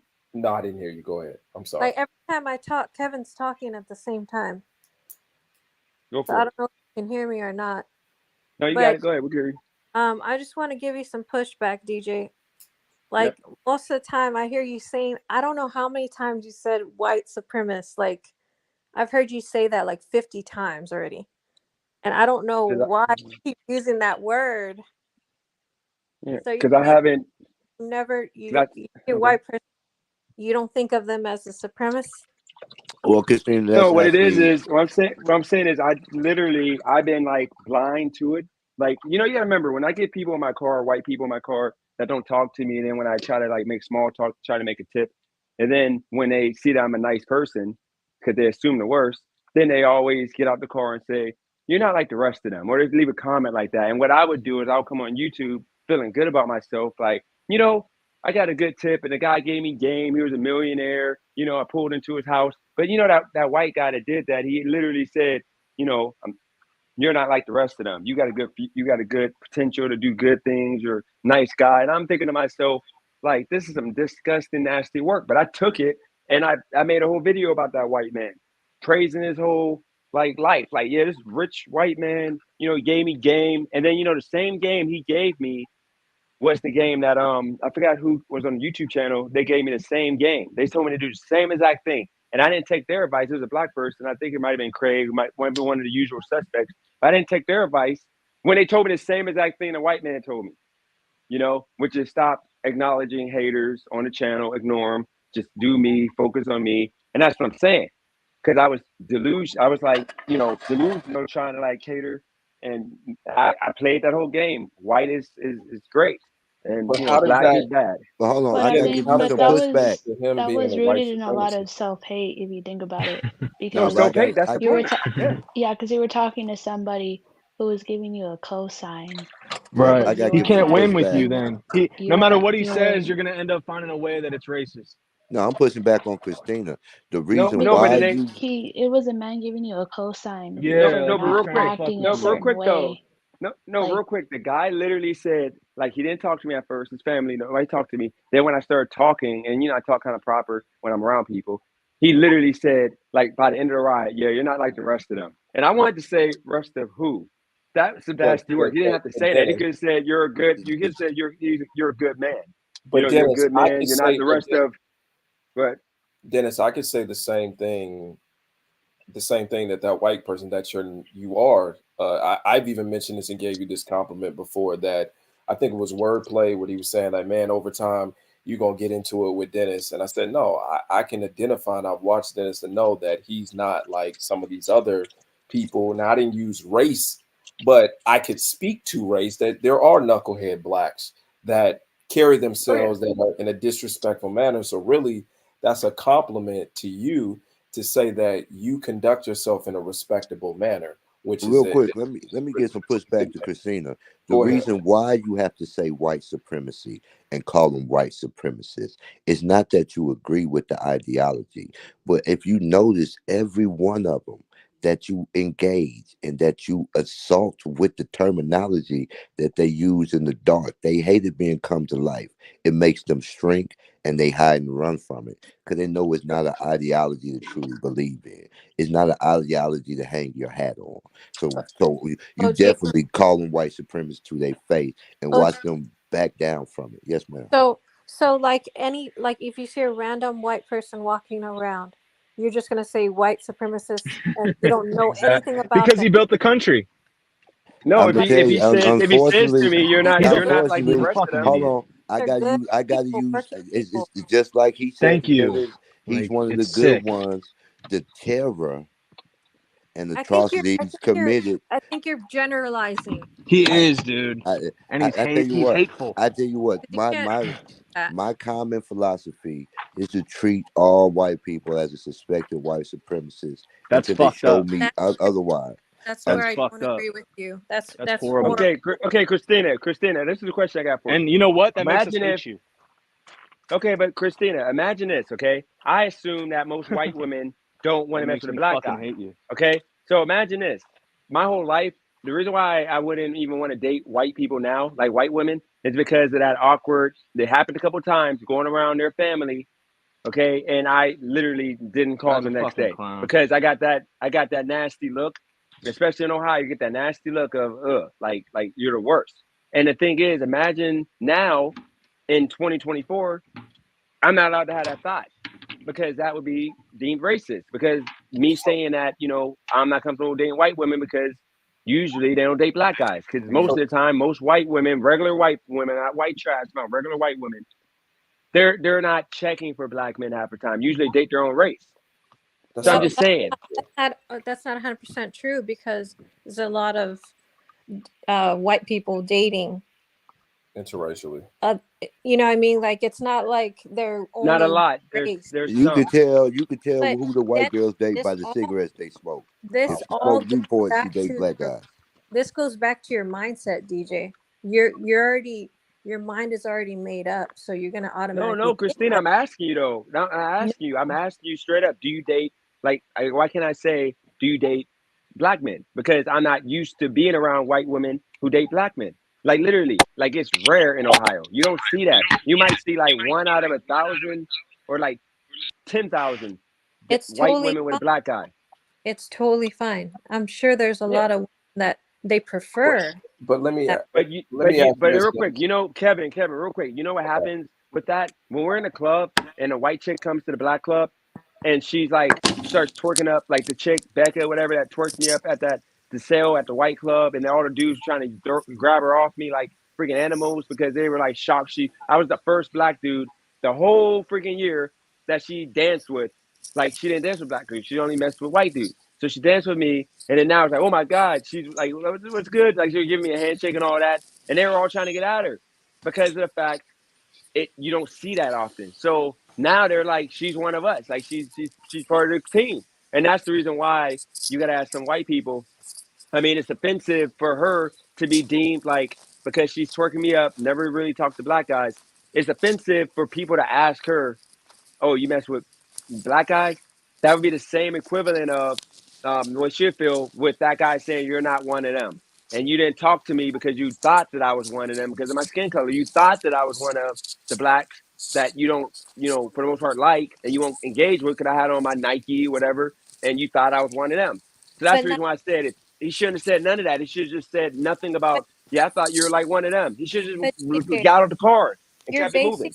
you're basing your own personal experiences, and you're thinking that happens to everybody, and that's I how didn't say everybody. Nope, I didn't say everybody. I said, because in my we don't opinion, it all happens a lot.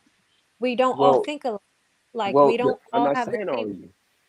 but Okay, he's but I'm not but saying all of you. No, the I point don't that should be understand what you're the saying. point. I don't understand it because I don't agree with it, and I don't see it like that. Well, Yeah, because you don't, Christina, you be on here and they be talking about big black cock because you're on my channel all the time. Isn't that offensive because of the fact you're the only woman on here and you're not black or you're not, they consider you a white woman at this point. You shouldn't be thought Those of as, but it's Those two offensive. You examples shouldn't. though, those No, I'm two saying no. examples I'm of saying comparison, they're kind no. of I'm hard to saying she compare shouldn't. because the No, first it one was is a because man she shouldn't. interacting with a man, and the second one was an example of a man interacting with a woman, and their but sexual No, desire and no. What I'm pleasure and saying is sexual kind of getting off desire. the point. she shouldn't be getting disrespected by being assumed that at first she wasn't messing with black guys, but then now that she's more like they know her a little bit more, so she doesn't judge anybody. She'll date anybody. Like it shouldn't be assumed that she's gonna date just one type of guy, and that's you what I'm I dealing with. mean, you That should guy just you shouldn't assumed that hype I it would anyway. Like potentially. But whatever. Yeah, Dennis, but I shouldn't have to tell him that. That's my you personal business. I always shouldn't have to but act a Dennis, way for as him to respect humans, me. but you always Dennis, do this. but Dennis, you got to understand that human nature in general, we all have microaggressions before we meet somebody. Let me ask you a question: if you saw a black guy and he had a ski mask on and he was walking behind you very closely, would you be suspicious of him? It's any guy. It ain't even about black. Any guy with No, I'm ski saying mask on. no. How can I No, tell he's black with a ski mask on? no, I'm That's what I'm saying like saying. no. But I'm saying that you can see through his eyes. You can see certain tint that he's a black dude behind him. I He His mean, got facial. he got but I'm it doesn't just, matter. but Any I'm guy just with a ski no. mask, I'm gonna be But scared. Dennis, this is a very specific example. I'm saying in this example, he is black. Would you not be Yeah, suspicious? yeah. So, Just like if it was so, white or anything, I would be. let me ask you this: he's a black guy, but then he turns around and walks behind you and said, "Hey, what's your name? I wanted to introduce myself." Would you be shocked That's by his different. conduct? That's different. That's I'm different than me definitely being an gonna Uber be driver. shocked. The No, black I'm guy Yeah, saying, with a that's no, ski I'm asking, mask but I'm asking, took would you off be his shocked? mask and started asking for yeah, proposal. yeah. I I would would be. Yeah, I would be shocking. You would be shocked. But shocked, right? That's an extreme. That's not No, comparison to but me I'm being a using it black as an Uber example. driver.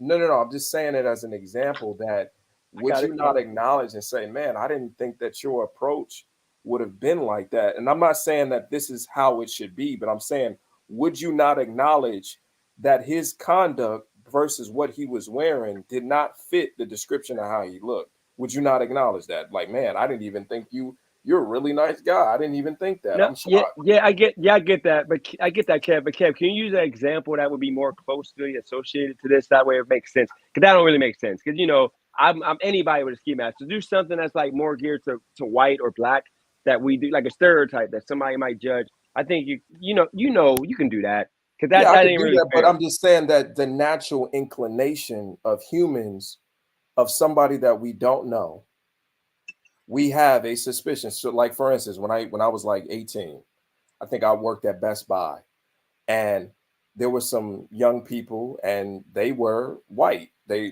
She thought my manager told me to follow them because they looked suspicious because they were snooping around, going between the aisles and things of that sort. So I stood clear because of they look suspicious. So humans in general, we have microaggressions until proven otherwise before we meet somebody. Because I do it all the time when I size people up, and it's a subconscious thing that it's not that we're trying to, but until you actually meet and have a conversation with that person, you don't know. And so until you meet that person, just like me, you like that I was respectable. I talked to you in a kind manner. You even acknowledged when everybody was going back and forth and y'all got He into an did say argument. all that. You guys got Yeah, into an argument and you was like, man, this is exactly what I was looking for. He called you professional. Yeah, you said I was professional. exactly. You said that I was giving you great advice. And there were people in the chat was like, man, even wordplay was like, man, he not gonna follow what you said. And we gave him the same thing. He wasn't listening to us. But it was my approach that you were shocked by. And you even acknowledged my behavior. And mind you, you don't know me. I just got a profile picture. I'm black just like you. Exactly.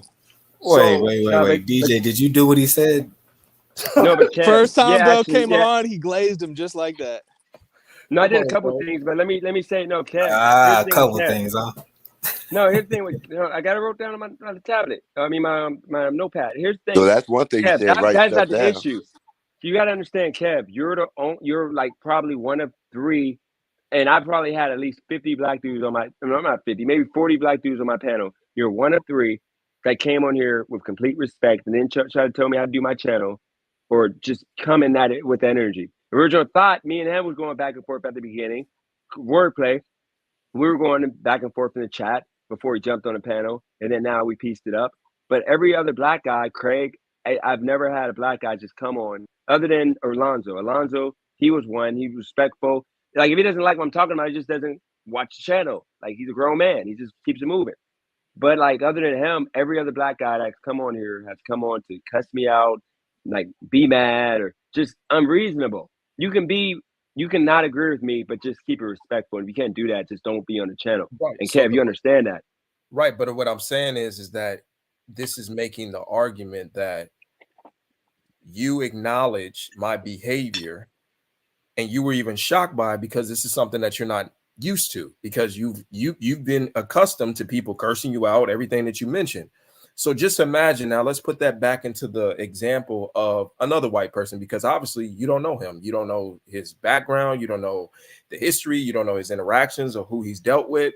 You don't know anything about this guy. He's just a passenger. So let's say maybe he did come across a black person that did the same thing that the black person did to you, which is curse you out, did some unpleasant things. And then when he found and met you, and he was just like, whoa, you're one of the good ones, I see. I'm shocked. Can I add a caveat? Go ahead. I'm extremely annoyed when my Uber driver talks to me. Maybe I'm the only one, but the majority of people I know, we do not want to be talked to. That's the first thing we can agree on, big guy.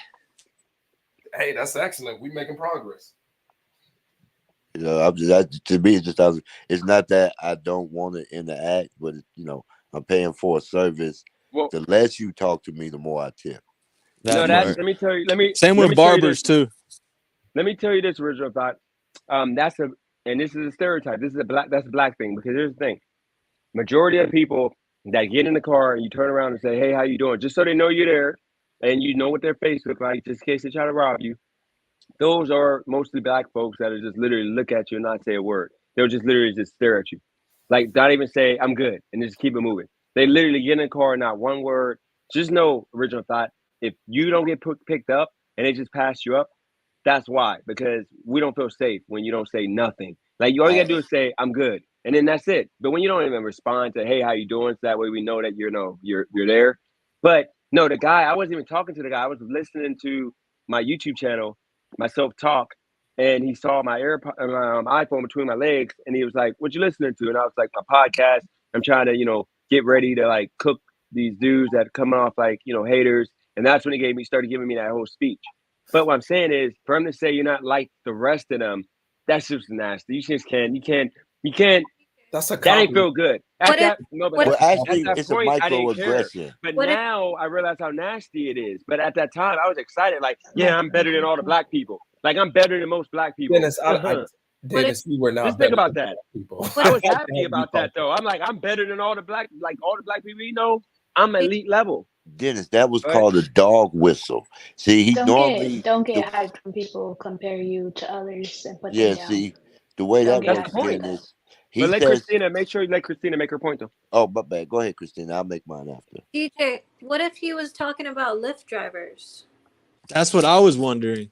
He wasn't. No, he was talking. No, we were talking about. No, we were talking about. Yeah, how do you know? Oh, because I told him my life. I told him my life story. And I started talking about how I grew up in Youngstown, and then we brought it towards the end to race. But that kind of makes Christina's point. Because how many Lyft drivers are giving you their whole life story? No, but that's the thing. That's what makes me better than most drivers. It makes sense. Like you're not like other Lyft drivers, because other Lyft drivers don't give their whole life story. But the thing is, but we ended the conversation went towards the whole Black in America thing, and the fact that like I was telling about the club and about getting ran game on all this and that, and I said that I went into the whole Black not having financial literacy. I went into all this bull crap So then we get by his house, and $1 million house. He's like, dude, like, you're not like the rest of them. Don't allow your skin color or this or that to define you, because I was able to make this happen. You could do it too. You know, you're he's articulate and all this stupid stuff, which I'm not. But the whole point of the matter, you are articulate, though. No, I'm You not. No, I he's appreciate not. that. I He's appreciate not. that. I gotta Though. agree. I'm not though. Yeah, He's but here's the articulate. thing. He's He was struggling with indecisiveness I today. think he is. The word Yeah. indecisiveness. He was He's struggling No, I with have it a speech. earlier. No, I have a speech problem. That's the reason why some words I can can't say. Bro, you okay, be that putting makes people more sense. down, Boomer. You're No, an you you know how to yeah. talk. You know how But to the talk. thing is, though, well, bro. he literally said like, you're not like the rest of them, and that at the time I heard that a lot. Like I had these white people that were like Trump supporters, and I'm jumping on the bandwagon like, yes, like, you know, these people need to stop. Like Black Lives Matter. They need to stop the protesting and stop doing this, stop doing that. I'm all agreeing with these people. And long story short, like the folks, they gave me a $20 bill. I told that story on here. I told all the stories of these white people praising me, and I was all excited, like happy. But in reality, now that I see what I did, that I was literally jumping for joy, getting the approval of these white people, I realized how ignorant and how nasty and how it might be ingrained in me to please the white people. But when I have a black person give me some compliments, whatever, and show some love, I'm gonna be like, I don't care. Back then, now I actually take pride in that, and them like wanting to get some game from me or get some type of something that they can benefit from in the future, like for my fuck up or my screw up. And that's So why I gotta give some pushback to Christina and Cali girl. Y'all are living in a fantasy. The majority of things fall to race in this country, whether it's known or unknown. But I what I never was said saying, it didn't. okay, good. What I I'll was clear saying that to up. I never Dennis, said it didn't. okay, And good. by the way, wordplay took the biggest L lately, sadly. Yeah, TVL, Ski that was I wordplay. ain't cook them that, I but thought it was that was it. TVL, but it was See, wordplay ski. Hold on, real quick. I'm sorry, not to cut you. I need one Nah, right away. I've been working. Wordplay I've was been working for that, 35%. man. Ski was 32%. TVL was 17. Passive was It's because 14. I'm Word didn't shocked. go to the apartment to get the meat. Yeah, you should have came and get this meat. This meat is freaking fire. It's That sweet. probably would have changed it Sausage is a whole lot. amazing. The You're right. sausage is That's the amazing. stink vote right Dennis, there. whenever white people say you're one of the good ones, that's a dog whistle because everybody loves to see how a dog reacts when you give it a treat, how it shakes its tail, how it bows its head and shows submission. You know, somebody like me, what do you mean by that? I start giving them pushback on them, and they immediately get offended. They start apologizing. While you, sometimes in your naivety, it goes over your head. You got to understand this benign neglect racism that they apply to the average black person in America is insidious. Hey, who built YouTube? Here's the thing, Dennis, though. but OG. Dennis, The he founders of Google. he explained what No, Google acquired it. he explained what he meant to Dennis when he said what he said, because Dennis said that, you know, don't allow your skin tone to define you. You could be in the same position as me. See, here's the thing about a true racist. He didn't say in comparison to what. When somebody says you're one of the good ones, you have to say in comparison to what. No, but he gave him, but he explained further from what Dennis was explaining that you shouldn't you shouldn't even worry about your skin tone being a factor with your decision making or to your success. You can acquire the based off of your merits of what you are worth, your credibility, your skill sets. I can see he saw the potential in Dennis based off of what he was describing. So, and you made me miss my point what I was originally going to say. So Dennis, dang, it lost me. Can I say something? Go ahead, Christina, and why? Okay, so OG, I don't find you credible anymore. I was on your side, but now I can't be because you just basically said that, you know, all whites are white supremacists. That's not gonna work for me. Like, if you think every person is like that, it's not true. I said suspected, but the difference is, like I told y'all about preconceived bias, it doesn't matter what I'm a preconceived. I always engage and give people the benefit of the doubt and the opportunity to show me that they're not. Because I truly believe that if you're not standing in staunch opposition to white supremacy, then that you're enabling it. So I'm like, yeah, if you're not an ally of black people, then you're an enemy of black people. And that's a hard stance I do take. But are other races allowed in your mind to be allies to themselves over black people, or they have to submit to their allegiance from their own race to yours? Like, nobody said submit or anything. I said be an ally of black people and stay in opposition to white supremacy. Now, if you're saying being in allegiance to your race means you have to stand in agreement with white supremacy, then you're kind of making a lot of my no, mind. I think you make the claim often. I think you make the claim often that whites have to take all their resources, surrender them to the cause of enabling blacks to gain some kind of win or something. Like, no, that's like real quick. Hold on, original thought. Real quick. TVL question. I'm gonna ask all the white people on the panel. Yeah. Okay. TVL. If you said to a black guy, "You're not like the rest of them," what would you mean by that? If you said that, bro, I'd never say that. Like, but to me, I'd never say that. That's my answer. But to me, what I've been thinking this whole time is, I honestly, I could be wrong, but I would bet, bro did not say those exact words to you. I bet he said something that you interpreted to that degree, but he did not say those exact words to you. That shit's racist. TVO. That's the point. That's what white conservatives who they find out you're a conservative because you vote Trump and you push the Republican talking point. That guy was a fucking racist if he said that. Yeah, straight up. Literally, that's what they say. You're not like the rest of them. He's a racist. That guy was racist. Why didn't you up? What was that? Why didn't you say that's disrespectful? You should have. You should have caught. I can't. Why? That's your moment. I'm a Lyft driver. No, I'm a Lyft driver, and I can't lose the money fighting that good fight. But real quick, driving to wealth. If you were to, if you drive, you done ride share driving to wealth.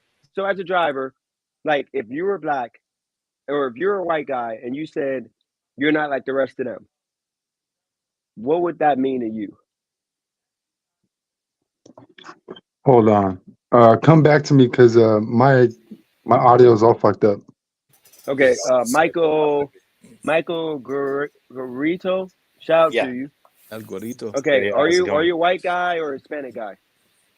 Mixed race. Well, let's say this: if you were a white guy, and do you do rideshare? No, I don't.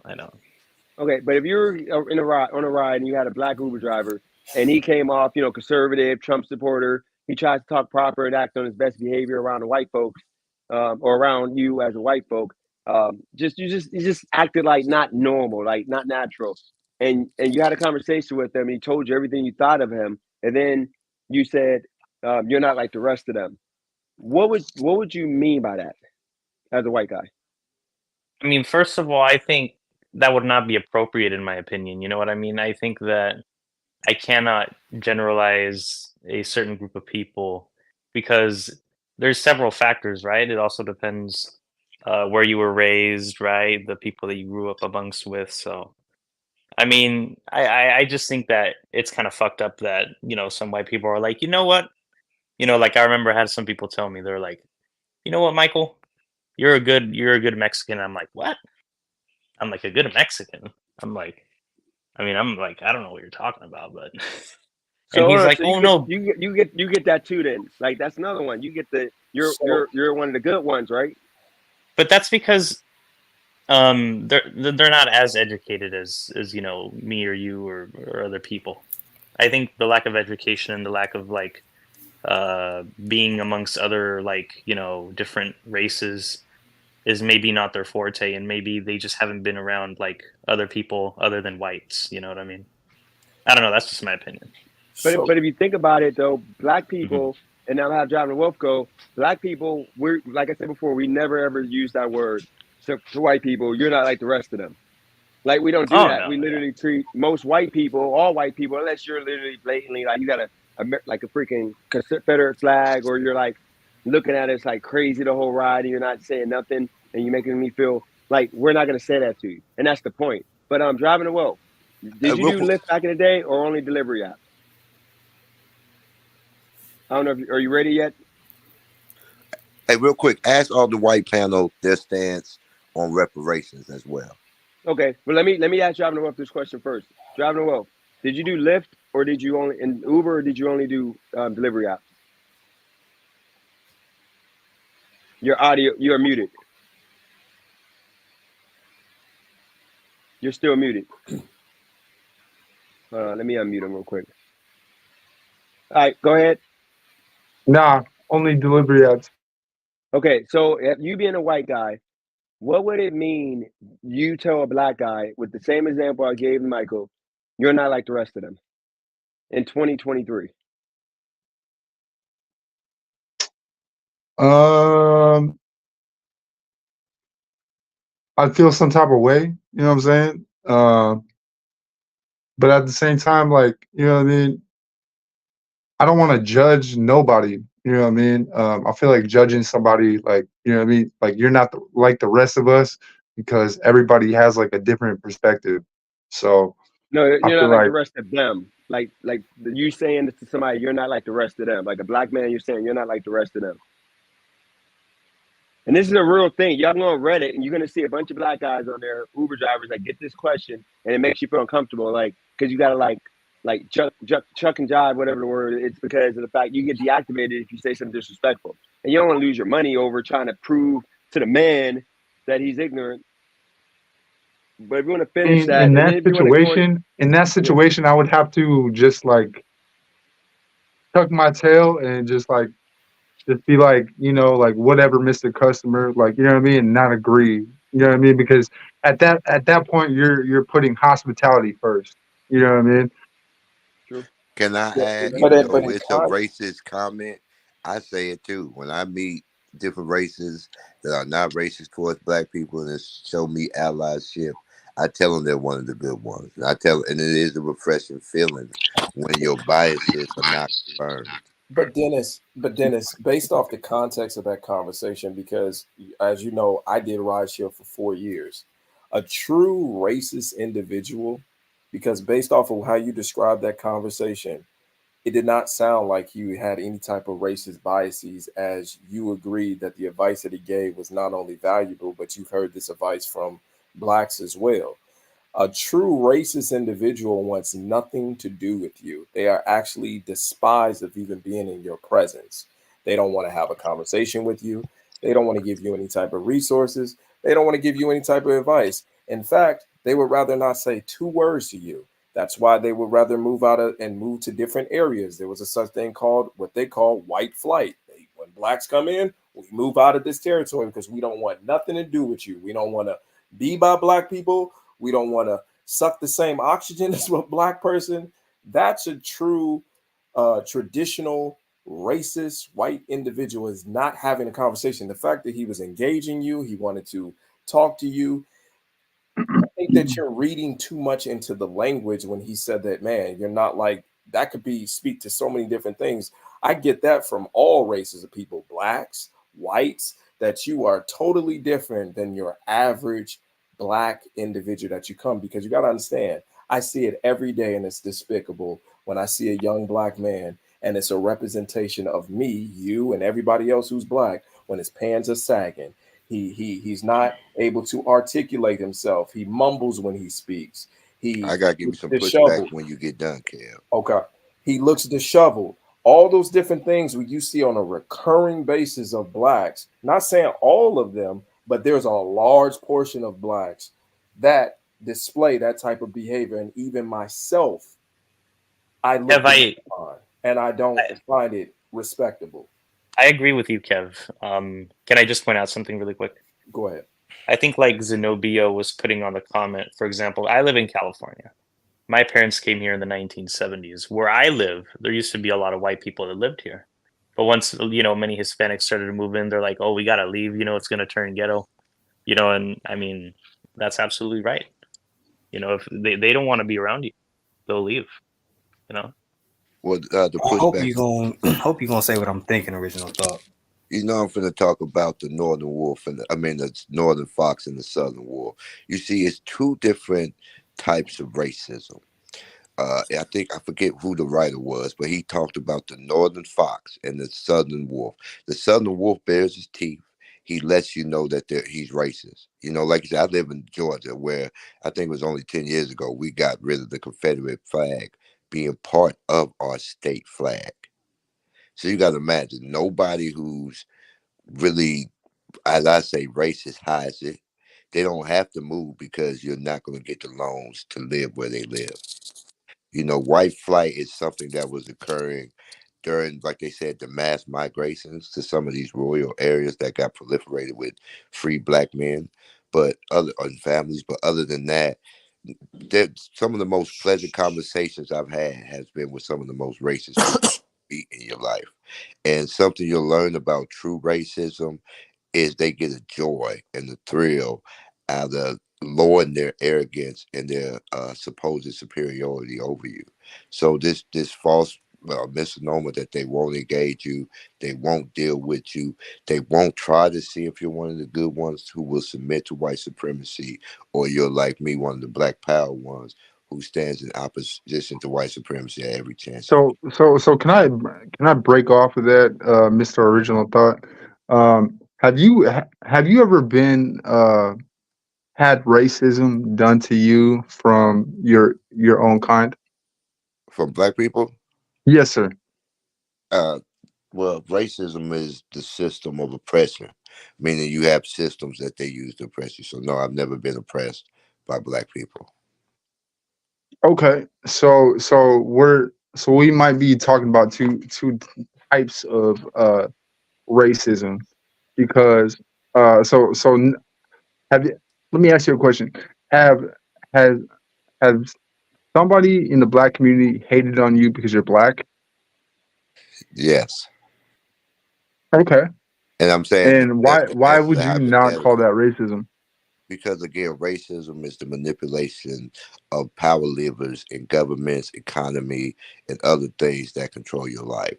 I've had people be bigots towards me, even show a level of prejudice, such as you're from the west side, I'm from the east side, so I'm not going to be your friend, or I'm going to say disparaging things to you in a social venue, but they haven't been actually able to oppress or affect my life in the multitude of ways that white supremacy and their hidden system of governments in America has. But it's your country. Okay, I mean that's a long answer, but the thing is, like, isn't the definition of racism is hatred towards another person's skin?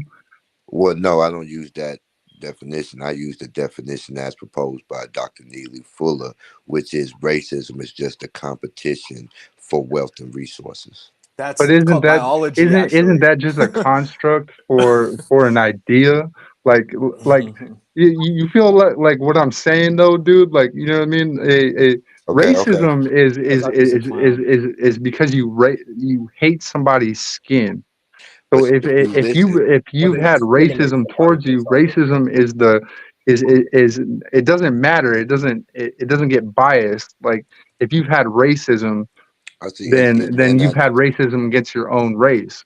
So therefore, racism is something that happens within your own community. Therefore, like, racism is still everywhere. Okay, hold right? on. Because every time Are you you say, speaking about racism or colorism? and see, that's the thing. I What you're mean, doing is Because if you're talking specifically about the color of somebody's skin, there's a difference. But it's but discrimination based off of so skin color. You're discriminating them based off of their pure race, and you feel as though your race is more superior, so you discriminate. Glad you got that, Welfare. That's funny. But I wanted to just speak directly here. I was gonna address respond what Mr. Original Thought of what he said in reply to me, because he said he wanted to give me some pushback on that. Yes. So, hey, real quick announcement for wordplay. Just so you know, you can reach out anytime tonight because I got enough meat left to fill you up. This meat about to put me to sleep, so I can put you to sleep. I'm just saying, if you need it, just let me know. Man, DJ, you gotta let Craig, bro. You don't. Craig don't live here, and I got Man, he said he'll fly first class. Give him the word. Just let him know. You ain't got to sneak over there and get that meat. Well, wordplay. I'm about to go put it away. But I'm saying, if you need some meat, just so reach out. Nah, You me and can my auntie, we good over here, DJ. Me and auntie. you could freeze it and send it express to Craig. No, I'm gonna just put it up Yeah, for the first record. class, man. Yeah, Express meat it'll is get to him crazy. in 12 hours. So to I'm reply sorry, back to Kevin. Go ahead. Okay, let Kevin reply. So to reply back to what Express you me. said, I believe that two things can be right at the same time, and you actually made basically agreed with my point when you said that they knew that they weren't going to get approved for those loans anyway, so that's why they were able to move. And then you put in the example to say that you have certain races that would engage with them, and so therefore they have a superiority complex. But that's where we're going to disagree, and I think that blacks need to get out of the habit of even using such language to say that they have the supremacy or they have a superiority to them, because all you're doing is enabling a white person to believe that they are. You're conditioning them with the idea that, yeah, you're right, I do get more opportunities than you do, or they have white privilege. All those type of words is language that are speaking to yourself as though you're less than by even framing it in that aspect, because I don't believe that white supremacy is actually a concept, as I've been in opportunities, been in rooms where individuals couldn't figure out how I got the position. And because due to my experience, the way that I carry myself and my knowledge and my aptitude, but yet they had to get additional degrees in order to get in the same room, in the same position, but yet I had to do neither. So can I ask you a question? Let me push back because you're making a couple points. Okay. I really want to push back on Kev. And Kev, by the way, Kev, original thought is African American. He's not a black. Just so no, I'm a foundational black American. And he's a genius. I thought you was African American. Yeah. Nah, African. Does it negate the whole process if you've never personally experienced it? Because that's an anecdotal response, right? So yeah, that's what I that was was your specific individual. So does that mean that now, because of your specific individual experience, there is no supremacy? Yes. What's the amount Just of replication? That girl cooking. So you want he cooking? So you want me to answer that? Can I answer that, or you want to reply? Yeah, no, I think you need to. This is just like directly to you. So your question is, and I want to make sure that I accurately answer it, which is, so you're you're saying, speaking about your personal experience because you said that you were able to receive a job offer or accept a job offer despite not having the same accolades as other people in the room, and those other people may happen to also be of a lighter skin color, right? No, they were just put on white people. I was one of the. So you were saying because you were able to get an equal opportunity and you were able to receive that position, does that mean you're saying that negates supremacy for all other black people? Like that no other black person deals with white supremacy in their lives? No, what I'm saying is I'm just using that as an example because he's framing as though this is an absolute thing, and that's why I think it's a myth.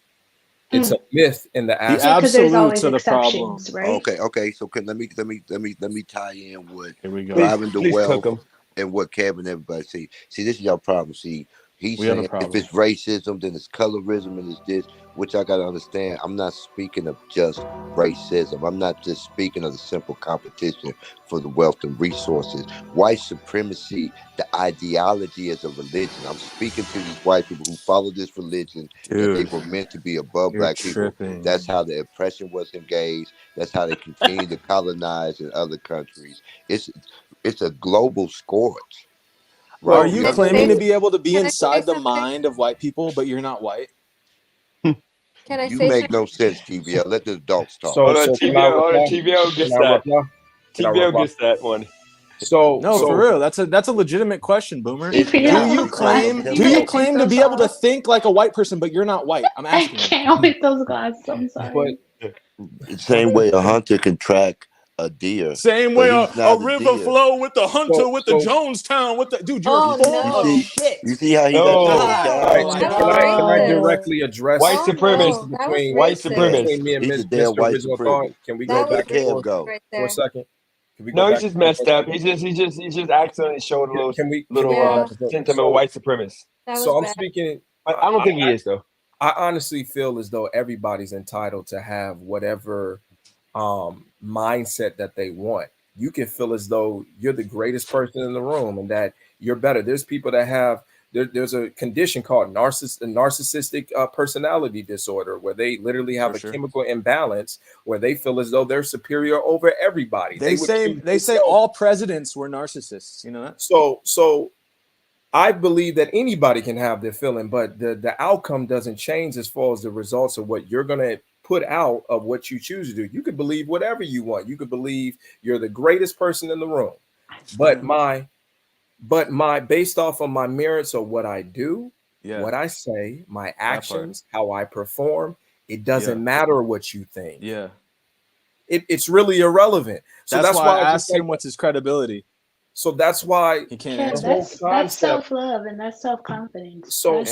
But bro, that's also delusion. There's winners and there's losers in this world. There's winners and there's losers. Well, I wasn't finished. I wasn't finished with my point. But let me give you some. I wasn't finished with my point. I don't have a problem with what you're saying. What I'm saying to you is, what do you do at that line where, despite your confidence, your swagger, and everything that you're speaking, they say, so what? Because you're black, because you're not part of this good old boy system, you made it to this room, but you're not going to progress past this room. You're not going to progress. That's not true. Because you built the country, but you're out of this. Like, it doesn't make sense, dude. And so, TVL, please let the adults talk. You just fuck learned you, something. bro. Just learn something. Whoa. Okay. Because you're a joke. Because even speaking to when I used to work, glasses? So even when I was I used to work for the railroad when I was like 23, and there were individuals, and it was a long time ago, and so there were even this was a black man, and I was in a position of a maintenance, and I was moving up within the position, and it was even a black guy and said that, man, this type of position, when I hear that you speak and how you walk around, that this position is insulting to your intelligence because you're not like all the rest of the knuckleheads who we work with. This is a black man that told me this. And that's why I'm just saying that, speaking to Dennis's point, that's not necessarily an insult. That means that I'm of the mindset of the same thing of what TVL was saying, that there's winners and there's losers. I'm going to be part of the winning team. Everybody ain't built to be a winner. And the mindset as far as when it comes to somebody, if you're white, if you're Asian, I'm going to beat all of you. It don't make a difference to me. And I've done it, and I can give you several examples. And the thing that kills me, and I think is very disrespectful to blacks to have such mindsets that you literally condition somebody to think that somebody has a one up on you based off of their colors or what they believe about themselves, which is ultimately by default, you talk down to yourself. And so you believe that you can't get ahead. You're making suppositions I'm not making. Well, no, I'm not speaking to your point. I'm speaking in a generality as far as to say that the concept of white supremacy, even if it does exist where a person feels as though they're superior, is perfectly fine. What are you going to do with your own individual decisions of your life? Because there's not one white person has stopped me from getting to any opportunity that I want. It was all based off of what I chose to do. Facts. And every individual has that. I got to respond to that. I have a question for Kevin. Kevin, go ahead, did you just say you worked on the? Well, I used to years ago. I'm 33 now. That was a long time ago. I got a question for TVL. Does he not look like Steven Seagal with those sunglasses? What the hell? No. I have a question for Kevin. Go ahead. Not really. Real quick, let me respond. Let me respond to Kevin after Christina go. Go ahead, Christina. Hey, Kevin. Boom, I fucked you. When you said that story that you worked at the railroad past, did you hear what TVO how he responded? He made a racist joke like, "Oh, that was a long time ago," and he laughed. You didn't even notice that. No, I heard it. No, I heard it. I mean, that wasn't. I didn't find it offensive. That's offensive to me. No, it's not offensive because you got to understand that I'm in entrepreneurship, that I have an entity where I make way more money. I respect Kevin. You know what I'm saying? That I could tell he's a boss. Kev, what you're missing, he was trying to tie it to, back when he was a slave. Exactly. Bro, now you're speaking for didn't me get as if that. you're in my mind. That's bullshit. So let's ask him. So let's Ask ask me. him. Yeah. So let's That's ask him. TVL, is that what you Yes. meant? Was that what Bro, I don't you even meant honestly, to I don't even know what she's talking about. So please refresh, like kind of make it more specific. I don't even know what the hell she's talking about. I heard you, Christina. I heard you, Let's address Christina. him. Let's not speculate. Let's Kev, ask him. I'd appreciate if you told me because you're kind of the most unbiased. Okay, so Because you're one of the good ones. That's what he just said. I said He unbiased. literally just I said that to you, Kev. that's an Don't intellectual. you take that, That's an Kev. intellectual classification. It but has let's nothing to do not with race. speculate. You let make Kev everything ask about you. race. But Let let's Kev not talk, speculate. please. Let's not speculate his thoughts because we can. You're make all intellectually unbiased. That's what we I can meant to say. We can make all these theories. Let's see. Why did he laugh? Let's just go directly. What did to I the laugh theory. at? Why did you laugh and say, "Oh, that was a long time ago"? Why did you say? What did I laugh at? At the When idea of Kev me said working he on was the working for the railroad. Now you're gonna pretend you never Bro, did it. Bro, I didn't say. Rewind First the of all, tape. I never Rewind said it. shit about railroad. I don't Rewind even it, know what you're talking DJ. about. Okay, Rewind so it. swear to What are you God. reiterate talking what you about? said, Christina. Reiterate what you Yeah, said. tell me what I said. He I'll you were admit to talking it, but I about didn't say. I don't Houston, know what the fuck that is. I don't and care about that. he put his hand over his mouth and he laughed. He said, "Oh shit, that was a long time ago, right?" And he laughed and he had his hand over his I mouth. never said that. Watch About the video. what? Watch About the video. what? About Because what? you're referring to Somebody. slavery back in the days. We're not stupid, Dude, you're making shit up. He Okay. tried to do some All Steven right. Seagal hand I moves don't give a right You're there. gonna fuck. I would pretend. admit it. Okay, Trust so me. okay, I would so admit it. Okay, fun of I wait, don't but care, dude. Kevin, You just did make you fun of take old it that way? I think that's what really matters if Kevin took it that way. Because the no, way I I heard it in the understood it was background. that Kevin said he's 33 and he's like, this was like 10 years ago. That was a long time ago. Yeah. So no, I, I I I heard didn't thought, laugh at that. now You don't mind even know you, what I that know means. I no. know that there's I was history laughing at Boomer, of if anything. I promise you. there's history of black people being the main people that worked on the railroads and whatnot, being porters and whatnot. But Right, but I wasn't in a porter yeah, position. yeah, and of course I acknowledge that. But Okay, so I thought he laughed because Kevin was calling himself old. well, let me respond to Kev real quick. See, Kev, you got to understand. Maybe in 2024, that whole speech that I used to give, the same speech you just gave, no white person is going to hold me down because of skin color. I'm just like them. Nobody can hold me. That speech, I gave the same exact speech back like 6 months ago when I was literally hitting conservative talking points. That same people in the chat even said it. The same exact thing you said, Kev, I used to say the same thing. But here's the situation. I never thought about the fact that when I was 17, 18, 19, and the only people that I saw as professionals, doctors, the lawyers, all the people you saw on TV, on the commercials in Youngstown, and in surrounding areas, were all white. And then when you look at like Columbus, even bigger cities in Craig. Ohio, all white. So the situation is, as a black kid, when all your TV shows are all like, if you accomplish something that's not like mediocre, like, or not mediocre, but like, what they consider would be mediocre great, which is trash man or like a secretary or whatever, or like a teacher, you do that, like, it's like, oh my God, you're a teacher, good job, or oh my God, you're the trash man, I'm gonna maybe try to go on a date with you. That's how it is for us. And I'm 37, 38. So you got to understand, about to be 38, you got to understand, like, that narrative of nobody's going me back. Like I think it's the past maybe 5-6 years that black people in America could truly say that they can consider themselves on the same playing field. That once again, America is supposed to be the land of the free. Everybody's equal in this and that. Don't make me say that. Don't make me do the Pledge of Allegiance and all that if we're not equal. Let it be what it is. But because, it ain't meant to be for equal. I could care less about equality. Hold on, but let me wrap up this last point real quick. I went to Cheney High School. It was majority white. Okay, it was like 80 white and the rest 20 black and etc.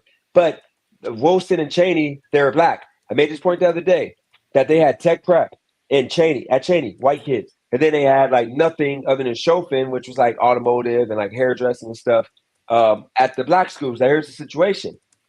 The OWE program that I was able to slide into, usually the white kids get into that, and the black kids in my school, it would be like one or two of us that's in that OWE. You go to work, but all the good jobs, like the law firms, the freaking like pharmacy, like all the good jobs that like you can go and you get paid to go work and like be in apprenticeship, whatever you want to call it. You get paid for it.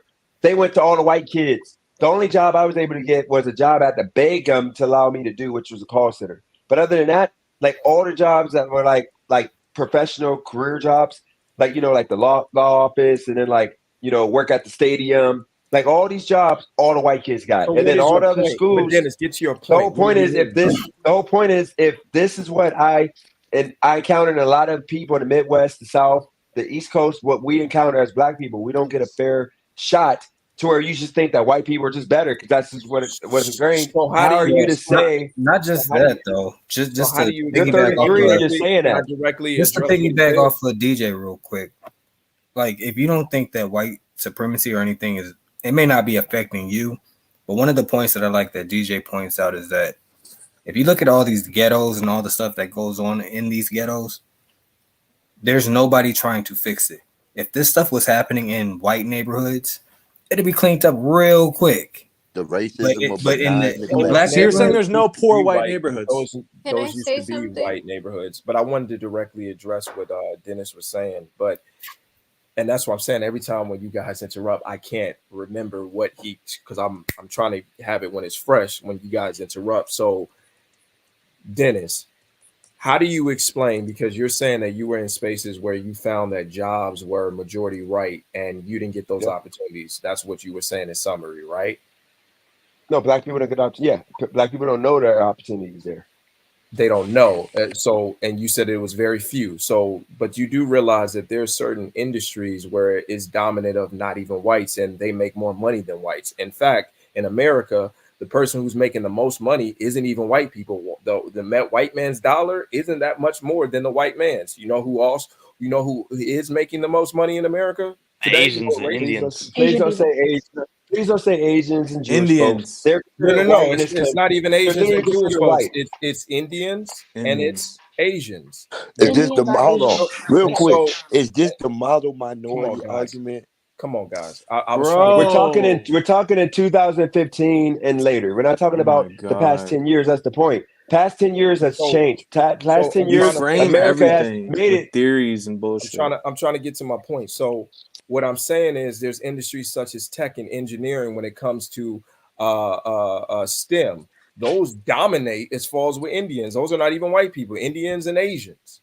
When it comes to science, math, engineering, some of the most high-paying jobs are not dominated by white folks. Facts. And so what I'm trying to help you to appreciate is there's certain things that there's more of a proclivity to certain industries of certain races, which they go out there. Indians typically getting degrees as far as with tech. They're like the tech hub. They also become CEOs of those companies. And CEOs of Google companies. CEO.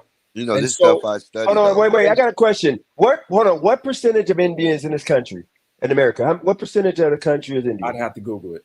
I don't know the exact 1%. Let's look it up. 1%. 1%. No, it's more than Maybe like 15 to 20%. It's more than that. 1%. No, it's Well, only technically, 1%. Indian people. Then are how the different hell Asians. are they so are represented? technically Asians. Indian Americans make up 1.35% of the United States population. Then they're 4.9 million. overachieving like a bitch. No, can I speak Exactly. again? Hold You on. know why? Because for them to get in this country, they Because have to they be work required hard to have an and they go to school? No Negative. education. They have Oh to my have. They have to have God. education. They have to have money. They have to have something that Bro. America wants for them to get citizenship here. Just like Asians, they have to have something Americans want. So And the point of the matter is, Actually, can I based push off- back? Yo, I want to shout that- out Brash at one point- Dasher. She just said something. She's saying Brash Dasher made a great comment. She said, do we get it ahead? It's not color, it's mindset. I think Listen, that's hold crucial. on. Let me push back on the Indians being overrepresented. In No, engineering. he got a good What point. you He got a what good you got point. to understand is an Indian A lot engineer of it- only makes $80,000 a year. Because So it's at these Indian firms that's over here in the United States, they still have the caste system in place. So if you're of a lower class and you an Indian engineer at some of these countries, companies, while the white counterparts and even the black ones will still make 130,000, it's 5 Indians there making 80,000, then that one head Indian who's in charge making the most. hold on, original thought, real quick. Not to cut you off. 'Cause I want to make this. I don't want to lose this point real quick. 'Cause we're about to go off that point. Look, Kev and Craig. I think Craig, you're about to agree with what Kev just said about the whole. We're all question. Kev, did you have 2 parents? Yeah, I grew up with two parents. Yes, Were my they parents are still married. successful? No, I'm just saying, were they successful? Mine Are wasn't. you asking me were my parents successful? Mine wasn't. Yeah, were your parents successful? What do you define as success? I have to understand. Like pretty much middle class or higher. They were middle A class. career, Yes. pretty much. Yeah, they were middle class. Both I grew up have middle class. careers. Yes. Do you have any loser brothers sisters? Do I have a loser brother and sister? What do you mean? You know, Yes, you pretty much got somebody that does what somebody. they a Some hold loser. on, hold on, Richard, let me sounds just like hold on, the Richard. Let me environment just is back. I'll anybody be back in real your quick. family Hold on. only Just hold on real quick. Anybody that's failure. No, anybody that ain't got a No, I job. mean my don't sister. got- No, my sister was a producer for one of the top radio stations here in it's called B96 back in the day. She's highly educated. She graduated Okay. high school. Anybody? No, that's fine. That's fine. I don't need. I was Just Good do you job, have anybody else? Do you have anybody else that's successful? I mean, all your brothers. You only got one sister, then, pretty much, right? Yeah, I got an older sister that's 4 years older than me. Okay, so do you understand, Kev, with that point? You understand you are looking, just like I go in on Caliger about this. You're looking through the eyes of a productive, successful person who was raised by freaking successful people who had an older sister who was fair. successful. No, it ain't. No, it is fair. Middle Craig, class- You're let me tell taking you what all I- the credit away from him. Hold on, no, Craig. No, he's giving him the What? credit. Hold on, He's Craig. Let me giving make my him point. the Let me make my credit. point real quick. Hold on. Let me make my point real quick, and then Craig, you can I go, want to hear and then this. Kev can respond. Just let me make my point real quick, okay? But there's more context to it, though. Real quick, okay. There's more context Okay. to the dynamic, which is my father grew up in the mean streets of the South Side of Chicago in poverty, where he had 5 brothers, 5 sisters, and 11 of them in one house. So he was poor. Okay, so my mother like a was lot of the them. one. So my mother was the one who actually had the 2-parent household, but my father, on the other hand, did not come from means. Both my parents technically didn't come from means. So they had to, when they had us, they had nothing. They had to build up to that. So when it started, no, they did not start off with passed down wealth. They had to, they originally had nothing. They were essentially poor when they first started with having Kev, now, no offense to your parents. How old are your parents? My parents are Around? 58. Okay, so at 58 years old, just like my grandparents before them, you can walk in the 80s. You can walk. You literally will walk into a job making like that, the little bit more than middle, like the average middle class wage, as long as you have any type of bone of any type of work ethic. You So can literally go racism into didn't a steel affect mill. them, but it affects people now. No, let me make the point real quick, Kev. And You're Your saying point it's is, easier look, for them. hold That's where you're let going. him on, make real his quick, point. real That's not quick, real fair. quick, real quick. Hold on, Fuck real you, quick. Boomer. I'm gonna y'all gotta wait. Y'all gotta give me just give me this is my channel. Give me 3 minutes. I gotta make this point because I haven't been talking. I let y'all do all the talking. Look, real quick. Okay, let me make this point, Kev. Okay, you are looking through eyes once again of a successful person. Your parents were, as you said, not successful. They grew. I mean, not they grew up from a struggle, whatever. But you gotta understand the struggle for people in the 70s, 80s is completely different than people in the 2000s and 2010s. Let me tell you why, Kevin. Because if you think about it, okay, back then the cost of living was nothing. You can literally walk into a freaking, especially out in Chicago, definitely, you can walk into a freaking to a steel mill or into a freaking car factory. You can walk into a job that's paying you the equivalent of like $25, $30 an hour now. And then you get unlimited overtime because they needed more people than they had available. As long as you had a pulse and you wanted to work, you were able to make more than middle class money. So if your mom and your dad got together and they're both hustlers, then they're going to be successful. And here's the situation: you got to understand, they were successful because they worked their butt off and they gave you that work ethic, that will to want to grind and not use anything as a crutch, excuse, your skin color, nothing. But you had 2 successful people. So you got to understand, me, I think wordplay, and maybe original thought, and a bunch of us that did not have successful parents. I don't know about wordplay now, but I'm just saying I didn't. I had my I stepdad. had highly successful parents. My Very stepdad. successful. Let me finish my. Okay, original thought. Let me finish the point real quick. My stepdad was a drug dealer. Okay, actually, my real dad, who had to blow his brains off, went out when he was freaking when I was like a baby in my mom's stomach, or the man was gonna come steal or kill all of us because he owed dope money. Who the dope man stole the drug money from or dope money from him after he gave him the money. But my dad had to blow his brains off, which is what he did. So I didn't have my dad. My mom was freaking at the time just living off the dope boy, and then she gets with another drug dealer who was my stepdad, great man. He raised me until I was 15, and he taught me he got me the mentality of grinding and earning without working 9 to 5, because he had all these business, laundromat, he had a bunch of houses, all of this and that. But here's the situation. My mom was a nursing aide for a little bit for tax purposes. Then when my dad had a heart attack at 15, my stepdad, she then became straight hooked on drugs, just useless at this point to life. And my mom, I love her, but it is what it is. I had that to look at. So that was the first failure that I had to see when I hit 16 and I started working. First day I could start working at 16, I started working. I've always had a job or some way to make money outside of that. But here's the situation. My sisters are all welfare, stuck on welfare, a bunch of babies with old ass dudes. My brother, he's the only one that's accomplished something. My one sister's actually doing better now.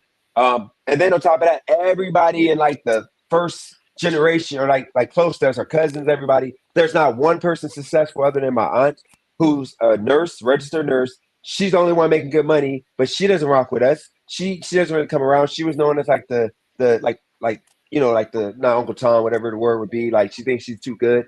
And other than that, we never saw success. Success for us in Youngstown was drug dealers and freaking like the trash man was like a fantasy. Maybe you can get that job.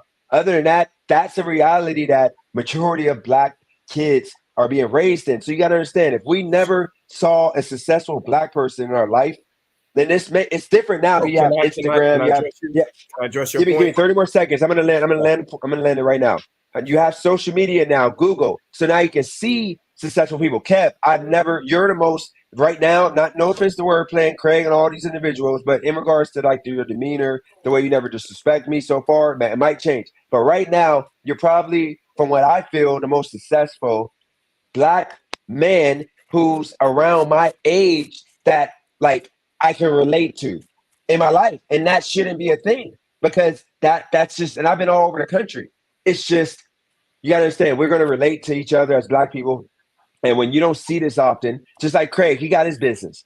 And I don't think it's a shock now, because in 2016, 2017, I think it flipped to where you saw more Black entrepreneurs, people actually giving it up. People, and you actually can see it because of Facebook and everything. But Craig, I mean, I believe a car wash and you know, making big money with serving, or I believe it because he could show it. But if he didn't show it, I wouldn't believe it. Just like wordplay, what he does. So go ahead, if you want to touch on what most Black kids deal with. And I appreciate you sharing your personal story with me, because that does shed a lot more context to your upbringing. Because you got to understand, just because my parents had to hustle and things of that sort doesn't discount that it still was hard. I didn't go to a private school. I went to a public school. I lived in a neighborhood that was the worst neighborhood in Chicago. I seen gun violence. I seen some of my friends get shot and killed that I went to school with. I've seen, you know, my first time getting in line of different drugs and that don't sound like middle class, Kev. You said what? That don't sound like middle class. That's why I asked you that. No. But what I'm saying is that the area and the type of, I didn't receive the best of education when it came to, yes, my parents were together, but they didn't have the most out of every. You know, I wasn't put in a private school. I wasn't put in. Went to a public school full of other ignorant Blacks and all type of different, like I said, gangs. It was introduced to me. Oh God, dude, you sound like me. Oh my God, you're my clone. Yeah, ignorant Black is nasty work, my bro. Let me say, but what I'm saying is, yeah, you started saying ignorant Blacks because those aren't your friends. Like, these aren't the people that you grew up with. You don't know. No, these are the people that I went to grow up with my whole entire life that still know me to this day. So why would you call them ignorant? Because based off of the decisions that they made, and they when I look back at it now, because I was a class clown, I'm actually could have done better than what I am today, because I'm the same person that you're talking to today is not the same knucklehead when I was in 8th, 7th grade. So you used to be a knucklehead, Kev. So you should be able to understand their struggles. You're speaking from a grown man's perspective too. Like, you're 33 years old. Yeah, I'm 30. Hindsight is always 2020. Kev, this is my point. So to let me finish my point is that I can understand. I'm not so far removed where I can't understand what you're going through and say that, you know, where somehow that my reality is so far removed from the typical Black household because I had both my parents, but it doesn't negate the fact that it was a severe amount of struggle of my influence. Because again, you're talking to a reformed Kevex, or Kevin, as you know me on here. I wasn't always like this. I had to learn. I had to bump my head a couple of times as far as with finding the information. And speaking to Wordplay's point, that yes, when I can look back at it and say that these were some ignorant fools that I was surrounded with, and it did not help me. And there were even teachers that told me that I was different from everybody else. And don't follow after these knucklehead kids that you're surrounded with, because they're a bad influence on But you. Kev, now let me land your plane. Let me get my little pushback. two parents in the Let me get my household. pushback. I grew up with a mom and a dad. I grew up in a middle class home in a predominantly white community that is now all Black, because this is just a haven for And I Black didn't. people in Atlanta. So I know what I think. The majority of Black people have the experience I have, and if it wasn't, if we eliminate white supremacy's hold on America, Make excuses. it would That's the problem. eliminate A the lot of us deprivation in the excuses inner for cities. our own actions and the reason why we put ourselves in certain situations to not be able to make it. You have to be able to. It starts with looking within first. Once you can start there first and understand why you in your situation, you can start to better yourself. If you think what you're I'm gonna doing send is you some, correct, DJ. if you think what you're doing is correct, if you think that the moves that you're making is the moves you should be making, and you will never want to do better. If everything around you looks bad and you feel like it's a certain way, then you should want to do better than that. It does start with your mentality. Like Facts. even when it comes to, like, and I hate to make it about me, but even when it comes to serving tables, I remember when I first told people about it. Like I Please was teach serving, us. I don't know nothing about serving table. I was serving at an all Black joint, right? And it was already tips included, and that's a Black owned restaurant, right? And I went from being called like, oh, you're just a server, and then now since I'm working at a country club, people was like, oh, serve them white folks, and it's my own people telling me that. And that was on the last time I was on the panel. You feel me? And so I feel attacked. when it comes to me getting into a better company that could pay me more, I have my own people talking shit to me because of I'm making more money now because I done moved up in my field. So I got a question for you, Craig. You have, I got a question for you. Go ahead. Not sorry to cut you off. I got a question for you. Why? Okay, so Young Thug. Do you think Young Thug thought that he wanted to be like what he was doing was bad? Do you think he thought what he was doing was not the right thing to do? He had to kick the door Thinking at of the 5. fact when he was 12 years old, 11 years old, and he got indoctrinated into a gang. But think about this. No, but think about it, Craig. If you are 12 years old and you're indoctrinated into a gang for protection and for resources because you got, a crackhead mom or maybe a crackhead dad that don't got, food on the table, and you're gonna starve. Okay, you don't know any better if you're doing this and you got 5 years of being in a gang. But Craig, how are you gonna sit there and tell that man because he didn't decide to be a waiter or do whatever, like car salesman or something? How are you going to just dismiss his struggle of not knowing any better? When if that kid was 12 years old and he was white and he got put into a KKK gang and started selling dope at a young age, you know what would happen? Children's services will come in and they would literally save his life and put him into a new home and try to get him resources, try to get him some type of care. But when it's a Black kid, what they do is put you in jail. They don't give you that reform. They don't give you that. They put you right back in the same home with that crackhead mom or that same dad. So hold on. Tables ain't the answer. Let me answer back. No, original thought. We're not going to disrespect him. He's a professional. He's making 100,000+ at his job. So they gotta show him love. Okay, keep it respectful. Like we're Black, man. We're not going to be throwing dicks. But go ahead. A lot of people describe the Black experience, and correct me if I'm wrong. This is just the way I see it. Y'all describe it like it is kin to being a drug addict. He doesn't know any better. He doesn't know any better. Look at him. He's drugged out. Craig, it is. Hold on. Let me finish. Go for it. Just put the crack down. He can't just put the cigarette down. He doesn't know. You gotta, first off, when people quit these drugs, it starts with a mentality of wanting to do better. You have when even if you're gonna be an addict, you still have to want to do better to kick it. Just like Kev said, it took him a long time to kick that mentality. He was an addict. You feel me? An addict to the black experience. Yep. It was Greg, because I'd like to share, especially as a young person, because I had an impressionable mind. Hey DJ, I just sent you other, something on Instagram, and it I'm really around, start to get cracking like around like the 30-second mark. And so when I start to analyze it as a grown man now, when I look back, and I even ran into a person that, even though we didn't go to the same school, we lived around the same neighborhood, and he said, man, when I look back at the schools that we went through, and that when I would, and he was another black guy, and now he's doing very well in New York, and he has a high tech job, and he said, man, we were some ignorant fools. We didn't even know what we were getting ourselves into. We were so busy trying to fit in with the other blacks to be cool, not realizing that these individuals are not helping us with our future. And to this day, they still aren't doing anything with their lives that's anything that's remarkable. And so I mean, that's with any big homie though. Anybody that's been through it, they always gonna try to do the right way if they on the right path. Right. But And there's if you got the chance, DJ, show them so that they can hear from. Can we real quick? Can we let Mike? Let's let Michael. If you want to make your response, Michael, and I'll play this video real quick. No, yeah. So I want to share an anecdotal story. So when I was growing up, from I'd say middle school, I had a really good friend. You know, he was African American, and so I think we lost connection. High school, afterwards he joined the military. And then all of a sudden, he left the military, right? And I did not know as to why. And I'm like, hey, we should meet up, because it's been a while since, we haven't seen each other. And he had a nice car. He had a nice new Toyota Camry, whatever.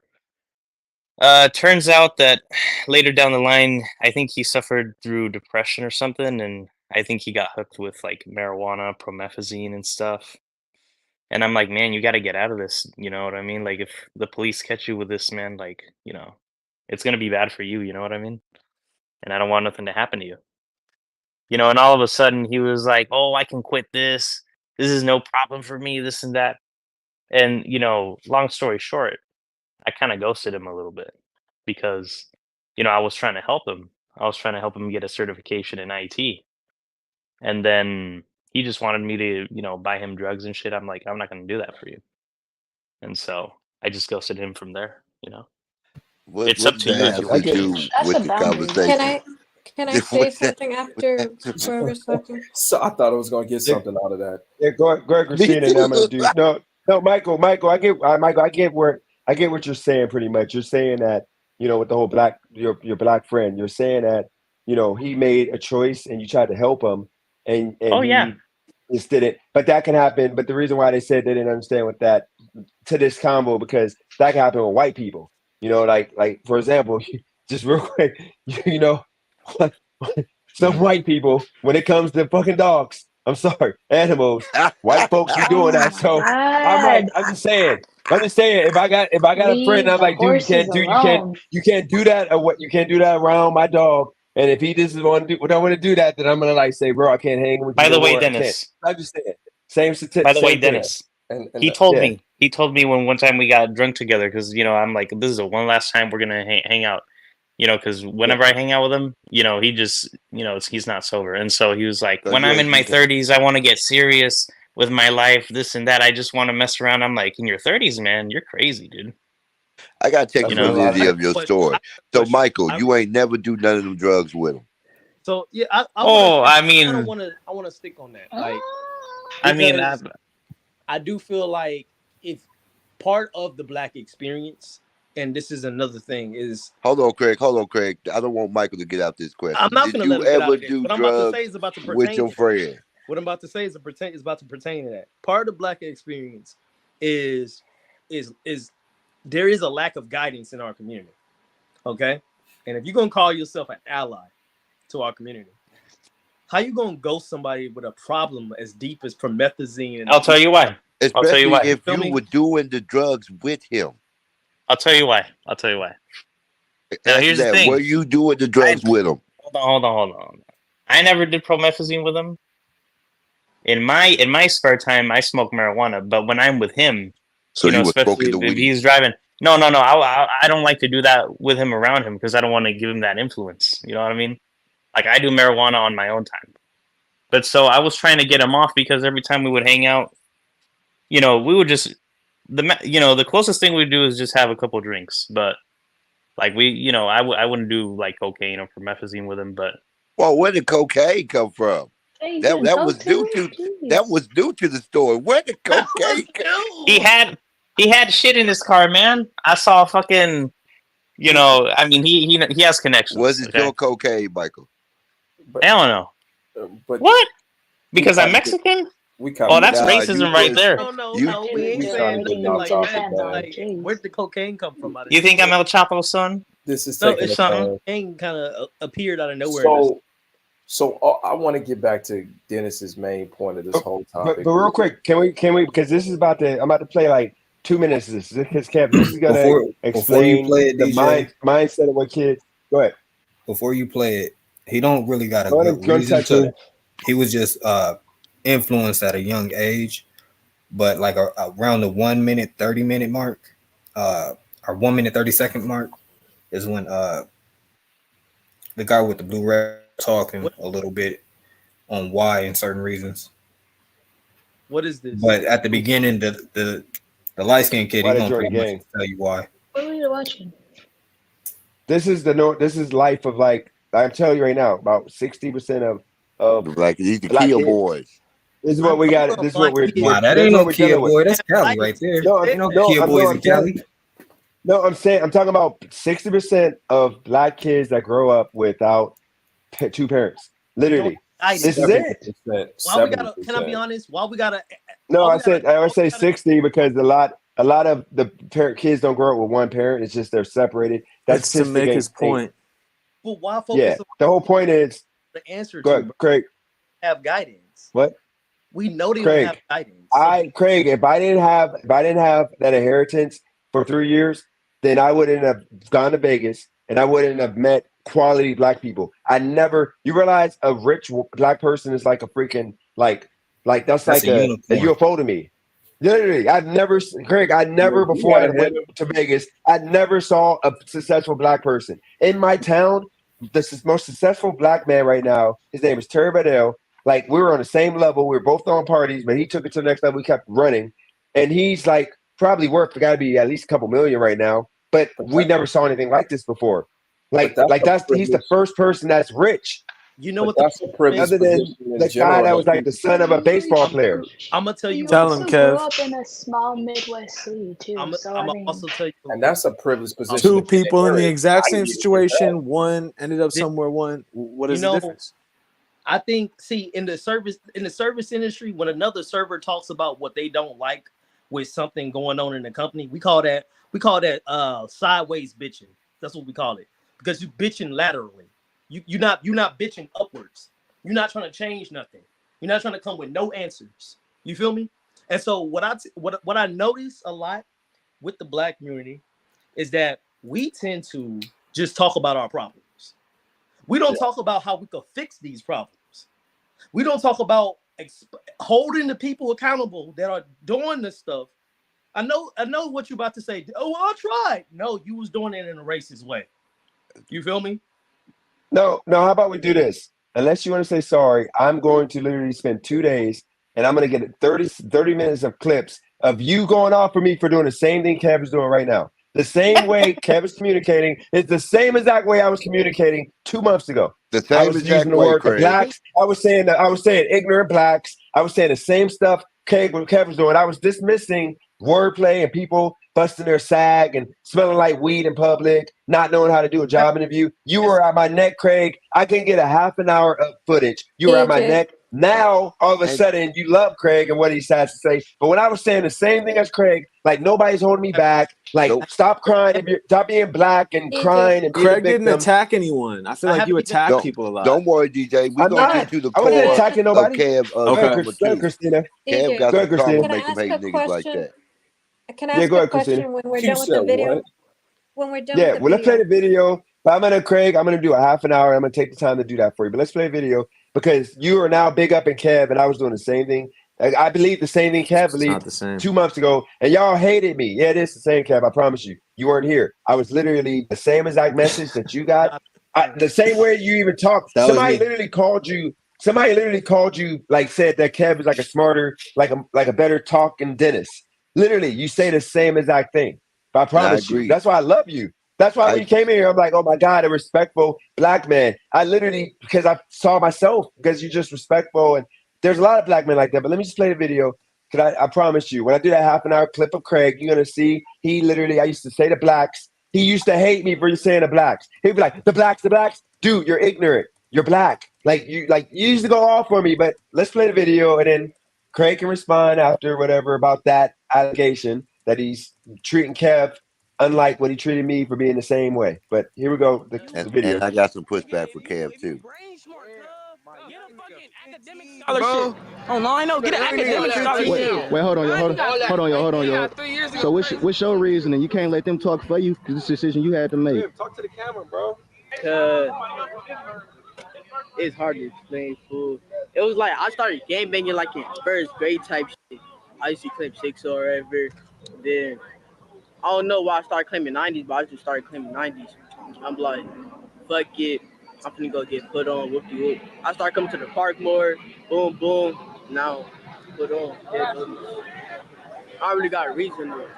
So you don't know why you really got in this shit? So do you see yourself doing this for the rest of your life? You gotta ask me. This is an everyday job. Yeah.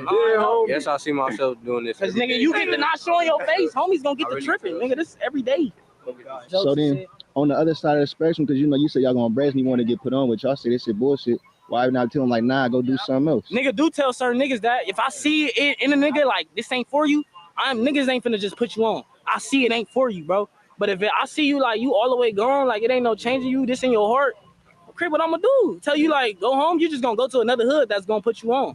You feel me? On hood, and we just lost a real one. Like you feel me? We gonna look in 10 years like damn. Come smack us. Damn, we gonna look like damn. We turned that nigga down, cuz he was really with the shit. Like so, certain niggas you could tell, like you could just look in a nigga eyes and see like this what he want to do. On hood, certain niggas you could just look in a nigga eye and see this what he want to do. The niggas you could just see like this ain't for you. You just trying to do this shit just for your homie or because he getting put on, you gonna get put on with cuz, and you just doing you gonna see it like you can see it. So you can see cuz he want to be from over here. Look cuz smiling and see. Everybody gonna know it's real when you get that car, like that car spinning that block, and you see that car hit that corner. You gonna ooh. Yeah, it's real. They ain't no none of that. No, I'm hurt. I'm crying. None of that. You from over there? They gonna leave you right there. This shit's stupid. So the whole point of I'm gonna say this. Do you think they have these guys? Yeah, like first grade he got in the first grade. His brain isn't even now. I want y'all to remember this in the chat because y'all talking about this accountability word. That's absolutely bullshit on this channel because what made this channel great was I spoke on all the fuck ups that I had in my life that I've made in my life, and I've never ever blamed anybody for anything I've done in my life because I think from 16 on up, taking care of myself, paying my own bills, doing all that stuff. Okay, and forget about the last 2 years. Y'all can say all y'all want to say about that. I'm talking about my whole life. I've never blamed anybody for anything other than I said that people ran game on me, but I allowed the game to be ran because I put myself in it. So we're not doing the whole no accountability because I've never said that a choice that I made in my life, somebody else made for me, and it caused me to F up. Ultimately, I'm my own man. I've made every choice. And it's a difference from me making my own choice and fucking up, and I'm where I'm at because of my screw-ups and a kid being in the first grade and being put in this gang life because he didn't have any type of role models, any type of a dad like around. The mom was probably a bop anyway. So like, what do you do in the first grade getting into this gang? Let me add on that. No, let me add on that real quick. You can't talk to a black man about accountability until reparations are paid. Until America takes accountability for slavery and kidnapping a race of people. How can you talk about any other accountability outside that? You making us look bad saying ignorant shit like that. Yeah, I don't need reparations to do anything, bro. That's ignorant about what. So you saying America doesn't have accountability for being racist? and I'm for slavery. just saying you make us look bad on the internet. Speak original thought. Represent your race better. That's it. The I think I'm original. one of the best representations of But our you race. don't need You now you don't represent need well payment of without saying anything stuff like to that on the learn internet. accountability. What? Say that in private. Say that to like the people. I don't even. It don't even need to be said in private. That is not. That doesn't help anything. Don't come on saying So stuff. y'all think reparations is Don't come not on saying needed? something so ignorant in front of billions of people in America, making us look stupid and making them feel like, oh, see, this is why they don't need help. Is reparations being talked about on the I think national floor? reparations. So first and foremost, Black people need a system in which they learn about how to move finances better before No, we don't. We didn't say Ukraine needed a system to move their finances before we gave them money. We didn't say any other people hold it needed. in our community longer because we are the fastest community to make our money leave our community. You feel me? That's a byproduct of impoverishment. We need to learn more about money before we just are handed millions or whatever the amount may be. Okay, tell me this. Why do you think Black people don't know what to do with money? Bro. Hold on. Okay. Tell me this. I'm gonna start naming successful Black millionaires and billionaires. Then you tell me they're Asian and Latino and white equivalents. You want to start doing that game? Because you'll see that we're competing on that level. Black people are managing money well, but for some reason, whenever it comes to paying Black people money, we shouldn't give it to them. They don't know what to do with it. Sir, the original, or whatever your name is. Well, I if you think. can read, it says it right there. Oh well, that's because I'm not looking at the screen. I'm eating an apple. Anyway, the original. I mean, I think my opinion is this. I think the direct descendants of the victims of the transatlantic slave trade should be given some form of reparation, but I don't believe that just because you're African American doesn't mean that you should just get reparations automatically. Yeah, we say the people who should get is foundational Black Americans. Those are direct descendants of slaves. If you're direct all of them. You're direct descendant of slave because you can trace it back to the 1857 census. I can trace mine back. It's simple as going on Ancestry.com. I trace mine all the way back. I've seen my census. I've seen my family's name represented. So I can trace it. That was a really good use of your time. So that we're kind of getting off point because Dennis showed the video. Let's try to get it back because you originally said that you had smoke for Craig. Is that your name? It says Craig, right? Mm-hmm. Yeah, that's because you said that you wanted to address his behavior. This is a conversation I had nothing to do with. That you claimed that the same thing that I spoke, you spoke the same thing, and he didn't like what you were saying.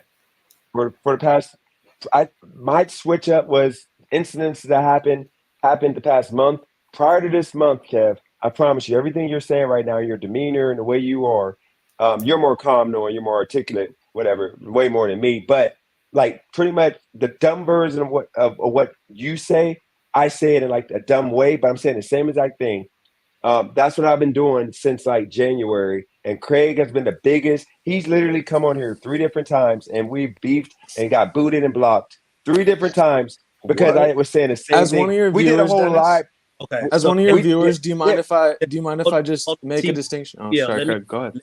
We did a video I could play right now. We got a video right now of Craig let's settle it right now. Let's just settle it right now. But here's the thing with Craig. Craig literally, we did a 101 and Craig was already and it was about Craig being a pro-Black dude standing up for his people against me being Uncle Tom. He literally berated me for 10 minutes about how he was like, the slaves, we owe because of slavery and because of civil rights and because of the whites and because of this, because of that.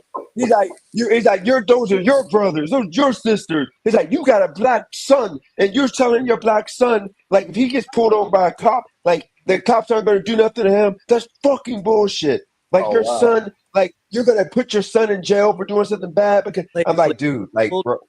Go ahead. Let him respond. Let him respond. Yeah, this is the difference between what you're doing and what Dennis is doing. Okay.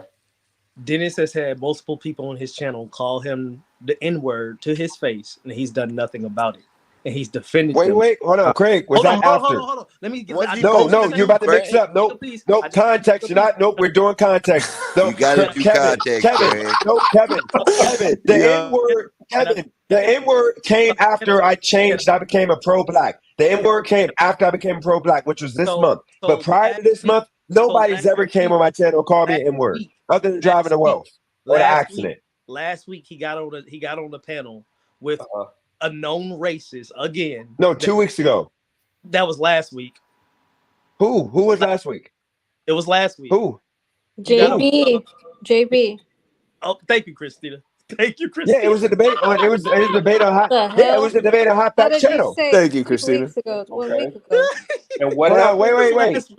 Wait, Kev, this dude's a white supremacist. Literally, he's a racist. But I went on this other channel. It is. No, Kevin, Craig, we're gonna do Craig. Christina wasn't doing that to try to make me look stupid. Stop it, Craig. If you're gonna do this, you're not gonna mix up white women, so I don't take his opinion seriously. Put the facts together. I wasn't trying. Christina knows about it. Last week, I did a debate with. I went on this Hot Facts channel because the dude was calling me out and he tagged me. And somebody texted me talking about he was getting called the N-word. So I decided to go in there to make this white supremacist look like an idiot because I had the time. And he decided to start using the N-word, and I went off that live. But this white dude, 2 weeks prior, did a live to where he was cooking Craig and everybody on it. Craig didn't want to come on. It's not cooking Craig, but he was cooking everybody because he had all the black people cussing each other out, including Craig and the original Thought cussing each other out. Like, this man made so many beefs happen, all because nobody could handle him, and I didn't want him on at all. That's everybody asked him to be on. I was just telling the original Thought. You were calling him a waiter. You were calling him a waitress, and Craig was roasting you. No, that was and I'm like, why are you two black men? But I had to boot you two. But think about it. Every single black man on that panel was cussing everybody out. Wordplay was going off.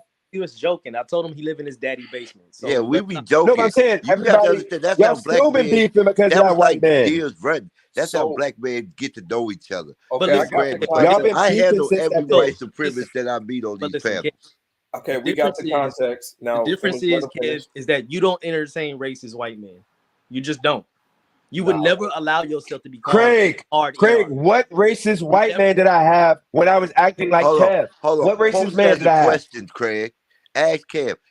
You add context or we're not doing this. I'm going to boot you. Okay, hold on. Kev, Craig. Would you ever interview a known racist white man that's not going to Craig, I'm going to boot you. You always make the shit about you and you always try to fuck up. How does Craig always get booted?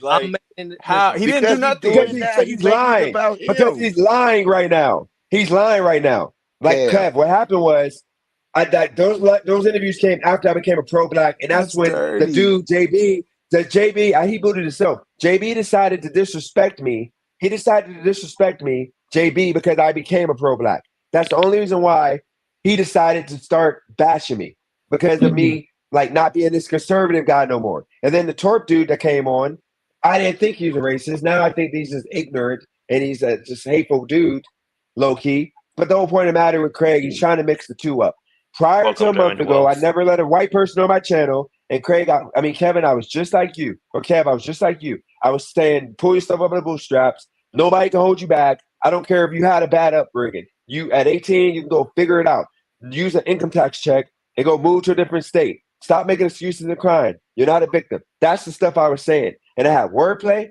And Craig, this literally not dissing me, but pretty much going back and forth with me. Original Thought originally came on like he was like a villain on my channel with me because I was talking down on black people and I was using the word, my famous word that you, Kev, have used a bunch of times, the blacks. Literally, I used to say the blacks. Like the blacks did it again. Like another shooting, 30 people shot. The blacks just can't be helped. They're ignorant. And guess what? I got mad. The same people that are now trying to. I think I understand. DJ, can I say my piece? Because let me say this to Kev real quick. Please make sure. Hold up, let John the Wolf go real quick. And please Yeah, don't because be like stupid you know right what I now mean. driving away. I got my name dragged through the mud again, bro. I'm not even here, bro. I'm You like didn't get watching the dragged show through the from mud, afar, dude. bro. I'm gonna boot I you. got You off didn't the get dragged through Ain't panel. the mud. nobody I talking said about you you, were the man. only white person. I said you were the only white person that used the N-word. That's it, and it was true. And I had to say that for context. Oh You used the shit. N-word. That's not dragging through the mud if you used it. Okay? Craig said that I allowed a white No, person. I no. said the only white person Let's I correct allowed the to use it because situation. that's Just I wrong. tell said them the to say N you were word. ashamed. I said the N word with a, not a ER. It don't Oh, You know what I matter. You're mean? Dennis, not allowed to use that makes at no all. difference. specify It it. doesn't Dennis, matter. specify it. You're not supposed to use the word at all. Just like I'm not supposed to say But the C you word. don't And know me, you homie. and Like, you Christina know went what I off mean? on me Like, I about. got homies So that'll let, smoke your ass, bro. You Like, let me you know what guess. I So mean? now you Like, were eighth if you black. really trying to get like fucking tough, homie, like, you know what I mean? I got DJ, homies that are like why tougher does than you. You're skinny ass peon, bro. Who driving you a Come on, well? talking Why to? do you come on, always guys. This is resort getting to violence? Because This he is trying to bring Because up okay. that's I the like want y'all I'm to white a see. white I supremacist want supremacist. mentality. Bro, I Hold I got on. want more black nobody homies than suicide. him, I want dog. y'all to see. okay. I want y'all to see I right got now. Not more okay. Let me black make this point. successful black homies that are Driver, more successful than you, Dennis. Why are you Viva trying to Seagal. bring me Dude, to what this does that have to level, do with bro? anything? Like, have an intellectual conversation, bro. Before I keep boot the you, intellectual, guys, please. before I No, boot no, no, you, no. Have an intellectual relax. conversation than calling me a racist and calling me, Dude, I didn't a call you a racist. racist. driving to Dude, well. I didn't Yes, you say you're a did, You bro. racist. just I you called just you a white made threats to supremacist. him. Why should he even give you the time of day? Original thought, just wait for a second. Why should he Try to even well. talk to Craig you? said I let a white person say the N word. I said I never let a white person say the N word. The only one that said it was you. And that's the truth. That's what I thought he was referring to, but no, That's he was referring not to this true, monk. Dennis. You just said You you just said it. said you said it. What are Bro, you you talking about? You never just said you allowed said me it. to say it. I allowed myself to say it, bro. You're not my keeper, my dog. Like, you know what I mean? I Yeah, have you my don't. own You're right, freedom but of you wouldn't say speech, it in front bro. of You me. Like, see, you know what I mean? I got I'm my gonna keep own calling Kevin. people I'm in my sorry. I own apologize. places, You dog. can't You say see Like, it the in people front I of me. got how That's are here? you crazy. gonna allow me to You see I say got over here? something, bro? Like, you know what I mean? My people whoop your people's He does ass. this all the time. Why What do do you you always mean do by your this? people? Okay, I think I got the point. I think we got it. Okay, so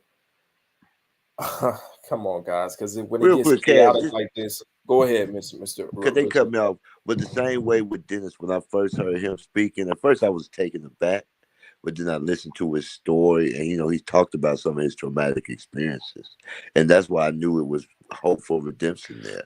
Because if we could love him through the trauma, he could see that we all not like that. The majority of us aren't like that. So that's my question to you: what's your trauma? What's these experience that made you have disdain for your people? He's Are not you defined by his trauma. are you Steven asking me? Or Seagal, can are he you answer the asking question? Dennis? You asking me? Yeah, I'm asking you, TVL. Oh, I'm TBS. I'm asking you, Kev, he's Kev. asking you. I'm asking you. Sorry, he threw me off. I'm asking you, Kev. What's your trauma? Why do you have such a disdain for black Nah, people? bro, I don't have no trauma, man. I mean, I'm the type of person that call it a spade a spade. I mean, I could say the same thing as far as with any despicable person, but because I am black, I can speak to a person who is black. So when I see the vast majority, and I've seen it my entire life, I have a disdain for ignorance. Okay. I have a strong propensity against ignorance. And so when I come across a person who is black, I'm not going to act like everything is okay because it's not. Now, I can acknowledge, such as Dennis, that Dennis is, he expressed to us that his story that he's went through a lot, but he's went through trials and tribulations, but he's made an effort to rise above it, which that's commendable. You see Okay, how but let I me don't hold on. refer to, you Let see me. that I don't refer to Dennis as an ignorant back, and I don't refer to you as that. I think that you make some valid points. So it's almost like you're framing it as though So I have a let's work on warped the frame.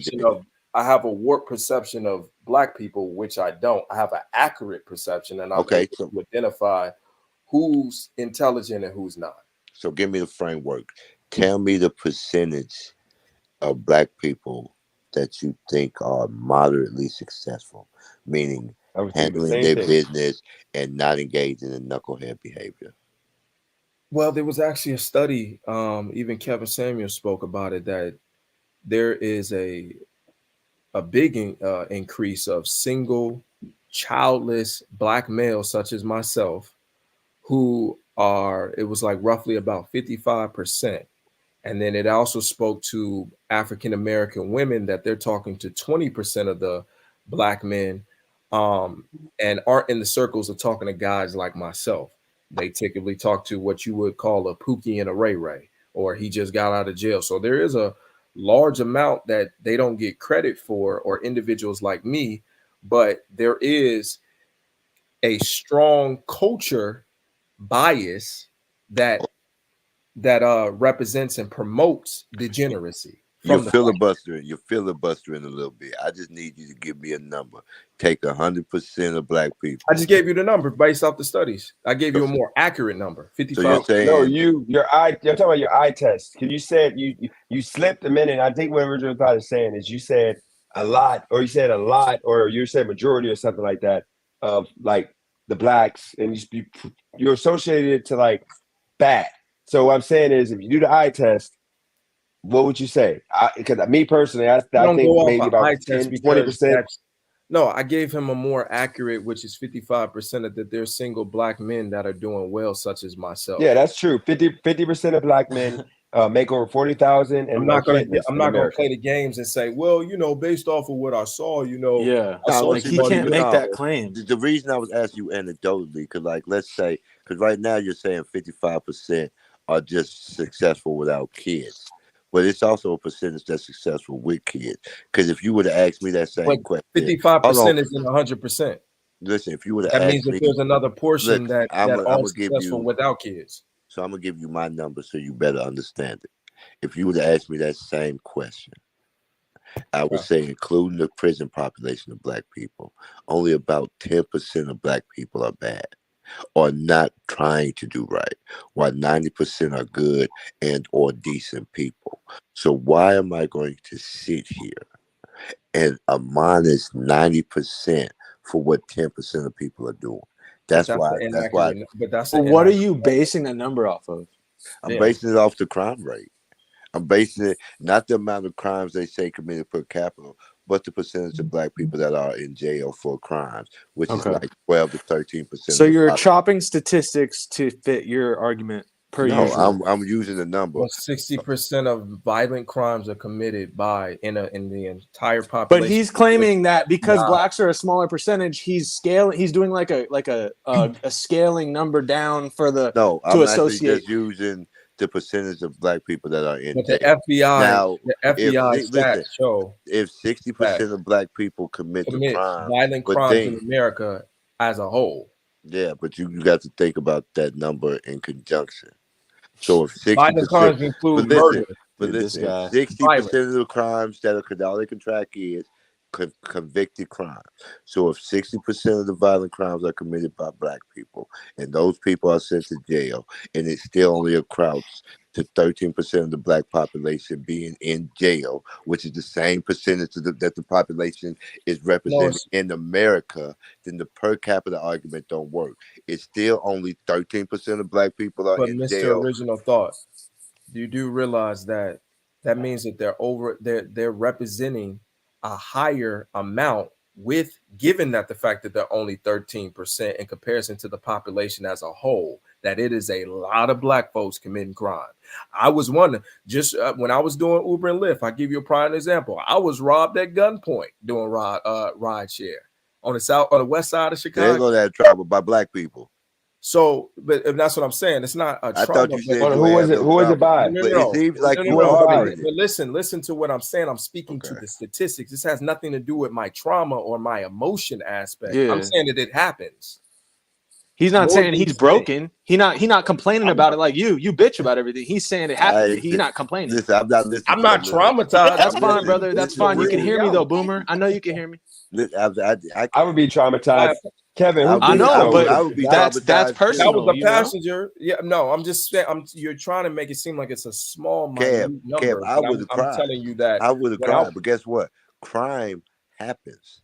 Violent. No, but original thought. It probably was a black. It was probably a black folk. Because I mean, that ain't a white crime. Listen, this is why. Because statistically, black people do crimes to black people, White people do crimes to white people. Mexicans do crimes to Mexican people. Oh yeah, and so on down the line. No, sadly, black people do more crime to everybody than anybody. No, you it gotta don't. understand. Statistically, no, it don't. Statistically, white people only have a 2% chance of black people committing a crime against them. That's been statistically proven. A white person is safer in the black community that's not true. than the black person. That's Look not up the true at all, statistic. bro. I That is challenge not anybody true to at pull up. all.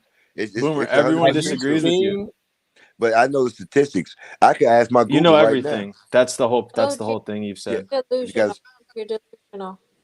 who? I I got think you jumped by a want to black see. person. I think you want to see things the way He got you jumped by see a it, black but person. He white. they're not. They're not factual.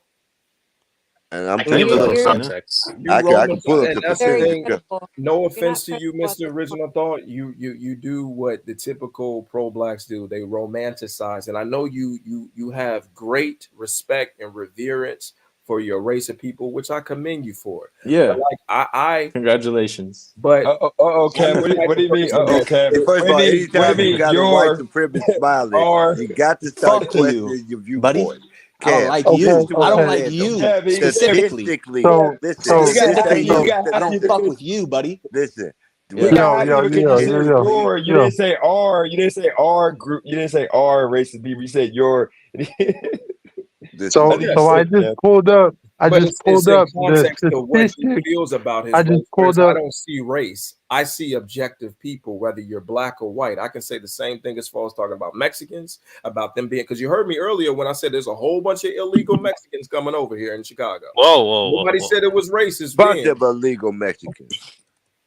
Wait, But hold nobody on, said hold it on. was racist then. But then when I'm talking about black folks, oh man, don't talk about your people like I want to that. speak talk on that about matter a little bit.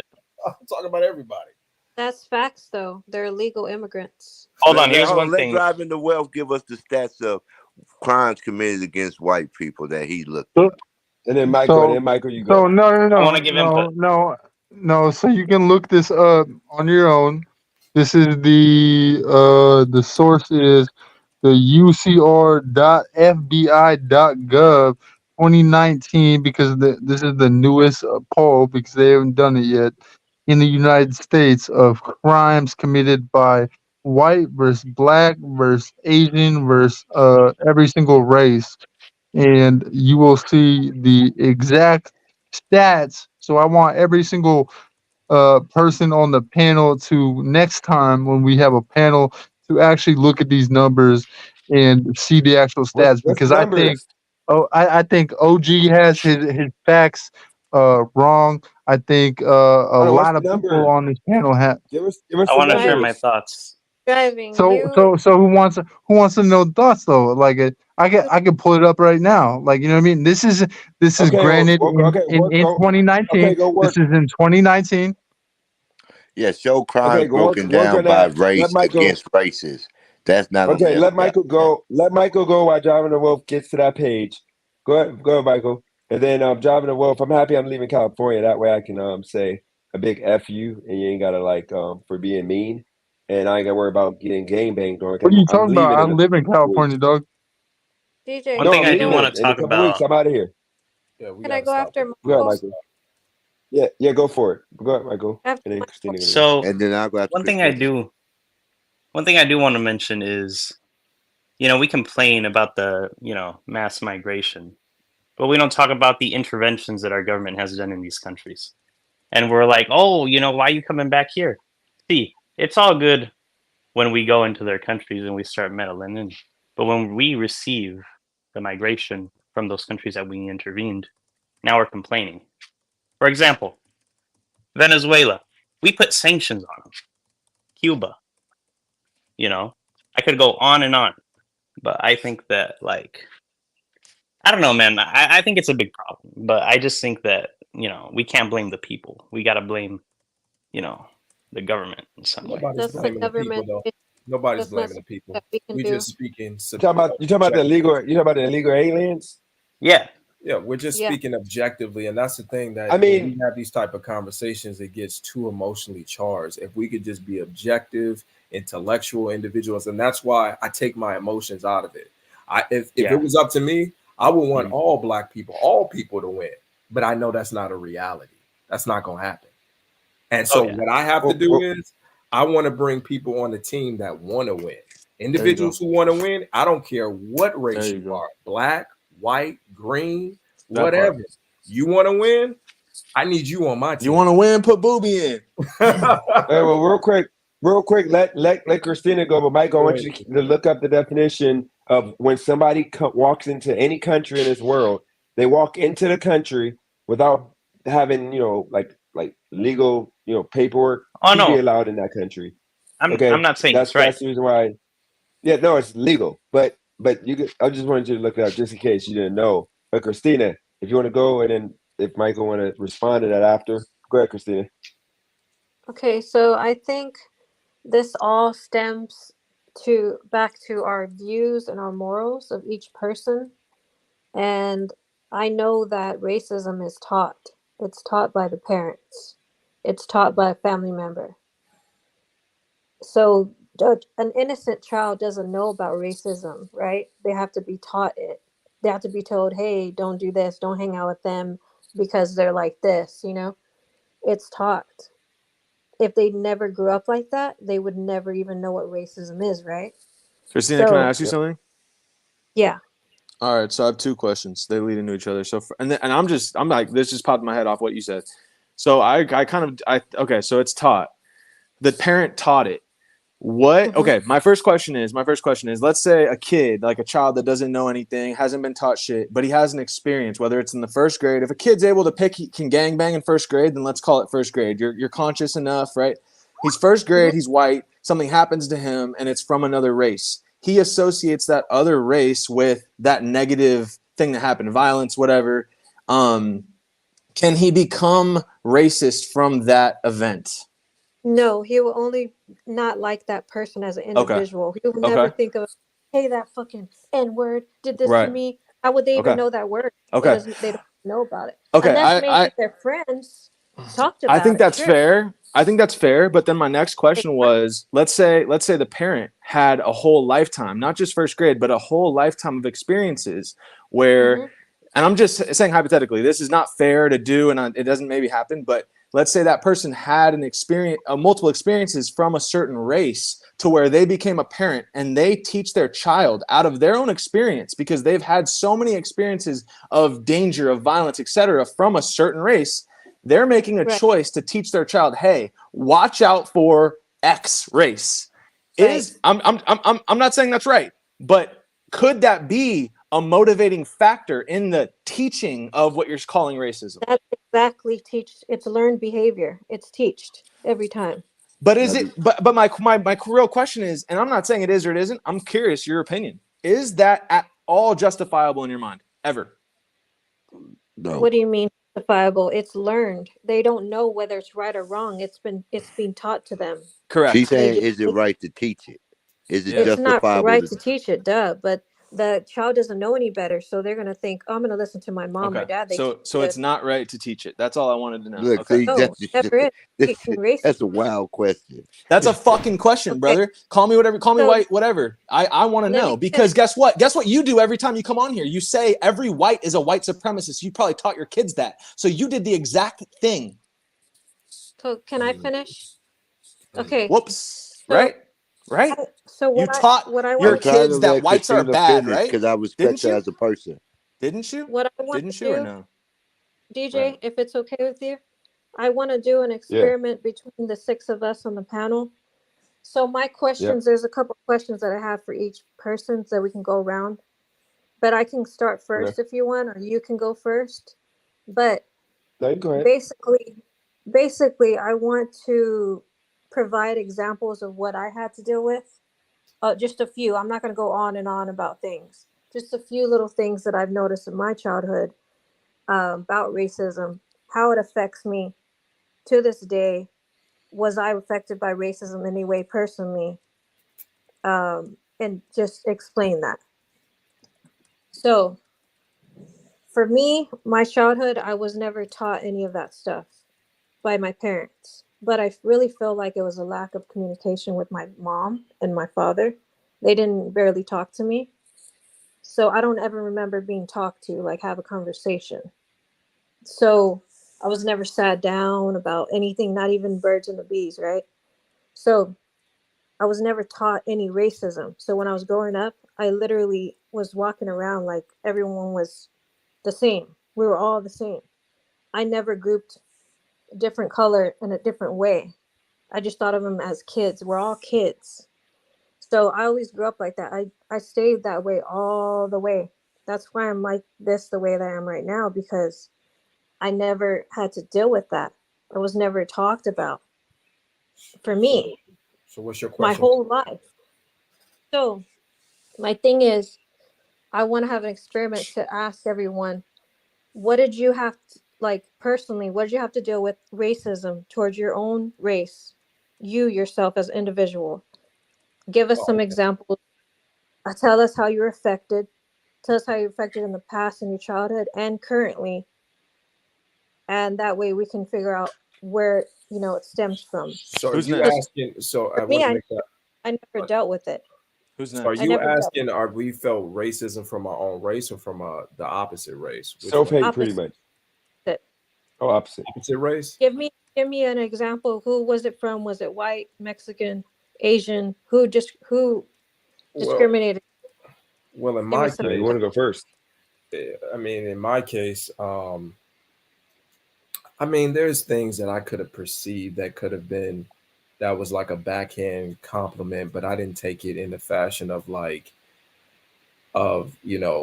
overtly just racism. Somebody just called me the N-word with a hard R. That's not, I've never experienced that in my life. From somebody of another race. If it has been, it was on the internet, you know what I'm saying? But you hear everything on the internet. So very minute. I remember when I used to work at an IT job, there was a white guy. And one thing that I noticed what white people would do is they'll bring up race when we're talking about something. Some white people, not all, but they'll bring up race when it's not necessary. Like he'll say, man, bro, like my parents are totally racist, man. I totally disagree with them too. Or, and they'll have this obsession as far as with the race. And like, man, I'm not racist though. It's just like, bro, well, you don't have to convince me Yeah. that you're Yeah. not racist. Yeah. We talking about computers on Right. the job. I didn't even bring up Right. race. So those type of encounters, that little awkward experiences, because you have individuals such as other races that are, if you want to use the word white people, that certain white people, they don't know how to appropriately address Facts. it. And I think they are made more uncomfortable Hold on, by the TV, constant bickering and blaming and attacking. Everyone's white supremacist. It's like, dude, what the fuck can someone do to be your let me go next because I'm happy, Cam. You're a very intelligent Wait, black we gotta man. go in or isn't Michael next? And just to be clear, I never had to deal with any racism towards myself as well. That's why I think it'd be best if I go first. Somebody who's coming from the abject Wait, South, who's had several Michael, racial Yeah. encounters. Michael's next. What's Michael's up? next. I said So that. gotta go in order. So, I mean, when I was growing up, I remember I'd go with my parents to Tijuana. And because, I have albinism, I remember one time I crossed back with my parents, with my dad specifically, back to the United States legally. And so, I was asleep. And, Border Patrol was like, is he really your son? Because my dad, was like brown skin. And, CBP woke me up and they're like, hey, are you okay? Is he your dad? And I'm like, why is he asking me these questions? And I'm like, yeah, he is. And then he's like, oh, we're just making sure. And I'm like, you have my passport and you have his, and the last names match, And so he's like, oh, we're just trying to make sure. And then I'm just like, yeah, whatever, I mean, it was a bad experience, but I don't know, But I don't know if that's racism though. Isn't that confusion? well, I mean, in a way, it Like, was towards is my that your parents. dad? Like they didn't think that my dad wasn't my father because he was brown skinned and I was like lighter skinned than him. But I'm talking about like more of like somebody talks bad to you and we're like, hey, get out of here, you N-word, or you Mexican or whatever, like that. Nah, not really. So you didn't have to deal with it.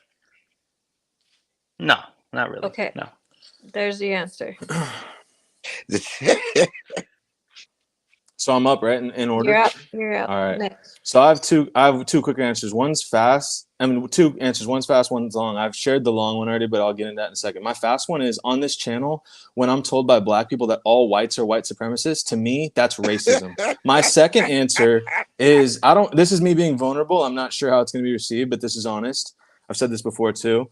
I grew up playing basketball pretty seriously. Like I played varsity basketball. I started every game. Like I won league player of the year my senior year. Like I could have played in college, blah, blah, blah. So like I was a pretty serious hooper growing up, right? When I was in like middle school, I got recruited to certain club teams like AAU. I'm sorry, ARC. You guys can look it up. Gilbert Arenas and shit played on it back in the day and shit, right? So ARC was out of Woodland Hills. They recruited me. We practiced at Taft High School. I was the only non-African American kid on the team. The only other race on the team was an Indian kid, and we were both the 3-point shooter specialists. So, anyways, all of our tournaments were down. Okay, one of my teammates was Greg Townsend. He actually played in the NFL. I had another kid, Marquise Lee. He played in the NFL. Like I was on a team with like someone like the real Austin McBroom. You guys know him. He went viral on the on YouTube and shit. We played against him in the regionals.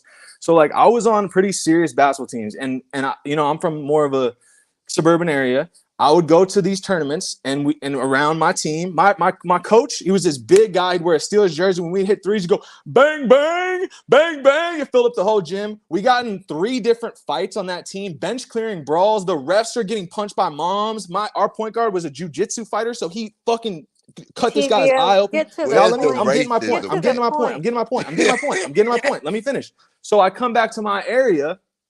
And I act the way I act. Like one time we were in here and What Is Life was like, oh, why are you trying to sound hip and shit? It was kind of an example of this. So I come back to my area, how I'm acting. They're like, you think you're black. You want to be black. They even called me the N-word, but with the W at the front. They would call me that a lot. And so I was kind of bullied from white people for acting black or blah, blah, like all that. So I never been like, other than Mr. Boomer and idiots that call us all white supremacists from black people, that's racism for me from black people. But from white people, if that counts, that's like the only racial kind of bullshit I went through. That's not racism. That's my story though. But one more question, Tibio. How tall are you and what was your jersey number? The fuck? Quick. You gotta be quick. Or it's a lie. Or it didn't happen. I'm telling you, listen. You can't even answer. Then it no, I don't really want to say that because what are you gonna look me up? Max What's your jersey number? How tall are you? It's easy. Don't believe me. Fuck it. I'm lying, right? I made all that up. Go ahead. Next person. Mr. Boomer's turn. That was a good story. 100% made it up. All right, so now I'm gonna tell a couple of quick stories. First, I want to start out. I just want to give y'all some context to the level of racism that I've endured. Y'all want to know the most racist thing I've been called? Yes. Monkey? A moon cricket. A what? Moon cricket. What is that? Let me look up a moon cricket. That's how racist. You ever seen crickets? It's a green one. Then it's a real dark black one. No. Some shit that hurt his feelings. Hurt my feelings to the core. That was it. So the first time I was called a nigga, my first job, I'm 15 working at McDonald's in the drive-thru. We ran out of Beanie Babies. The lady was mad. When she rolled up to the window and seen I was black, she immediately called me the N-word. But my most racial, and this happened several times in the course of working in Powder Springs in the beginning, but my most racist encounter was actually in the military. I had just completed tech school. I get to my first military base in Germany, and it's a white guy who, he's claiming he's from the Midwest, like South Dakota or something. And you want to know the questions he's asking me? What do you eat? I said, what do you mean? Well, I like spaghetti, I like fish. He was like, oh, so you eat food like, white people do? Like regular food? As though I was some subspecies of human who ate dog food or something. Like DJ at the time, I was naive. I thought this was somebody who was really just going through culture shock. Until a black airman pulled me to the side. He said, just like you, he just slept for 6 weeks around black people and watched them eat, went to tech school and got the same 9 months of training and watched them eat just like you. When he asked you, what did you eat? He was telling you you're subhuman to him. How old are you? What if he was trying to get to know you, bro? How old are you, Original Thought? And what year did this happen? He's a boomer. I'll be 42 this year. This happened in 2000 and what? 9/11 was in 2001. So this happened in 2002. Okay. Well, look, I ain't I'll from wrap the it up by telling Do you you have 1960s. guys. any I don't even know other why they call me a stories? boomer. I'm a millennial. But anyway, Well, let me. Is this the moon cricket right here? By the way. yes. Okay, there you go. So Well, what look, so what y'all got to understand is racism isn't this fairy tale He's not done. benign thing that happened in the 1960s that is no longer occurring. It is live and well. It has adapted. It has new words and mannerisms. It does things like dog whistling, telling you that you're one of the good ones. Because if you respond to that, that's what makes you one of Wait, the. so you're saying It every sounds white terrible. person is That's why you're in your racist? situation because of that, for Like, sure. like for that the example, it could only be like, oh, like he's racist or something. was that the only 2 times that you experienced racism? Oh no, like I said, I've been called nigga so many times. First of all, we used to beat white people up out here. I hate to say it in such a cavalier way, but that's what we called it because it would be a lot of big country white boys that think, oh, if we see some small Negroes, we can just intimidate them with size and yelling. We had the last. You can look this up. The last Ku Klux Klan rally in Cobb County happened right next to my high school in 1993. Okay, You so know, DJ, you're next. So I'll tell you guys this. I joined a white fraternity. I was like I think second or third black member in this fraternity, Phi Kappa Psi in Youngstown, Ohio. I didn't know any better. I didn't know racism was a thing because, like, you just assume the white girls don't mess with the black guys unless they are like you just know the white girls. Like you can tell the white girls that do that. But I didn't think that was racism or anything. When I joined the white fraternity, I thought it was the greatest thing because they treated me like a normal person, not like what I thought they would treat me. Um, but besides that, um, the first thing that would be deemed racist is like the reason why I'm telling you guys these things. These are things that were deemed that, like getting pulled over the 3 times, literally because of me driving in the suburb area, the white area. It was Canfield, Boardman, and Campbell, which are both all white areas that you just don't drive in if you're black, even if you got a valid license. Um, I didn't think that was racist. I remember being a Boardman, getting pulled over, and me thanking the cop for towing my car away, and I got cussed out by my best friend at the time, sister, because I'm like, "Thank you, I'm sorry," and she's like, "Get your stupid ass in the car," saying thank you for that cop. And then that was the first time I realized that I got pulled over driving while black. And other than that, I mean, I'll be real with you. Up until like a few weeks ago, I know racism is happening or happens, and I know some things that people say to me is ignorant, but I've never really been called an N word other than this crackhead, meth head, white dude that was walking to a 7-Eleven. It was like I was like, "Hey, how you doing?" And he was like, "Shove you N word with the ER." But other than that, until I met JB or ran into JB a month ago, the white supremacist dude, openly, I never ran into a racism before. That's the reason why I was coming on here, like I told you, Kev, and I was saying, where's racism at? Like, put your hands on the steering wheel and all those talking points I was saying. Until I saw the past month, all these racist people came out of nowhere, literally trying to degrade me on my channel, bash me, all because I'm now speaking positive about black people. I was engaging in what would be deemed, I mean, I would deem it just racism to my own people. Because when I'm around white people and I talk down, because they're talking down about black people, and I'm joining the party, like they say, yeah, the blacks, black folks, they're always, robbing and stealing and committing crime. I don't know why they just don't work. You're not like the rest of them, and you hear that all the time, and you're like, yeah, I'm not like them. I mean, that's just not me. I don't know why, we be doing all the worst. And I'm just saying, Cap, that's the reason why Original Thought and all these people were calling me a racist, my own people, because I was literally bringing white people in here and we were agreeing in racism. And now, Christina, if you think about it, I brought a few white people on this channel that was literally bashing black people, and I was standing up with them bashing black people. Exactly, and you Yeah. turned your view around because you saw that was nasty work. Yeah, But I didn't like it. I think Dennis, Christina, I got to give you credit. Oh, sorry, Kev.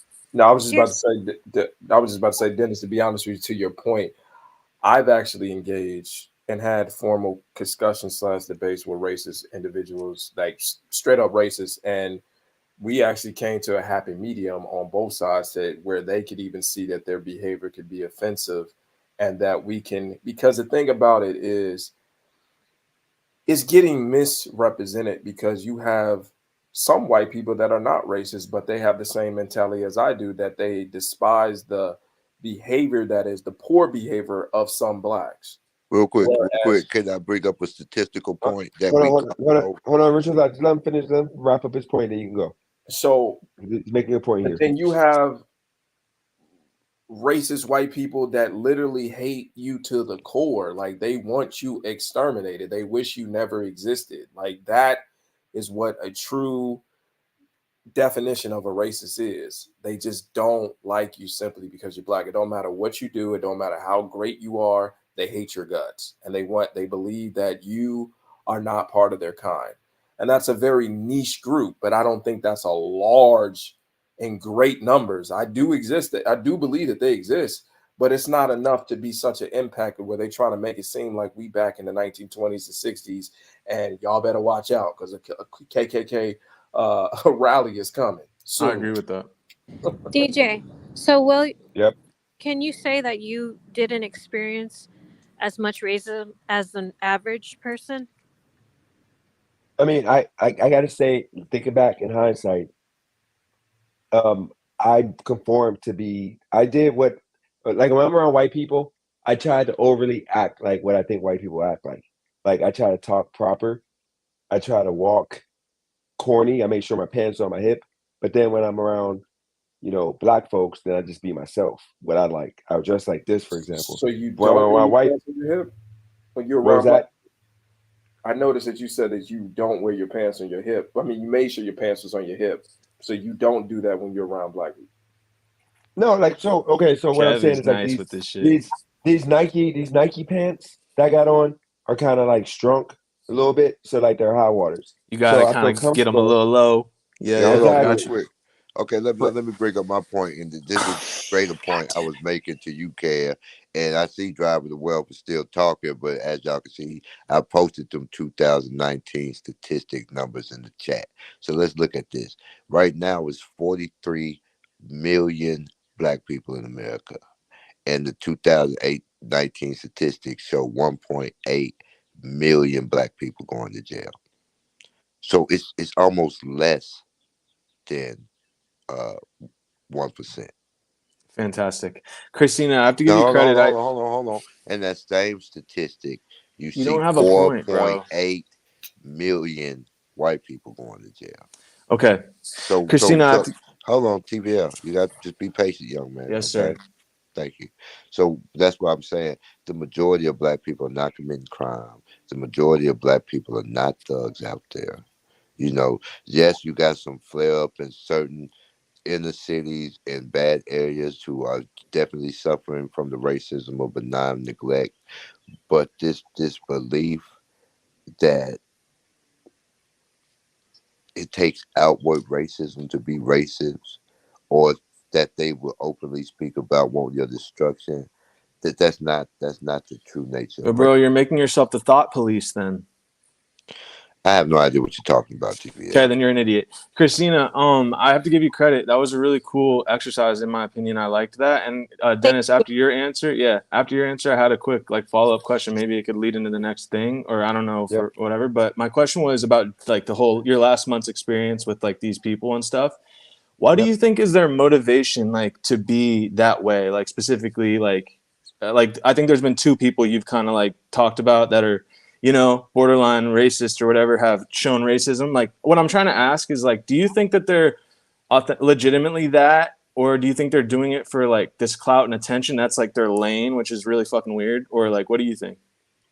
So what it is okay, so black people as a whole, we can see somebody that's going through it bad, like drugs, meth head or something like that, and we're not thinking they're just nothing. Like, just let's just throw them away. They're pieces of craps because of their skin color.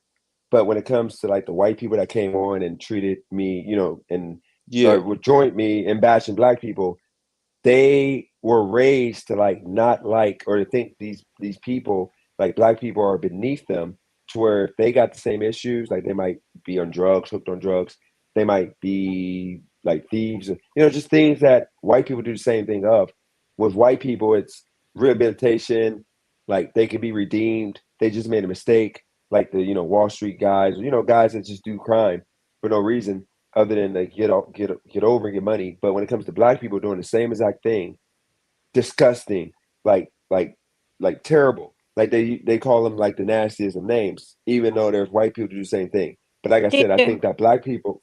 Go ahead. What are you talking about? He asked you about JB and Torp. Do you think they're fake or they're Oh, real? you're talking about if you're talking about them two personally, If they're then I don't think real I want to know think, because the nasty work, like with the word, like I don't want to call anyone out by name because like these people, like you don't know what they're capable of, like.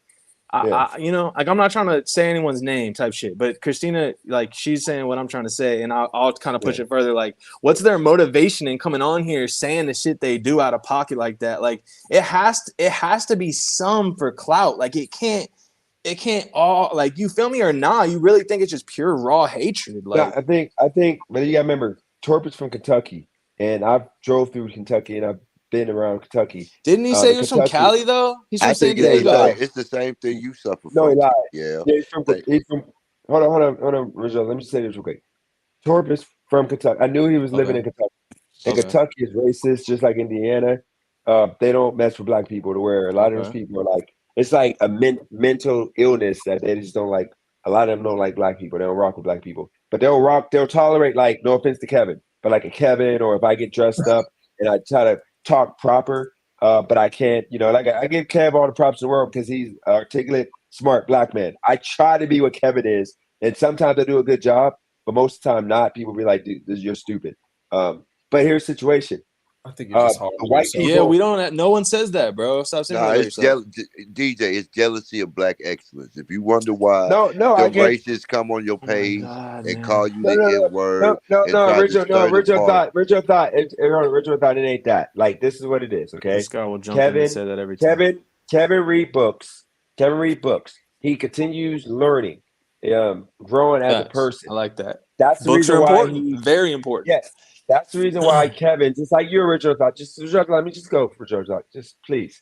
That's the reason why original thought, I give you props, all the props in the world. The reason why I'm separating you and Kevin is because original thought, Kevin is the new breed. He's the generation prior. Like, he's young blood. You're older. It's different style. It doesn't serve him to bitch and complain. He has too much money to get. No, but it ain't. But hold on, TVO, it ain't that. Original thought is more of like, you're like a fighter. You fight the power. Kev is more of like, I'm going to teach you, ride the wave. Why? No, TVO, it ain't that. No, it ain't that. They both got good points. So I'm just saying, like, Kev, he read books. He does his thing. That's the reason why I'm always going to refer to Kevin and say that he's, smarter than me in regards to, because he knows way more than me. It's just what it is. No, Kev, like, I made this analogy to Cali girl yesterday or this morning. I said, I hate when chicks be like mad if you say this is a bad chick, and then like the chick might not be bad, and she's like, no, I'm bad chick. You don't talk about that bit. No, that chick is bad because she works out every day. She, makes sure she doesn't mess her face up. She doesn't fight. She has no marks on her body. So she could be what is deemed in America as the bad chick. With you, you just eat all day and you don't want to work out, and you don't want to get a good job. You don't want to be productive. You're not a bad chick for the most part. And that's the point. With me, I'm not going to say I'm educated, I'm this and that when I don't try. I'm not reading books. I haven't read a book in like a year, 2 years, actually 3 years since I read a book. Okay, so you get your props, Kev, because that's your motivation for me to get back to this, because I was just like how you are now, a lot better 10 years ago when I used to read books every week. I read a new book.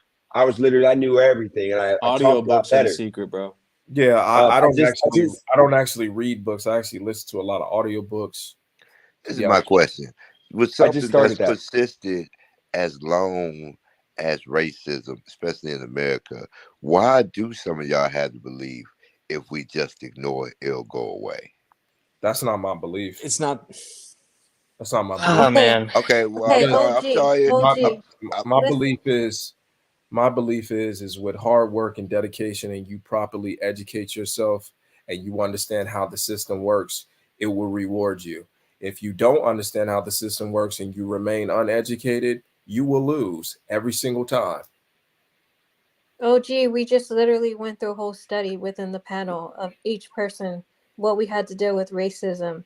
Not, as you can see, did you find out who didn't deal with racism? Yeah, TVL, it me, appears none of Michael. them have. No, TVL, me, or Michael has never had to deal with racism. Only the three of you. So it's a fact that you have to deal with racism all the time. Just because of their skin color, or Yes, just because of their skin color. what? But it's not Versus necessarily. us. I would We think, don't but have to I deal with wouldn't even say anything. that because in my case, it wasn't necessarily. I said it was a certain backhand comments, but people in general suck. To be honest with you, the whole society of people, you will find out that there's some scummy people. I can say it in all races that I've come across. They suck Yeah, equally. but you can't Anyone And can be racist.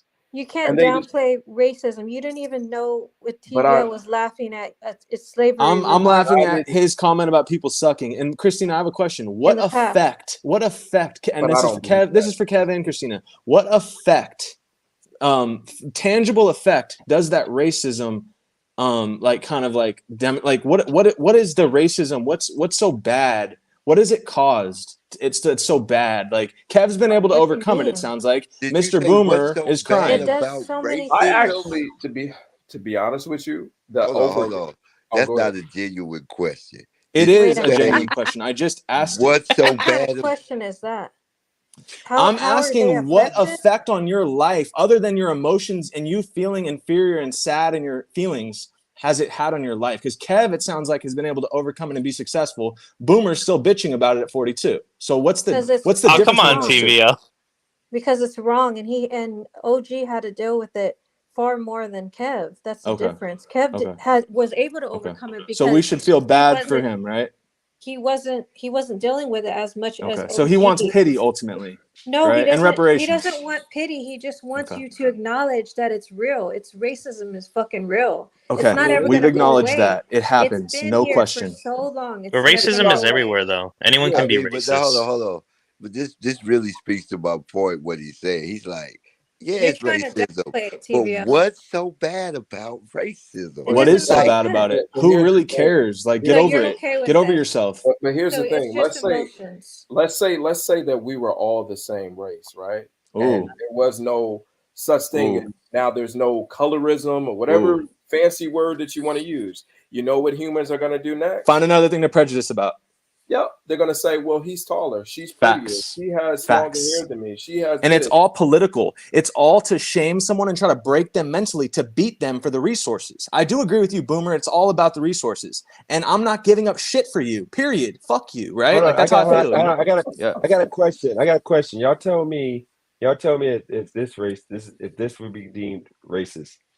California, people who are really from California, Arizona, New Mexico, Texas, they know how Mexicans are. I'm not talking about a few scattered Mexicans in the South. Mexicans are fucking nasty. Like they're always fucking. No, We're gonna Racist. cut it. no. We're gonna cut it. That's generalization. Wait, Yeah. gonna cut it. what's wrong? Wait, what's wrong with I'm gonna play the saying? whole thing. No, that's not the truth. We're not doing that. We're Nope. not I bet doing that that. lady This is like wouldn't a believe that comedy. I'm This is like a Mexican. comedy Shit. sketch right now. No. I don't You're believe gonna he's Mexican. Okay, Kelly, Girl. I mean, Kelly, first of all, you know Cali Girl's Mexican, right? You're gonna upset her. Okay. First of all, I'm not talking about Mexican women. I'm talking about Mexican men from That's Oh still no. Mexican people. Hmm. Hello. Okay, Kelly. so I'm going on the record. I'm not talking about Mexican women, or I'm not even talking about Mexican-born people. I'm talking about Mexicans straight up from Mexico. You I know, live in California. So would that be deemed? Some naked Negro And here's the second doing one. what you're Bro, doing. man, why And you dumb use fuck. that word, man? You gotta I said Negro. It's the same Why can't I thing. say They Negro? gave Twerk the same smoke. Y'all wanted me to boot Bro, Twerk. y'all Should I boot him now? doing this shit, bro. No, listen, y'all he's the allowing one that came on here. He's the one that I came on told y'all here. this is the real racist. Man, This guy is This is the real inarticulate. racist. And y'all was that Twerk net. And I'm like telling y'all what Twerk was context. You're just using N-word to describe black people. You literally called them Negro, and then you called them all niggers. Dude, you're going too Thank you far. for defending me, DJ. I do not think Robert Reese is a nigger. I do not think Dennis. I do not think Dennis Jerome is a Nasty nigger. word. This guy sounds like a drunk, like he's intoxicated. He is drunk. All right, look. Can I say something? Like he's slurring his words. Like this is a poor example. It's like, come on, guys. Like, Yeah, that's why He I was asked. Is he under the doing it for influence. clout? He's got to be doing that for clout. Kev, I have a question. You're getting called out in the comments by Jerome P. I think he said it twice or maybe 3 times. He says it keeps sounding like Kev just want to make excuses for whites. What do you think about that? Do you feel that's a fair judgment of your ideology and how you're presenting, or are you making another point? yeah, it's a misrepresentation because I can say some of the most piss poor, dumb whites that I've come across is like this idiot that what's the name was talking to. And I'd agree with you. Right here. There's plenty of dumb white folks. Facts. I mean, look at Joe Biden. He's an idiot. I mean, come on now. You think I really care? And I love it. He got you, Jerome. No, He's not making it about race. Now this The something I only want thing to know. I will say is that a lot of people, they try to downplay it like it doesn't exist or it's not happening or they never said that or they never did that or they don't think that, right? They're closet racist. But I mean, let's be real. It does happen. It It's is real. okay, and Racism that's is okay, real. and that's the thing. I'm prejudiced against people who are broke and dumb. I'm be honest There we with you. go. Let That me ask part. you this I don't Me question, want to be too. Kev. around. Me too. I don't Kev, want to be around people who are ignorant, and it Fuck don't matter them. what race Negative you are. Call me people, discriminating. complainers, Call me one justifiers, mic, TVL. losers. Hold on, but what Okay. about what about Michael though? Michael, what'd you think about being called a dirty Mexican? He said it was generalizing. He didn't think of it as racism. What was that? I think I heard the What? original say that he didn't think I was Mexican or something. No, I thought you said you were Mexican. No, I thought that was TVL's talking. Because you guys got to understand that racism, okay, it exists. Discrimination exists. Wow. Prejudice exists. It's never gonna. It's been around since the beginning of time. It's a tactic. And so the thing is to complain about it and get all like, oh, this person discriminated. It's a waste of time. It is such a Facts. waste. It's not useful. But it's like you're downplaying it. Like No, you're not not downplaying. No, he's not. Crime exists. He's Murder not exists. overplaying it. I mean, He kind of is because he's like, oh, you go fucking cry about it. Like, so fucking what? No, I'm not saying cry about it. I'm saying move on. Do something more productive with your time. Kev, this is my question for you, Kev. Yeah, go ahead. Something that drew me to DJ's content, despite some of his wild views at the beginning, was the fact that he was a black conservative. And I can tell by some of your views that you're a black conservative as well. Yeah, way more than me. Yeah, I too am a black conservative. So one of my questions for you, do you think or do you feel you have to ignore known racial prejudice in order to be a black conservative? And I believe anybody can do whatever they want. I mean, the whole idea of being a conservative is much more than ignoring Amen. acknowledging Yeah. if it exists or not.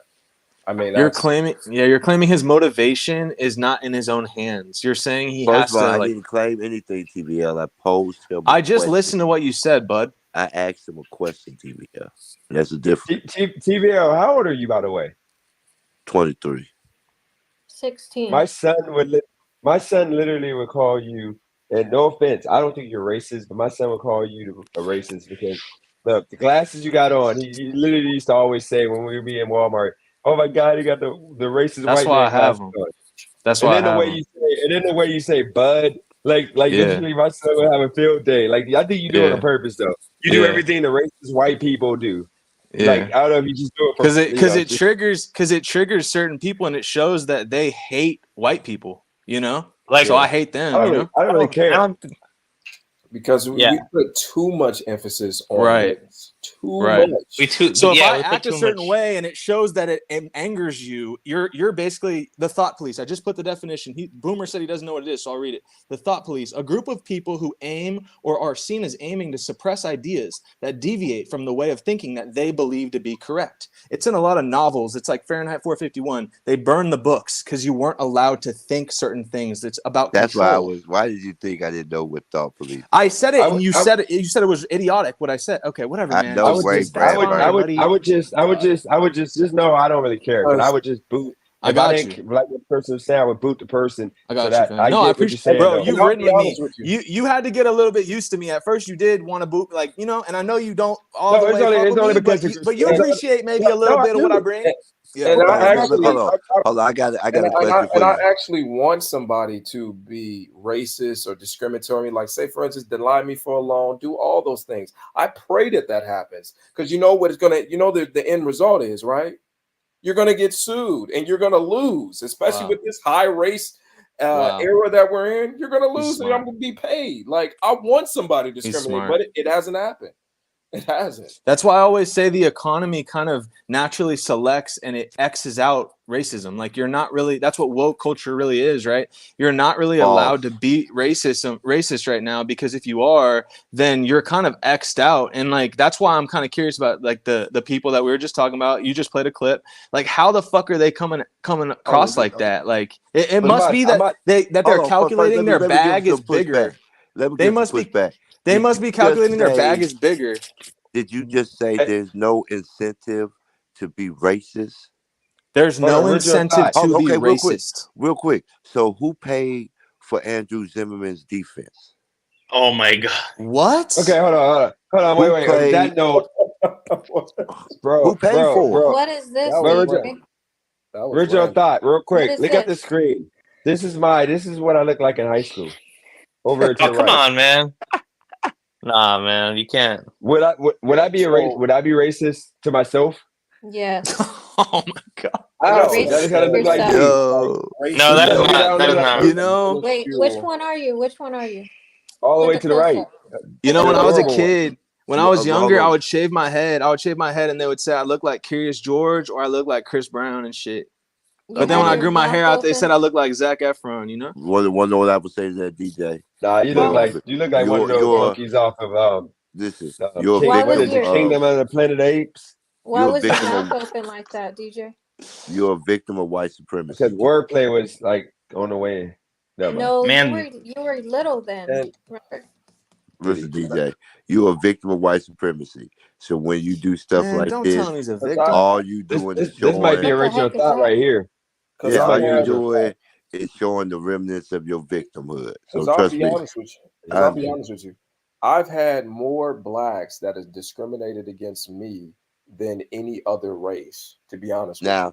Now, Kev, do you think they discriminated against you because you were black or because you are charismatic and a confident man? They were just jealous of you on the man-to-man level and not about racism.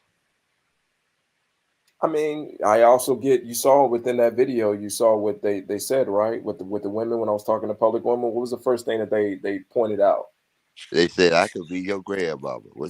No. They said, I give you a lower rating. I was just teasing you. Oh, but okay. They gave you a lower rating because what? I'm light skinned. That's the popularity these days amongst black. Oh, you're light. I don't like you. There was a chick that says, I don't talk. There was a black woman on that video, and you guys didn't pay attention to it. She said that I don't like talking to light-skinned people, and I'm black. That's what she said on the video. So that's what I get on a day-to-day, and that was clear. Day-to-day basis. I went to Walmart. It was like 2 years ago, and there was a black woman, and she said, no, first I went to somebody else, and it was in a different department, and I went to her. And I went to her and I asked her where the towels or something that I was asking for. And she was just like, to be honest, I really don't want to help you. And I thought she was playing. I'm like, why? You know, you're light skinned. I'm like, so what is that supposed to mean? And she was like, y'all get away with just too much. Kev, I'm like, what? That's so sad. Like, and so that's what I'm saying. I want to circle back to TVL. TVL. You Hold on, said real quick. Where's your thought? Because I'm about to actually, I'm gonna give everybody their last point because I'm about to. Unless Christina, you want to stay on longer? Because I gotta wake up and go to work. No. For sure. Okay, so I had a I'm gonna give question. everybody. My last thing, I want a question for Dennis, but yeah, whenever it's time. Yeah. No, go. Okay. All right, I'll go fast. I'll go fast. Okay, go ahead. Yeah. Sorry. Everybody gets 2 minutes. But if you want to ask me a question, I can ask my question. It's stupid. It's not deep. Like, so off the glasses thing, like with the look and all that. Did you see any of the pictures where NBA YoungBoy was wearing that full camo hunting kind of outfit and shit? He was some of his style pics, like he was doing like this hunting like redneck like type like aesthetic. Did you see that shit?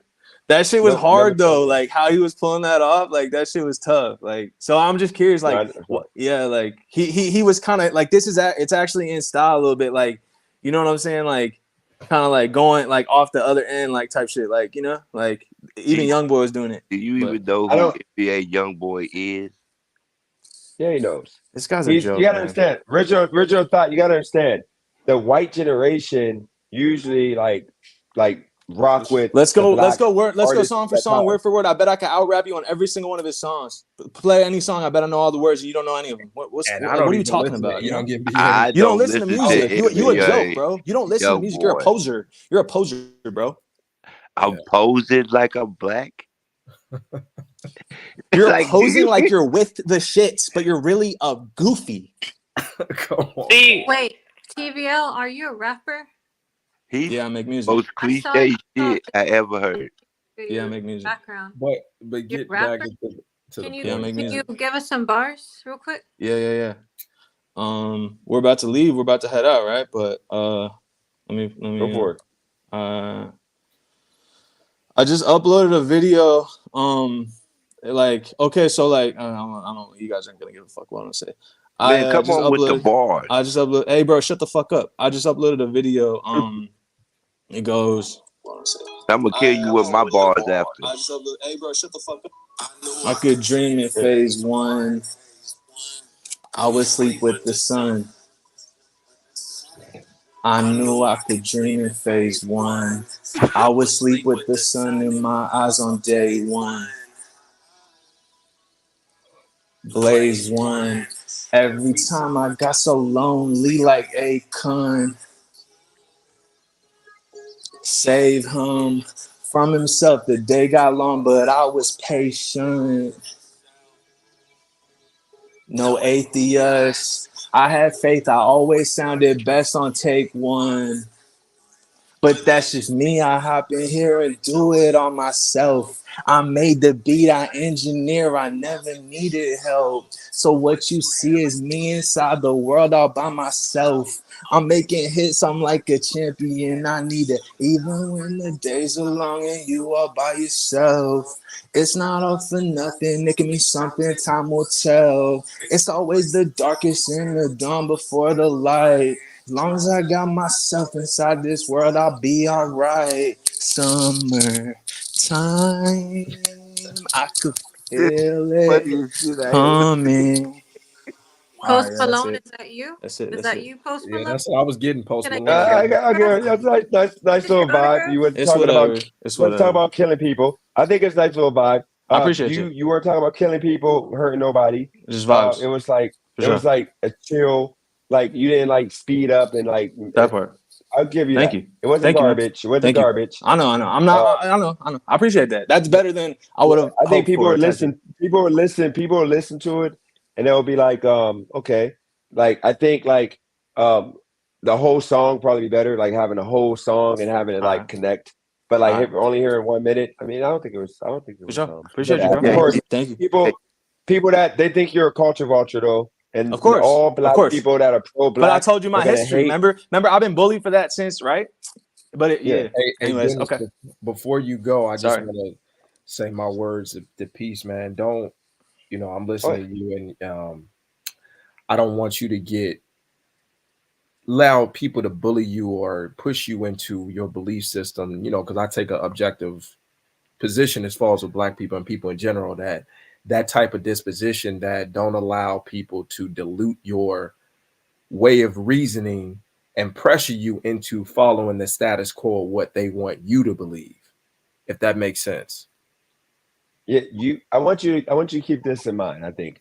See, Kev, here's the thing. If I have one of you, no Diddy, I guess you're supposed to say, I don't care. We're grown men, Kev. You know we We don't good. smoke I don't stupid take crap. it that way. Go ahead, Yeah. man.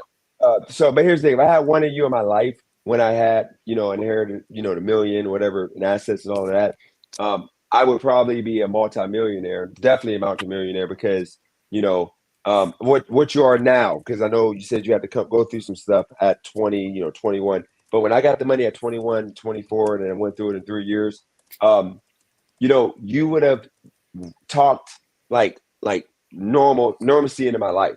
I didn't have all of my black friends. I could only have black friends. I had like a couple white. Like my best friend at the time was a Middle Eastern guy, but I had one white guy that I was cool with. Other than that, all black friends.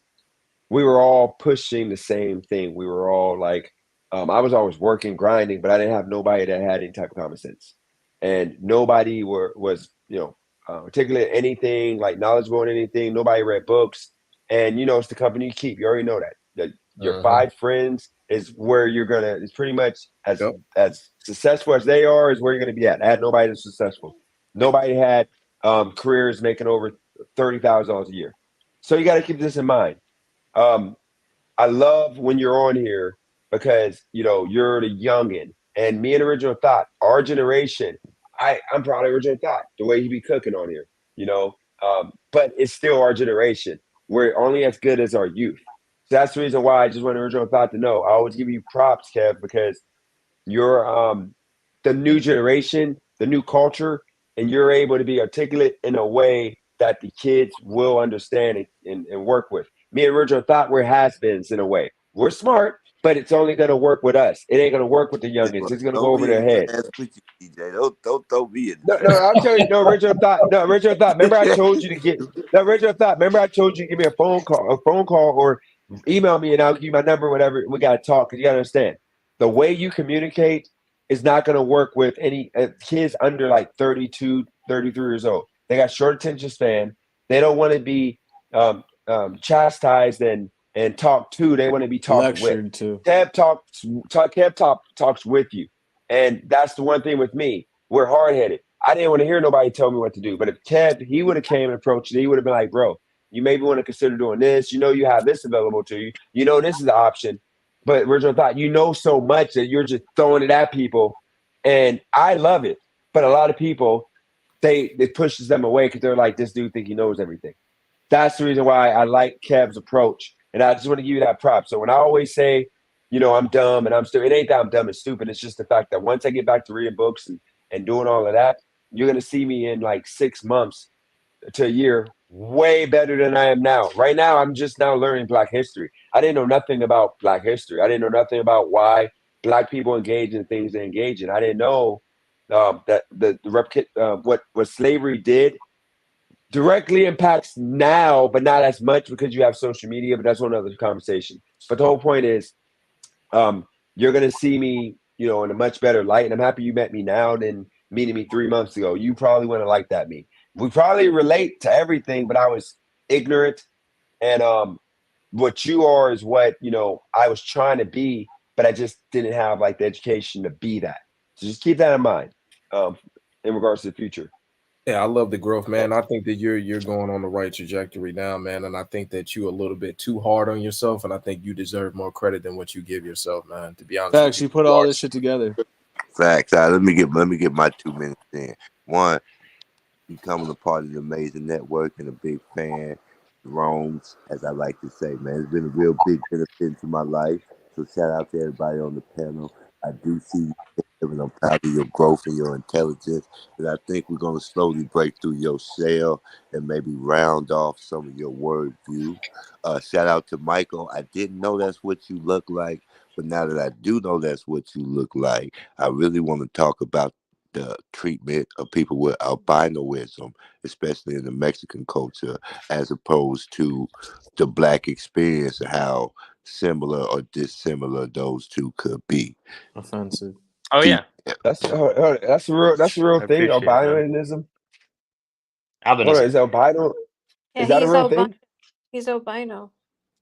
And by the way, I don't know enough about Michael, but I can't give Michael too much because I don't know. This is the first time we met. If you come Michael again, we'll get to know you. But TBL, I'm gonna give you some love also and tell you, stand by. Like, I love the way you stand by what you believe in. Understand, I know Original Thought gives you a hard time, but I don't think you're a racist. So understand, when I was joking saying white supremacist things, there's certain things that people that would call themselves white supremacists, but in reality, most I white still had people 20 don't seconds have. in my thing because I was going to No, I'll address give you It's another minute, his Original channel, Thought. Let me bro. just Pipe finish this. down. Yeah, let me just finish this word, Original Thought, real quick. But yeah, TVL. I know you're not a white supremacist. I just joke with that. Most white people aren't white supremacists because most white people don't got the power to affect anything. I just use that word jokingly. But just keep in mind, you are, I know you're, a smart guy, because you know a lot. So that whole quiz thing. See, Original Thought, he's book smart. All he does is read books.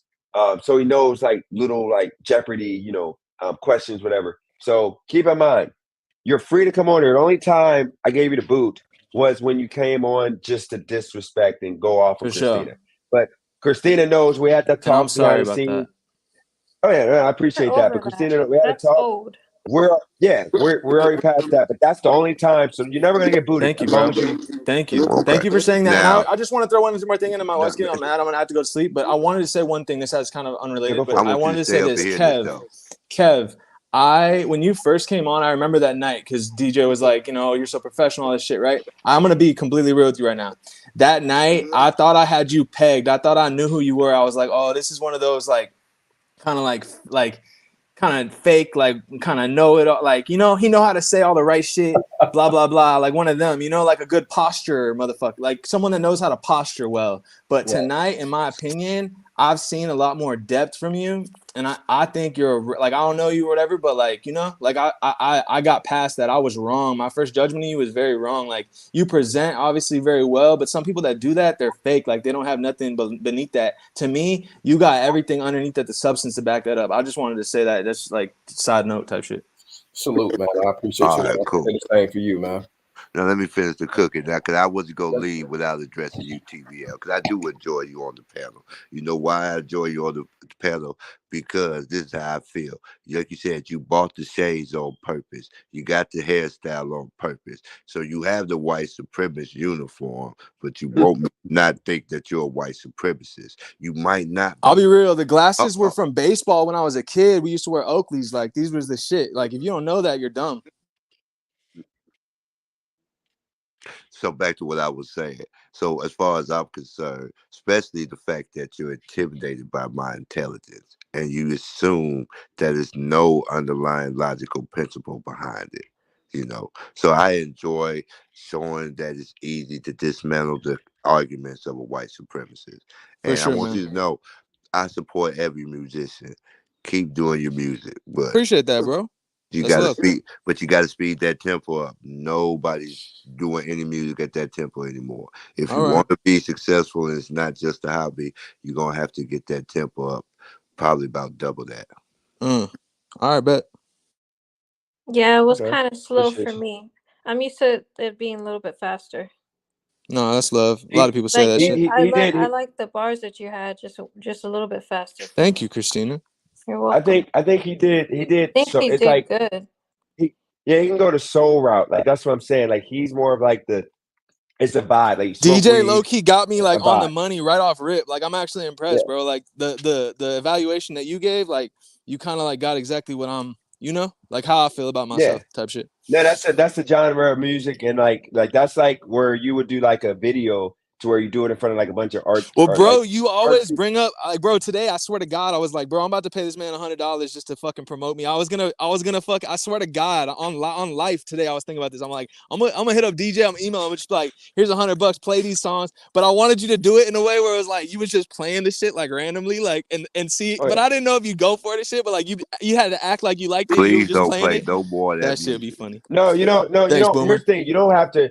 First thing, it's all love on this channel. You don't have to. You have to pay me. No, you gave me opportunity. That was dope.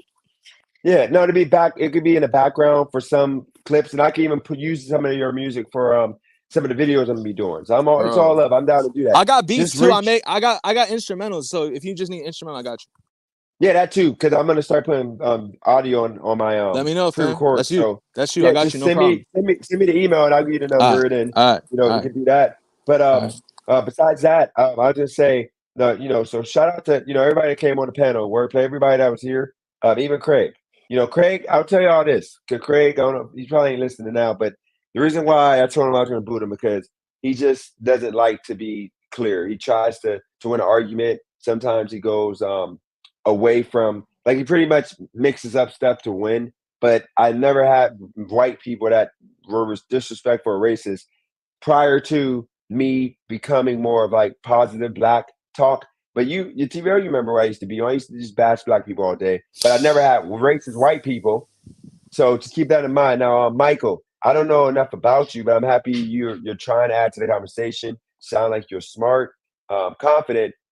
If you want to say some words, and I'm going to give people one more time around if you want. But go ahead, Michael. You want to say your last Well, words? I'm gonna say this jokingly, all right? Yep. I'm Hispanic, don't panic. I ain't taking your jobs. I'm just living my life, you know what I mean? Getting my education, you know what I mean? I just at the end of the day we're all human, you know what I mean? And so, I appreciate you for having me on here. And you guys will get to know me more in depth, Yep. when I come Yep. on here more frequently. Cool, man. But yeah, y'all take Yep, care. definitely. You too. Have a good night. And by the way, any of you guys can restream this at any time. I don't mind that. So if you ever if you got channel whatever and you want to restream, or if you want to clip, you can free to clip and use it for your channels if if you want. Anybody else want to add some last words, and then me and Christina are going to wrap it up. I'm good. Nah, it was great, man. I always appreciate the conversation, man. I guess I do have one last thought. I've had this for like 45 minutes, and it's I don't want to open up the whole can of worms, and I don't want it to sound disrespectful, but this is authentically, this is my last thought. Like, I'd say in my opinion, the difference between Dennis, you, and how you quote unquote were blah months ago, all right, like how you keep referring to that, and how Kev is right now, in my opinion. And this is just my opinion, right? Dennis, I feel like you were a little bit ad hominem, which means like attacking people, right? Like you was kind of like making a lot of you was kind of like going like a little bit on the attack route versus Kev. In my opinion tonight, he's kind of gone like the positive thinking route, like fuck all the classification, fuck all the it's like self destiny, like self, you know what I mean? Versus like, oh, they do this, they do that, they do that. Kev's just, to me, just been talking like, I'm gonna do this, I'm gonna do this, I'm gonna do this, like, type shit. So that's just my little thing, but bro, like love, bro, like you put the shit together, like it's crazy, like respect, man. Because you got the vision, appreciate that. You definitely got the vision to go places, man. You just gotta put it pen to paper. You're gonna be good, man. Yeah, no, I appreciate that. I would say, I think, Kev, one thing I would say in regards to that, I think what happens is when Kev, when you're on here, you're more of like you're not beating people. You're just talking about the fact because you're asked that. I think the way you do it, if you just sat here and you talk in that way, you would get some conservative black men that will watch, but like the whole base of people would not want to watch that because it's not really dramatic. With me, it sucks that I had to do that because you got to be dramatic. It's kind of what that's so true, bro. Everybody addicted to how you are, bro. We can't get away from this shit because of how you are. That's what we trying to say. Like something about this shit, it stick. Like it's how you are, bro. Because I mean, bro, because I want to eventually like do some collabs. Because when I eventually get back to posting content, and I think that you can put that same information with the dramatic effect and be entertaining and give valuable information to individuals that want to hear it, because it is people love the alternative point of view too. There's a large people that are seeking that. They don't want to hear what everybody else is saying the same thing. Because as you can see, I have no problem saying thing that isn't popular to the black thought. You know what I'm saying? So I think that you can implement that and create your own community around it, and you don't have to dance away from it and be afraid to step on liberals. Because I noticed that you're starting to conform a little bit and mix liberal ideas with conservatives. Stick to conservative, bro. Like stand on that shit. Like, you know what I'm saying? Like, no, I'm gonna stay. I'm still. No, I want you to understand, Kev. I'm still conservative. Like what you got to understand is I think he authentically has a blend, which is interesting. Yeah. Like I pretty much, what I do is, for example, I used to say like the blacks like murder, like the most people, like it's like 53% of murders every year is like black folks. So I'd be like the blacks. But then I explain and break it down that like it ain't the blacks. What it is it's black Americans that are living in these 4 to 5 communities, like cities that have like a bunch of these projects that are experimental places that government put together. That if these were white people living in these spaces, they would have shut them down and made affordable housing already. Because most white like communities, they get affordable housing, but with black communities like Memphis and Chicago, where you're from. Yeah, but you do know that there's an argument against that too, that's a myth. And that's what I'm saying. There's more nuance to it, that you have Africans who are thoroughbred blacks, the original blacks, straight from Africa, that lives in those same Section 8 housing. And guess what? You know what ends up happening to them? They get rich. They turn around and get their degrees. Nigerians and shit. Nigerians. I got a homie on the Lakers, Gabe Vincent. That's my boy. They grew up. This would be we'll do this for. I guess we'll do this for the next live. I want you to keep in mind. It's gonna go deep. That's a good point. But I want you to keep this in mind. The Africans, like American blacks, we don't have any type of culture that's ours. We don't have anything to say is ours. Yes, you might have conformed to like something that's going on, but we don't have our own thing. White people, like you can say, they have things they can say is theirs. Like they'll say baseball is theirs. White people are not unified. They're not unity. They don't live in unity. No, they're kind of. But here's the thing: they're more unified to where certain things they'll say is like their culture. Like they'll say as a whole that this is what they do. I would say Hispanic is more tight knit than white people. They're actually disfranchised. No, they are. But okay, for example, with black people, like majority of us like used to like rap at one point. Now we don't. We think it's disgusting, nasty. With white people as a whole, they're not gonna put. As I got a racist in the chat right now, white people aren't gonna put Eminem and white artists that are talking about killing people and drugs and all that. They're not gonna put that on a mainstream station or the big station. But with us, we do it, and half of us don't like that crap. So that's what I'm saying. We are literally fighting each other. In the 90s. He definitely was on mainstream rap with the music that was on rap, but not on But I'm saying he was on rap. But what I'm saying is on the white station, mainstream stations. His first few hits were, but after that they put him on rap stations. Unless he had like a song like Cleaning Out the Closet, like a song that was like Without Me was his first shit. Yeah, there you go. Like the goofy white songs. You knew what goofy they were white songs. But there's always been a category for alternative type music, even hard rock and metal and all of that. They didn't put that on main stations too. That was a dedicated station for that, because they talk about like there's rock fans that don't claim like Green Day and shit is rock. You know what I'm saying? It's an evolution of a genre. They believe that they talked about worshiping devils and killing each other, suicide, all type of different like very controversial things that they didn't put on mainstream white music either.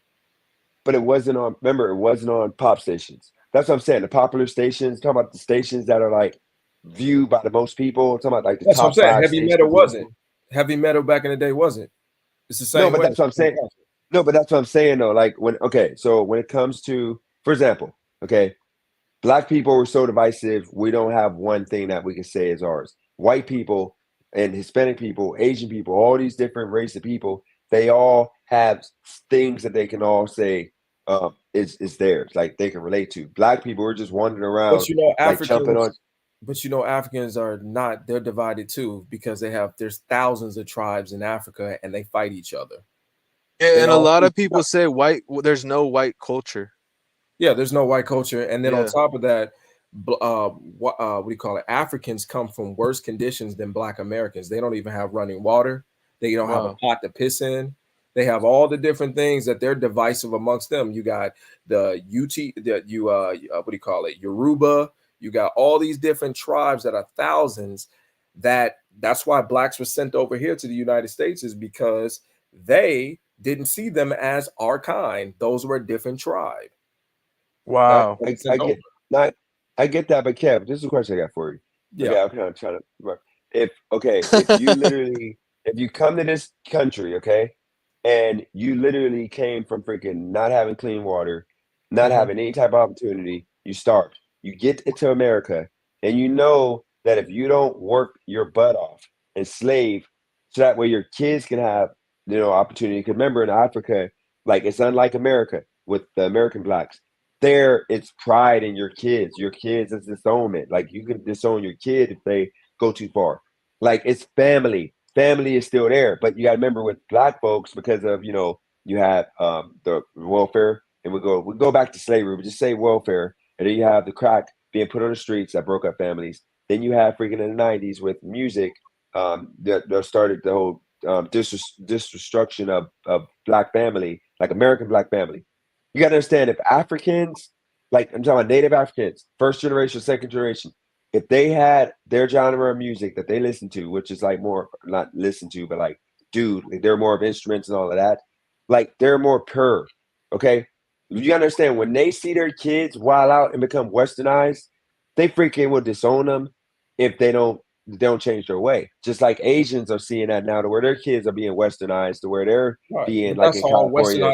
But yeah, that's not a color thing. That's a principles and an ideals and a values thing. Yeah, that's degeneracy across the board. Just the degeneracy across the board. United States. The media and the economy thrives on turning us all into tricks and fucking Gucci wearing. You know what I mean? Like clowns. Like because you got to stand prior to that, and even in the 1920s, that blacks had a 90% marriage rate, and they actually had a high real estate rate. So what you're describing? No, in the 1920s. So what you're describing is democratic policies that are the welfare state. Those are democratic policies that aren't conservative, that for you to be reliant. And then on top of that, you're blaming the social environment as though that's the influence. But if you put the same individuals in that same social environment, they still thrive. They thrive. So they're much. So I just say this. Kev, this is the thing you're mixing up. Okay, you gotta understand. You can't say same social environment because you think about it, Kev. Okay, I have like I have a friend, Richard O'Kello. He was on TED Talk. He's a doctor. Went to the military. He's a successful guy. His brother's successful. His sister's successful. All second generation Africans. You gotta understand. Black people, when we were like the first generation outside of like the 50s, okay, when the welfare started to be apart, or the 60s, whatever, apart, that first generation, it was still embarrassing to have food stamps, to walk into a store, use a food stamp, or use the food stamp,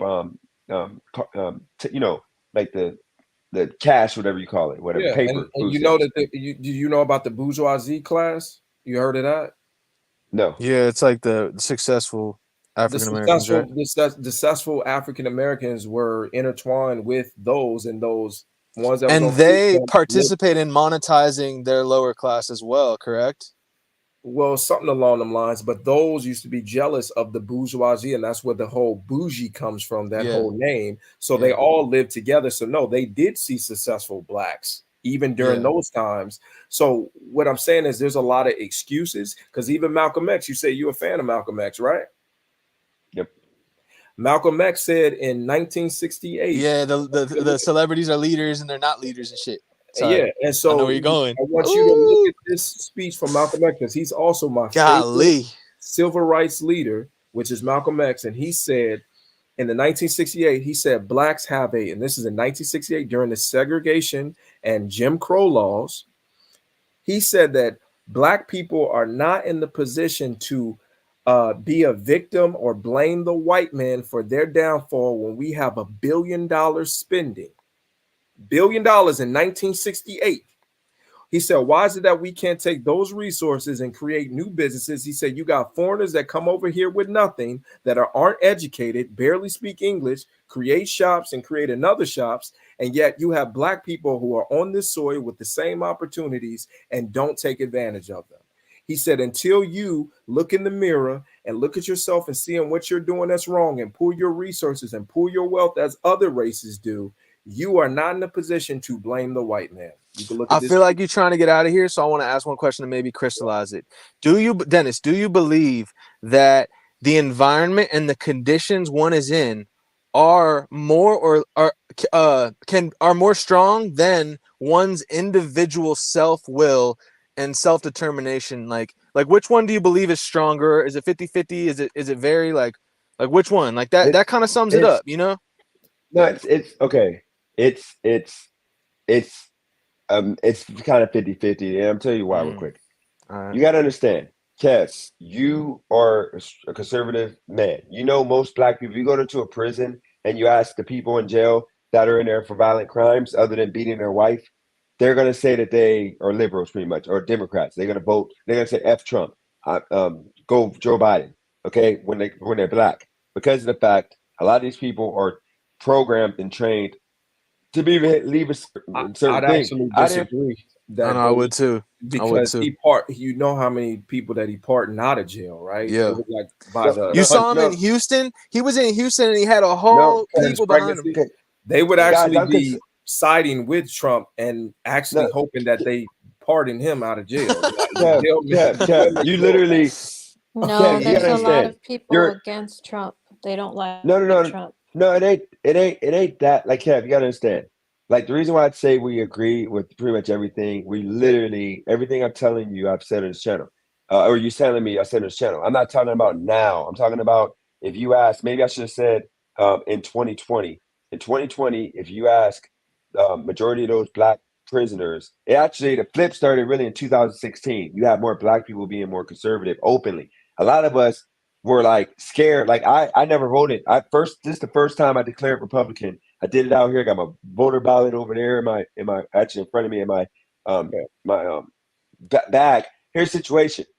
I was afraid to say anything, and sure enough, I put it out there that I was a Trump supporter in 2017. I remember everybody in my hometown, all the stuff I did for everybody, the events, everything I done went to waste because I'm a Trump supporter. The way I got 2 podcast interviews I did to where they made it about bashing me and trying to discredit me and whatever such. You gotta understand, Kev, I know what you're saying, but it's levels to it. You gotta understand. Black people, majority of us are programmed and brainwashed to believe certain thing. If you go to those prisons in 2016, like 90% of the people in there, the black people in there that are in there, other than beating their wife, are going to say that they vote Democrat. But now in 220, yeah, you could say more like maybe 70. And I think now in 2024, it's probably like 50-50 because of what's been happening the past 2 years in this country, inflation. And now that black people are starting to be more informed because of social media and YouTube.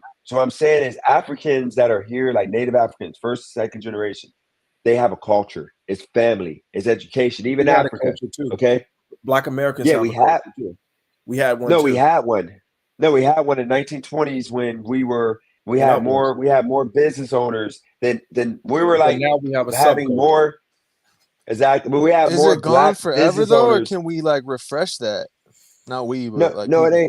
it ain't gone forever. What it is Okay. is when in the 1920s you had more black people going into entrepreneurship and business owners, just owning business than white people, like per capita or whatever. Like we were doing better than them, like the white people at one point, which is why you got the Black Wall Street, and then the whole welfare, them like trying to give us welfare to break up the family. Then the crack man literally put on corners.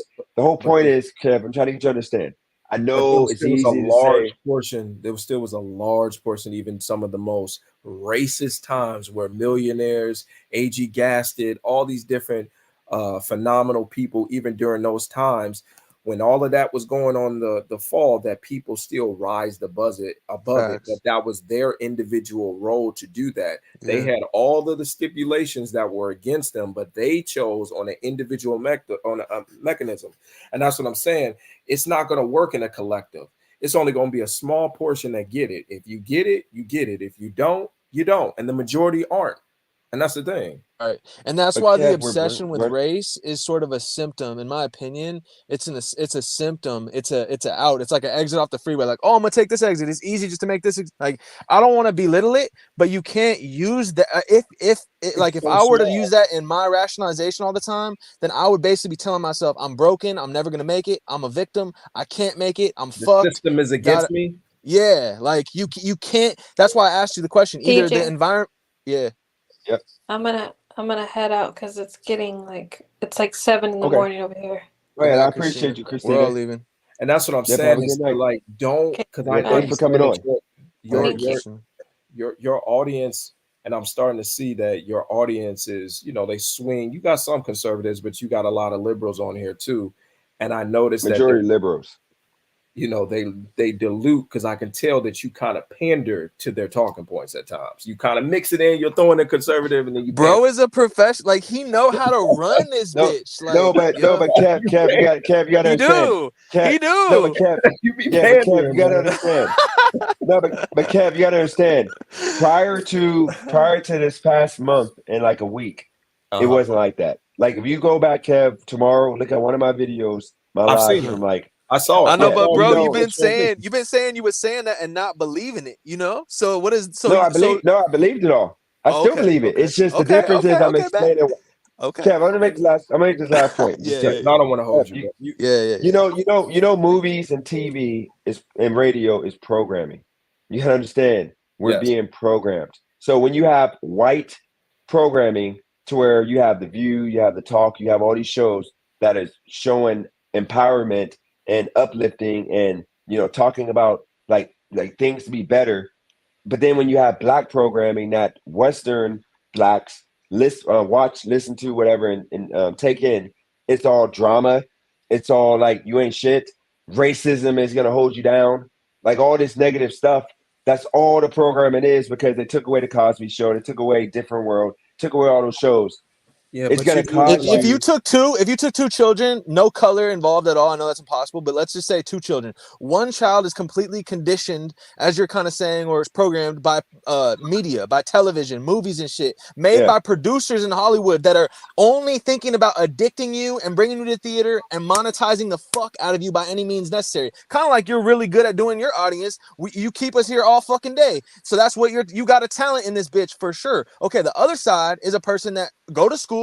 They tell him to read that, he read it. He learned that, he learned that. He used school, he learned about George Washington. He actually focused on school and shit. I know it's not cool, but think about it. If one guy goes TV, one guy goes school, who you think is gonna end up more like inspired and shit? Like, fuck color, but like, you know, like, it's about, you don't have to use TV as your programming. And that's what school's for.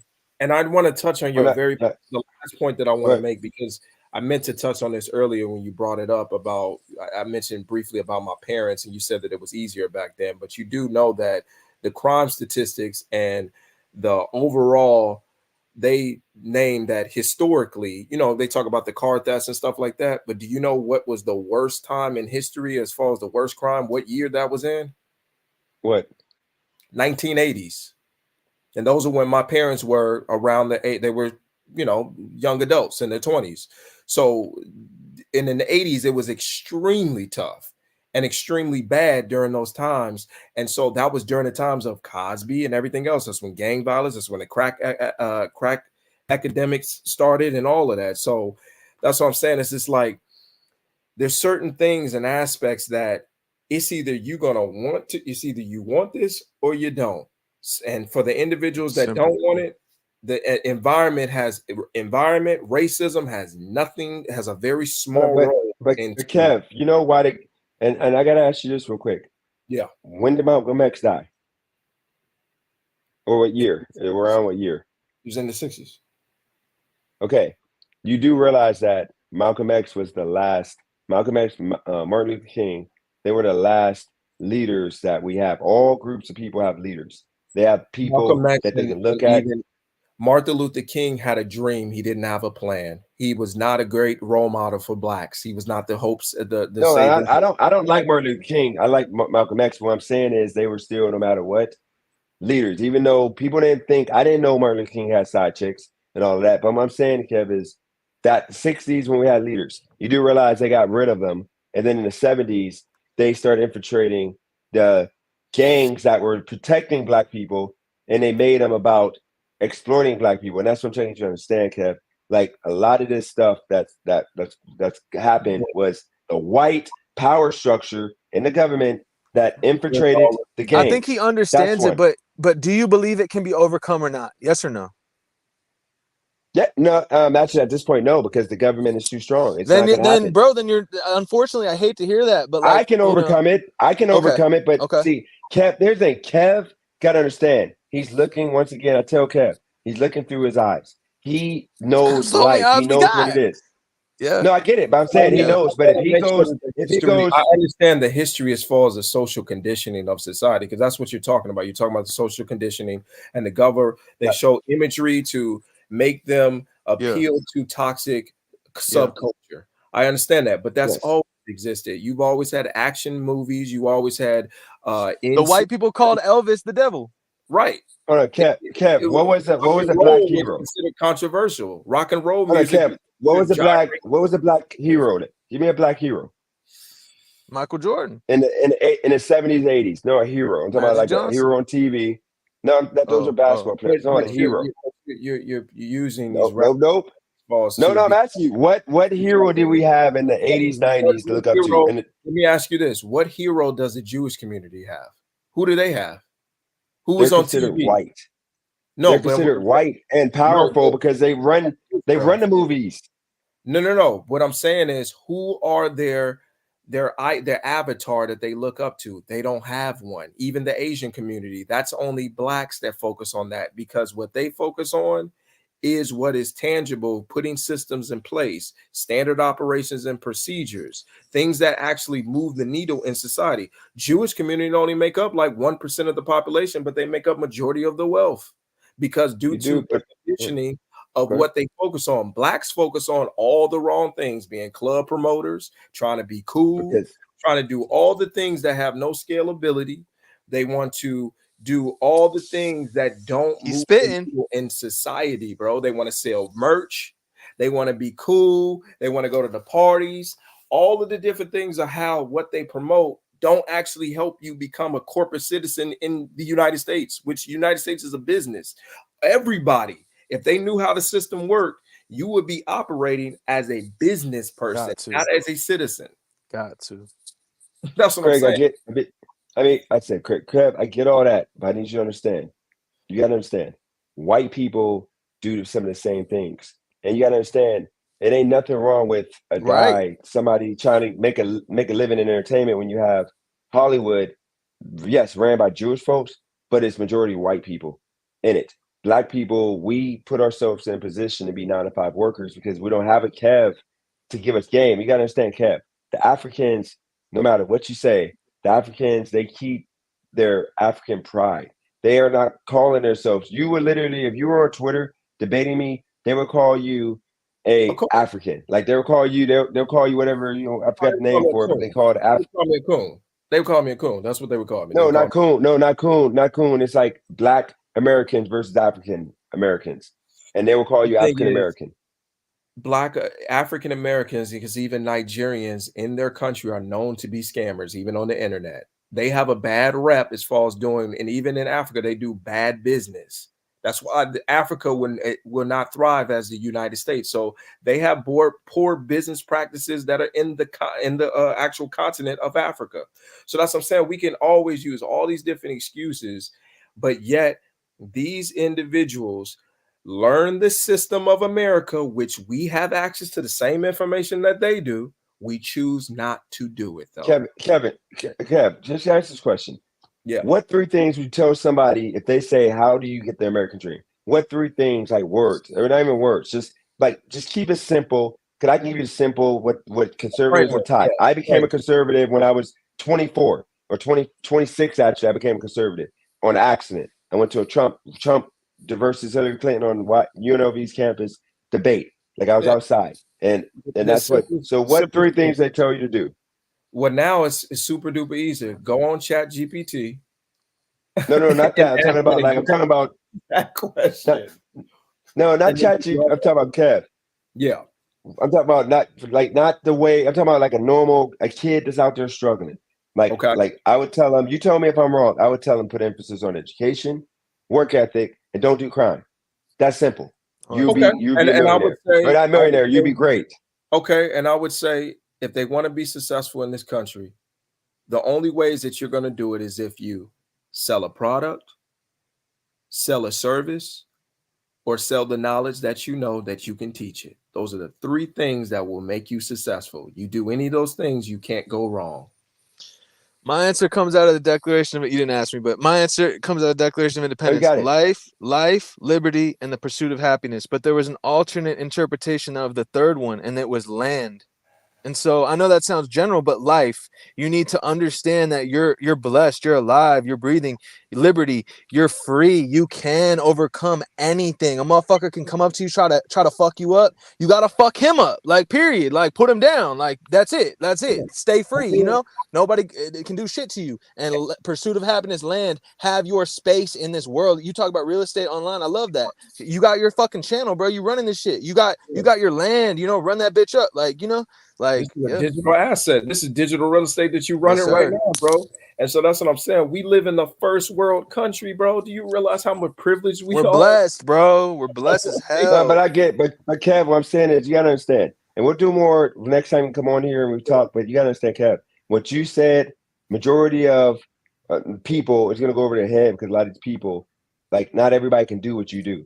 Like, not everybody can come up with a product service and know how to. Then you're not gonna make it. Like, you're not gonna get no money. That's you can't make it. You can't make it. No, you can't make it because if a kid, like what Africans do, they don't do what Kev just said. Yes, they do.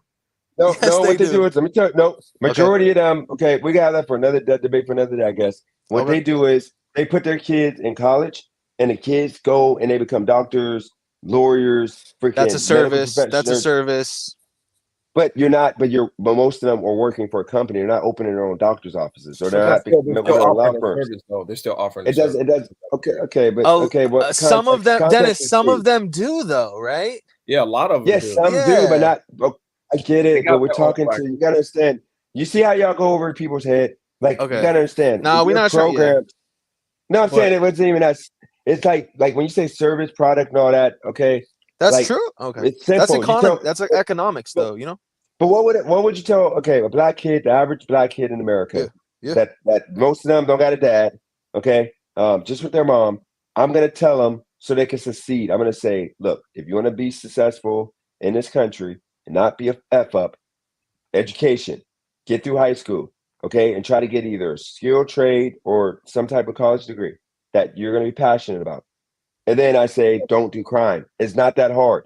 That's simple. But that doesn't guarantee them shit. That because you still have to execute after school, you know. So he's saying like you have to find a path in business. And in my opinion, to go deeper, I think you should find what we all have passions, we all have love, right? Like I showed you my music. I've been doing music since I was 15 years old. Like I'm actually, my business is in music. Like I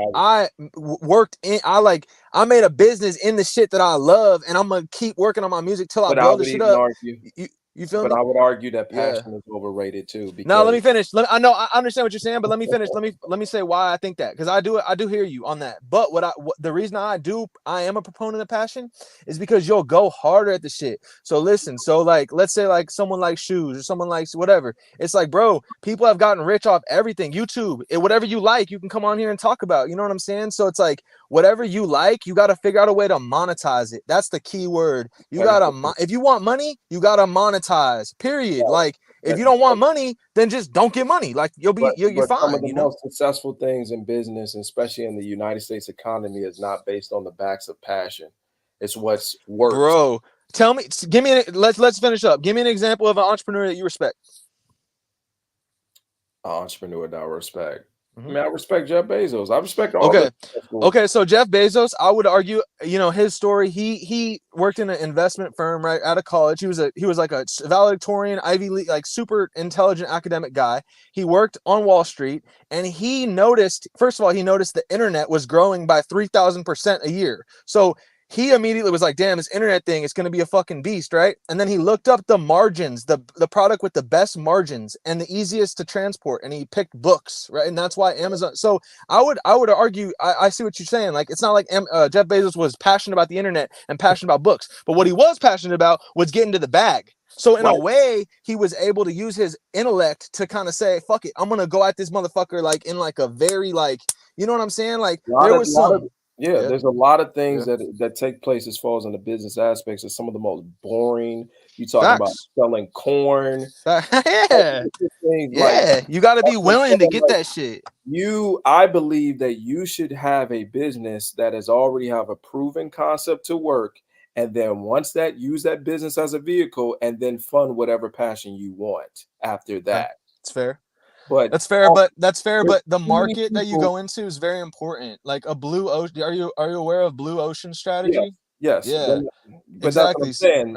Proving concepts to work, something that's but a blue ocean strategy actually isn't proven. You have to take a risk on a whim. You have to see the market in a new way. Anyways, we don't have to agree. Yeah, but, that's why I don't agree that with passion you. element brings in a personalization. You're the one that can see, like with the way Dennis described my music. That's what I said. I'm like, damn, this man is seeing it exactly how I see it. Like everyone, oh, speed it up, do this, do that. You don't think I've heard like a million things? The main thing I've heard my whole life is, oh, your beats are good, but your voice like that, right?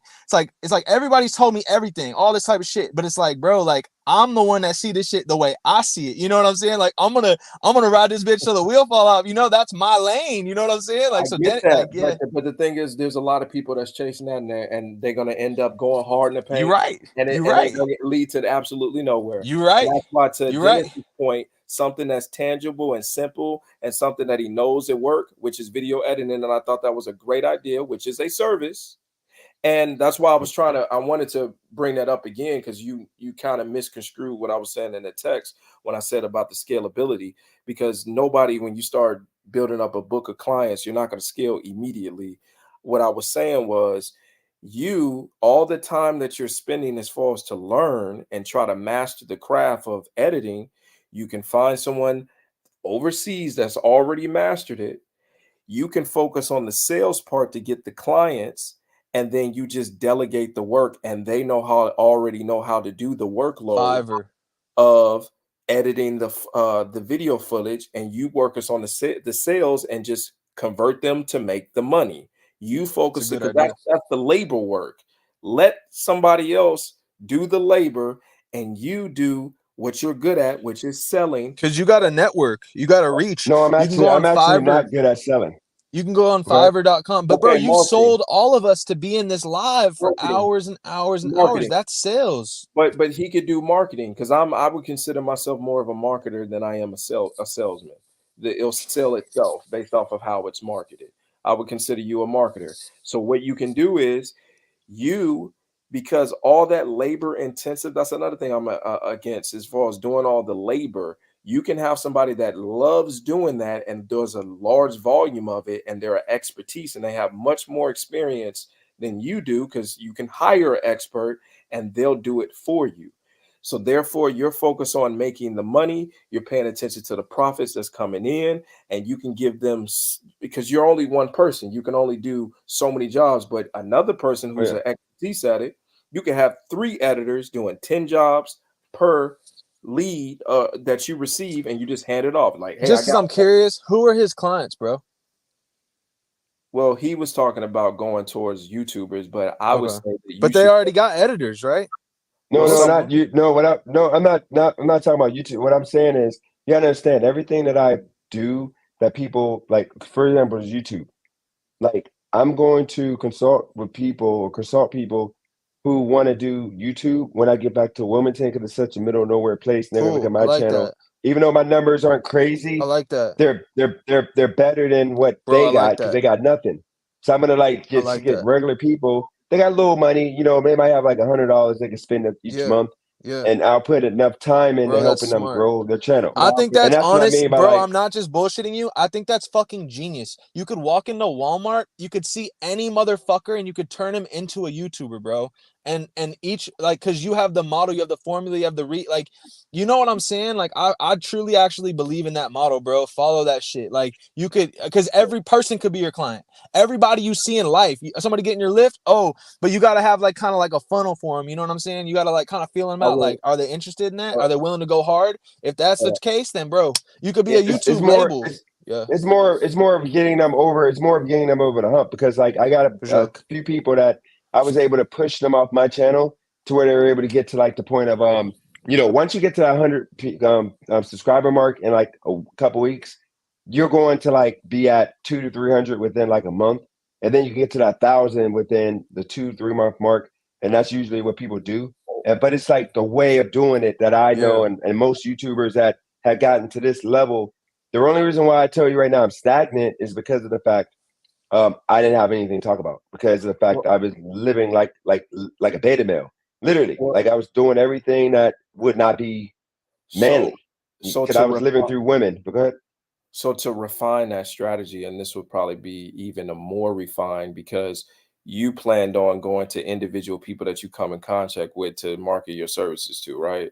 As far as a YouTube. No, people that come. I wasn't gonna go around Walmart. No, people that come to my channel because remember when I get to Wilmington, it's the middle of nowhere place.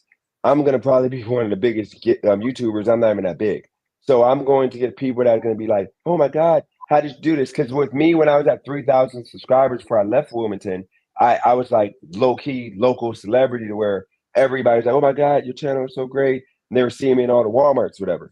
So those people I can now say I can help you do the same thing. And even if it's like 10 people that I run into every few months, that could be $100 a person.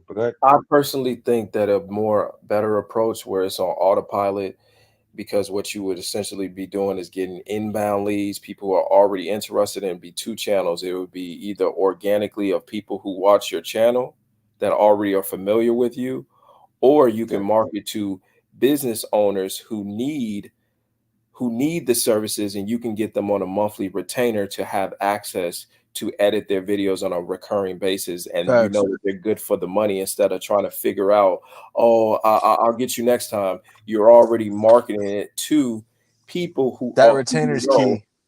Who you already know. You can run some ads. But that's why you got to have a holistic attitude for it. The editing is just one portion. You got to sell the idea that you can turn them into a big channel bigger than you. Like you could show them, hey, I did this, but you could do that, and I'm going to show you how to get your runway going.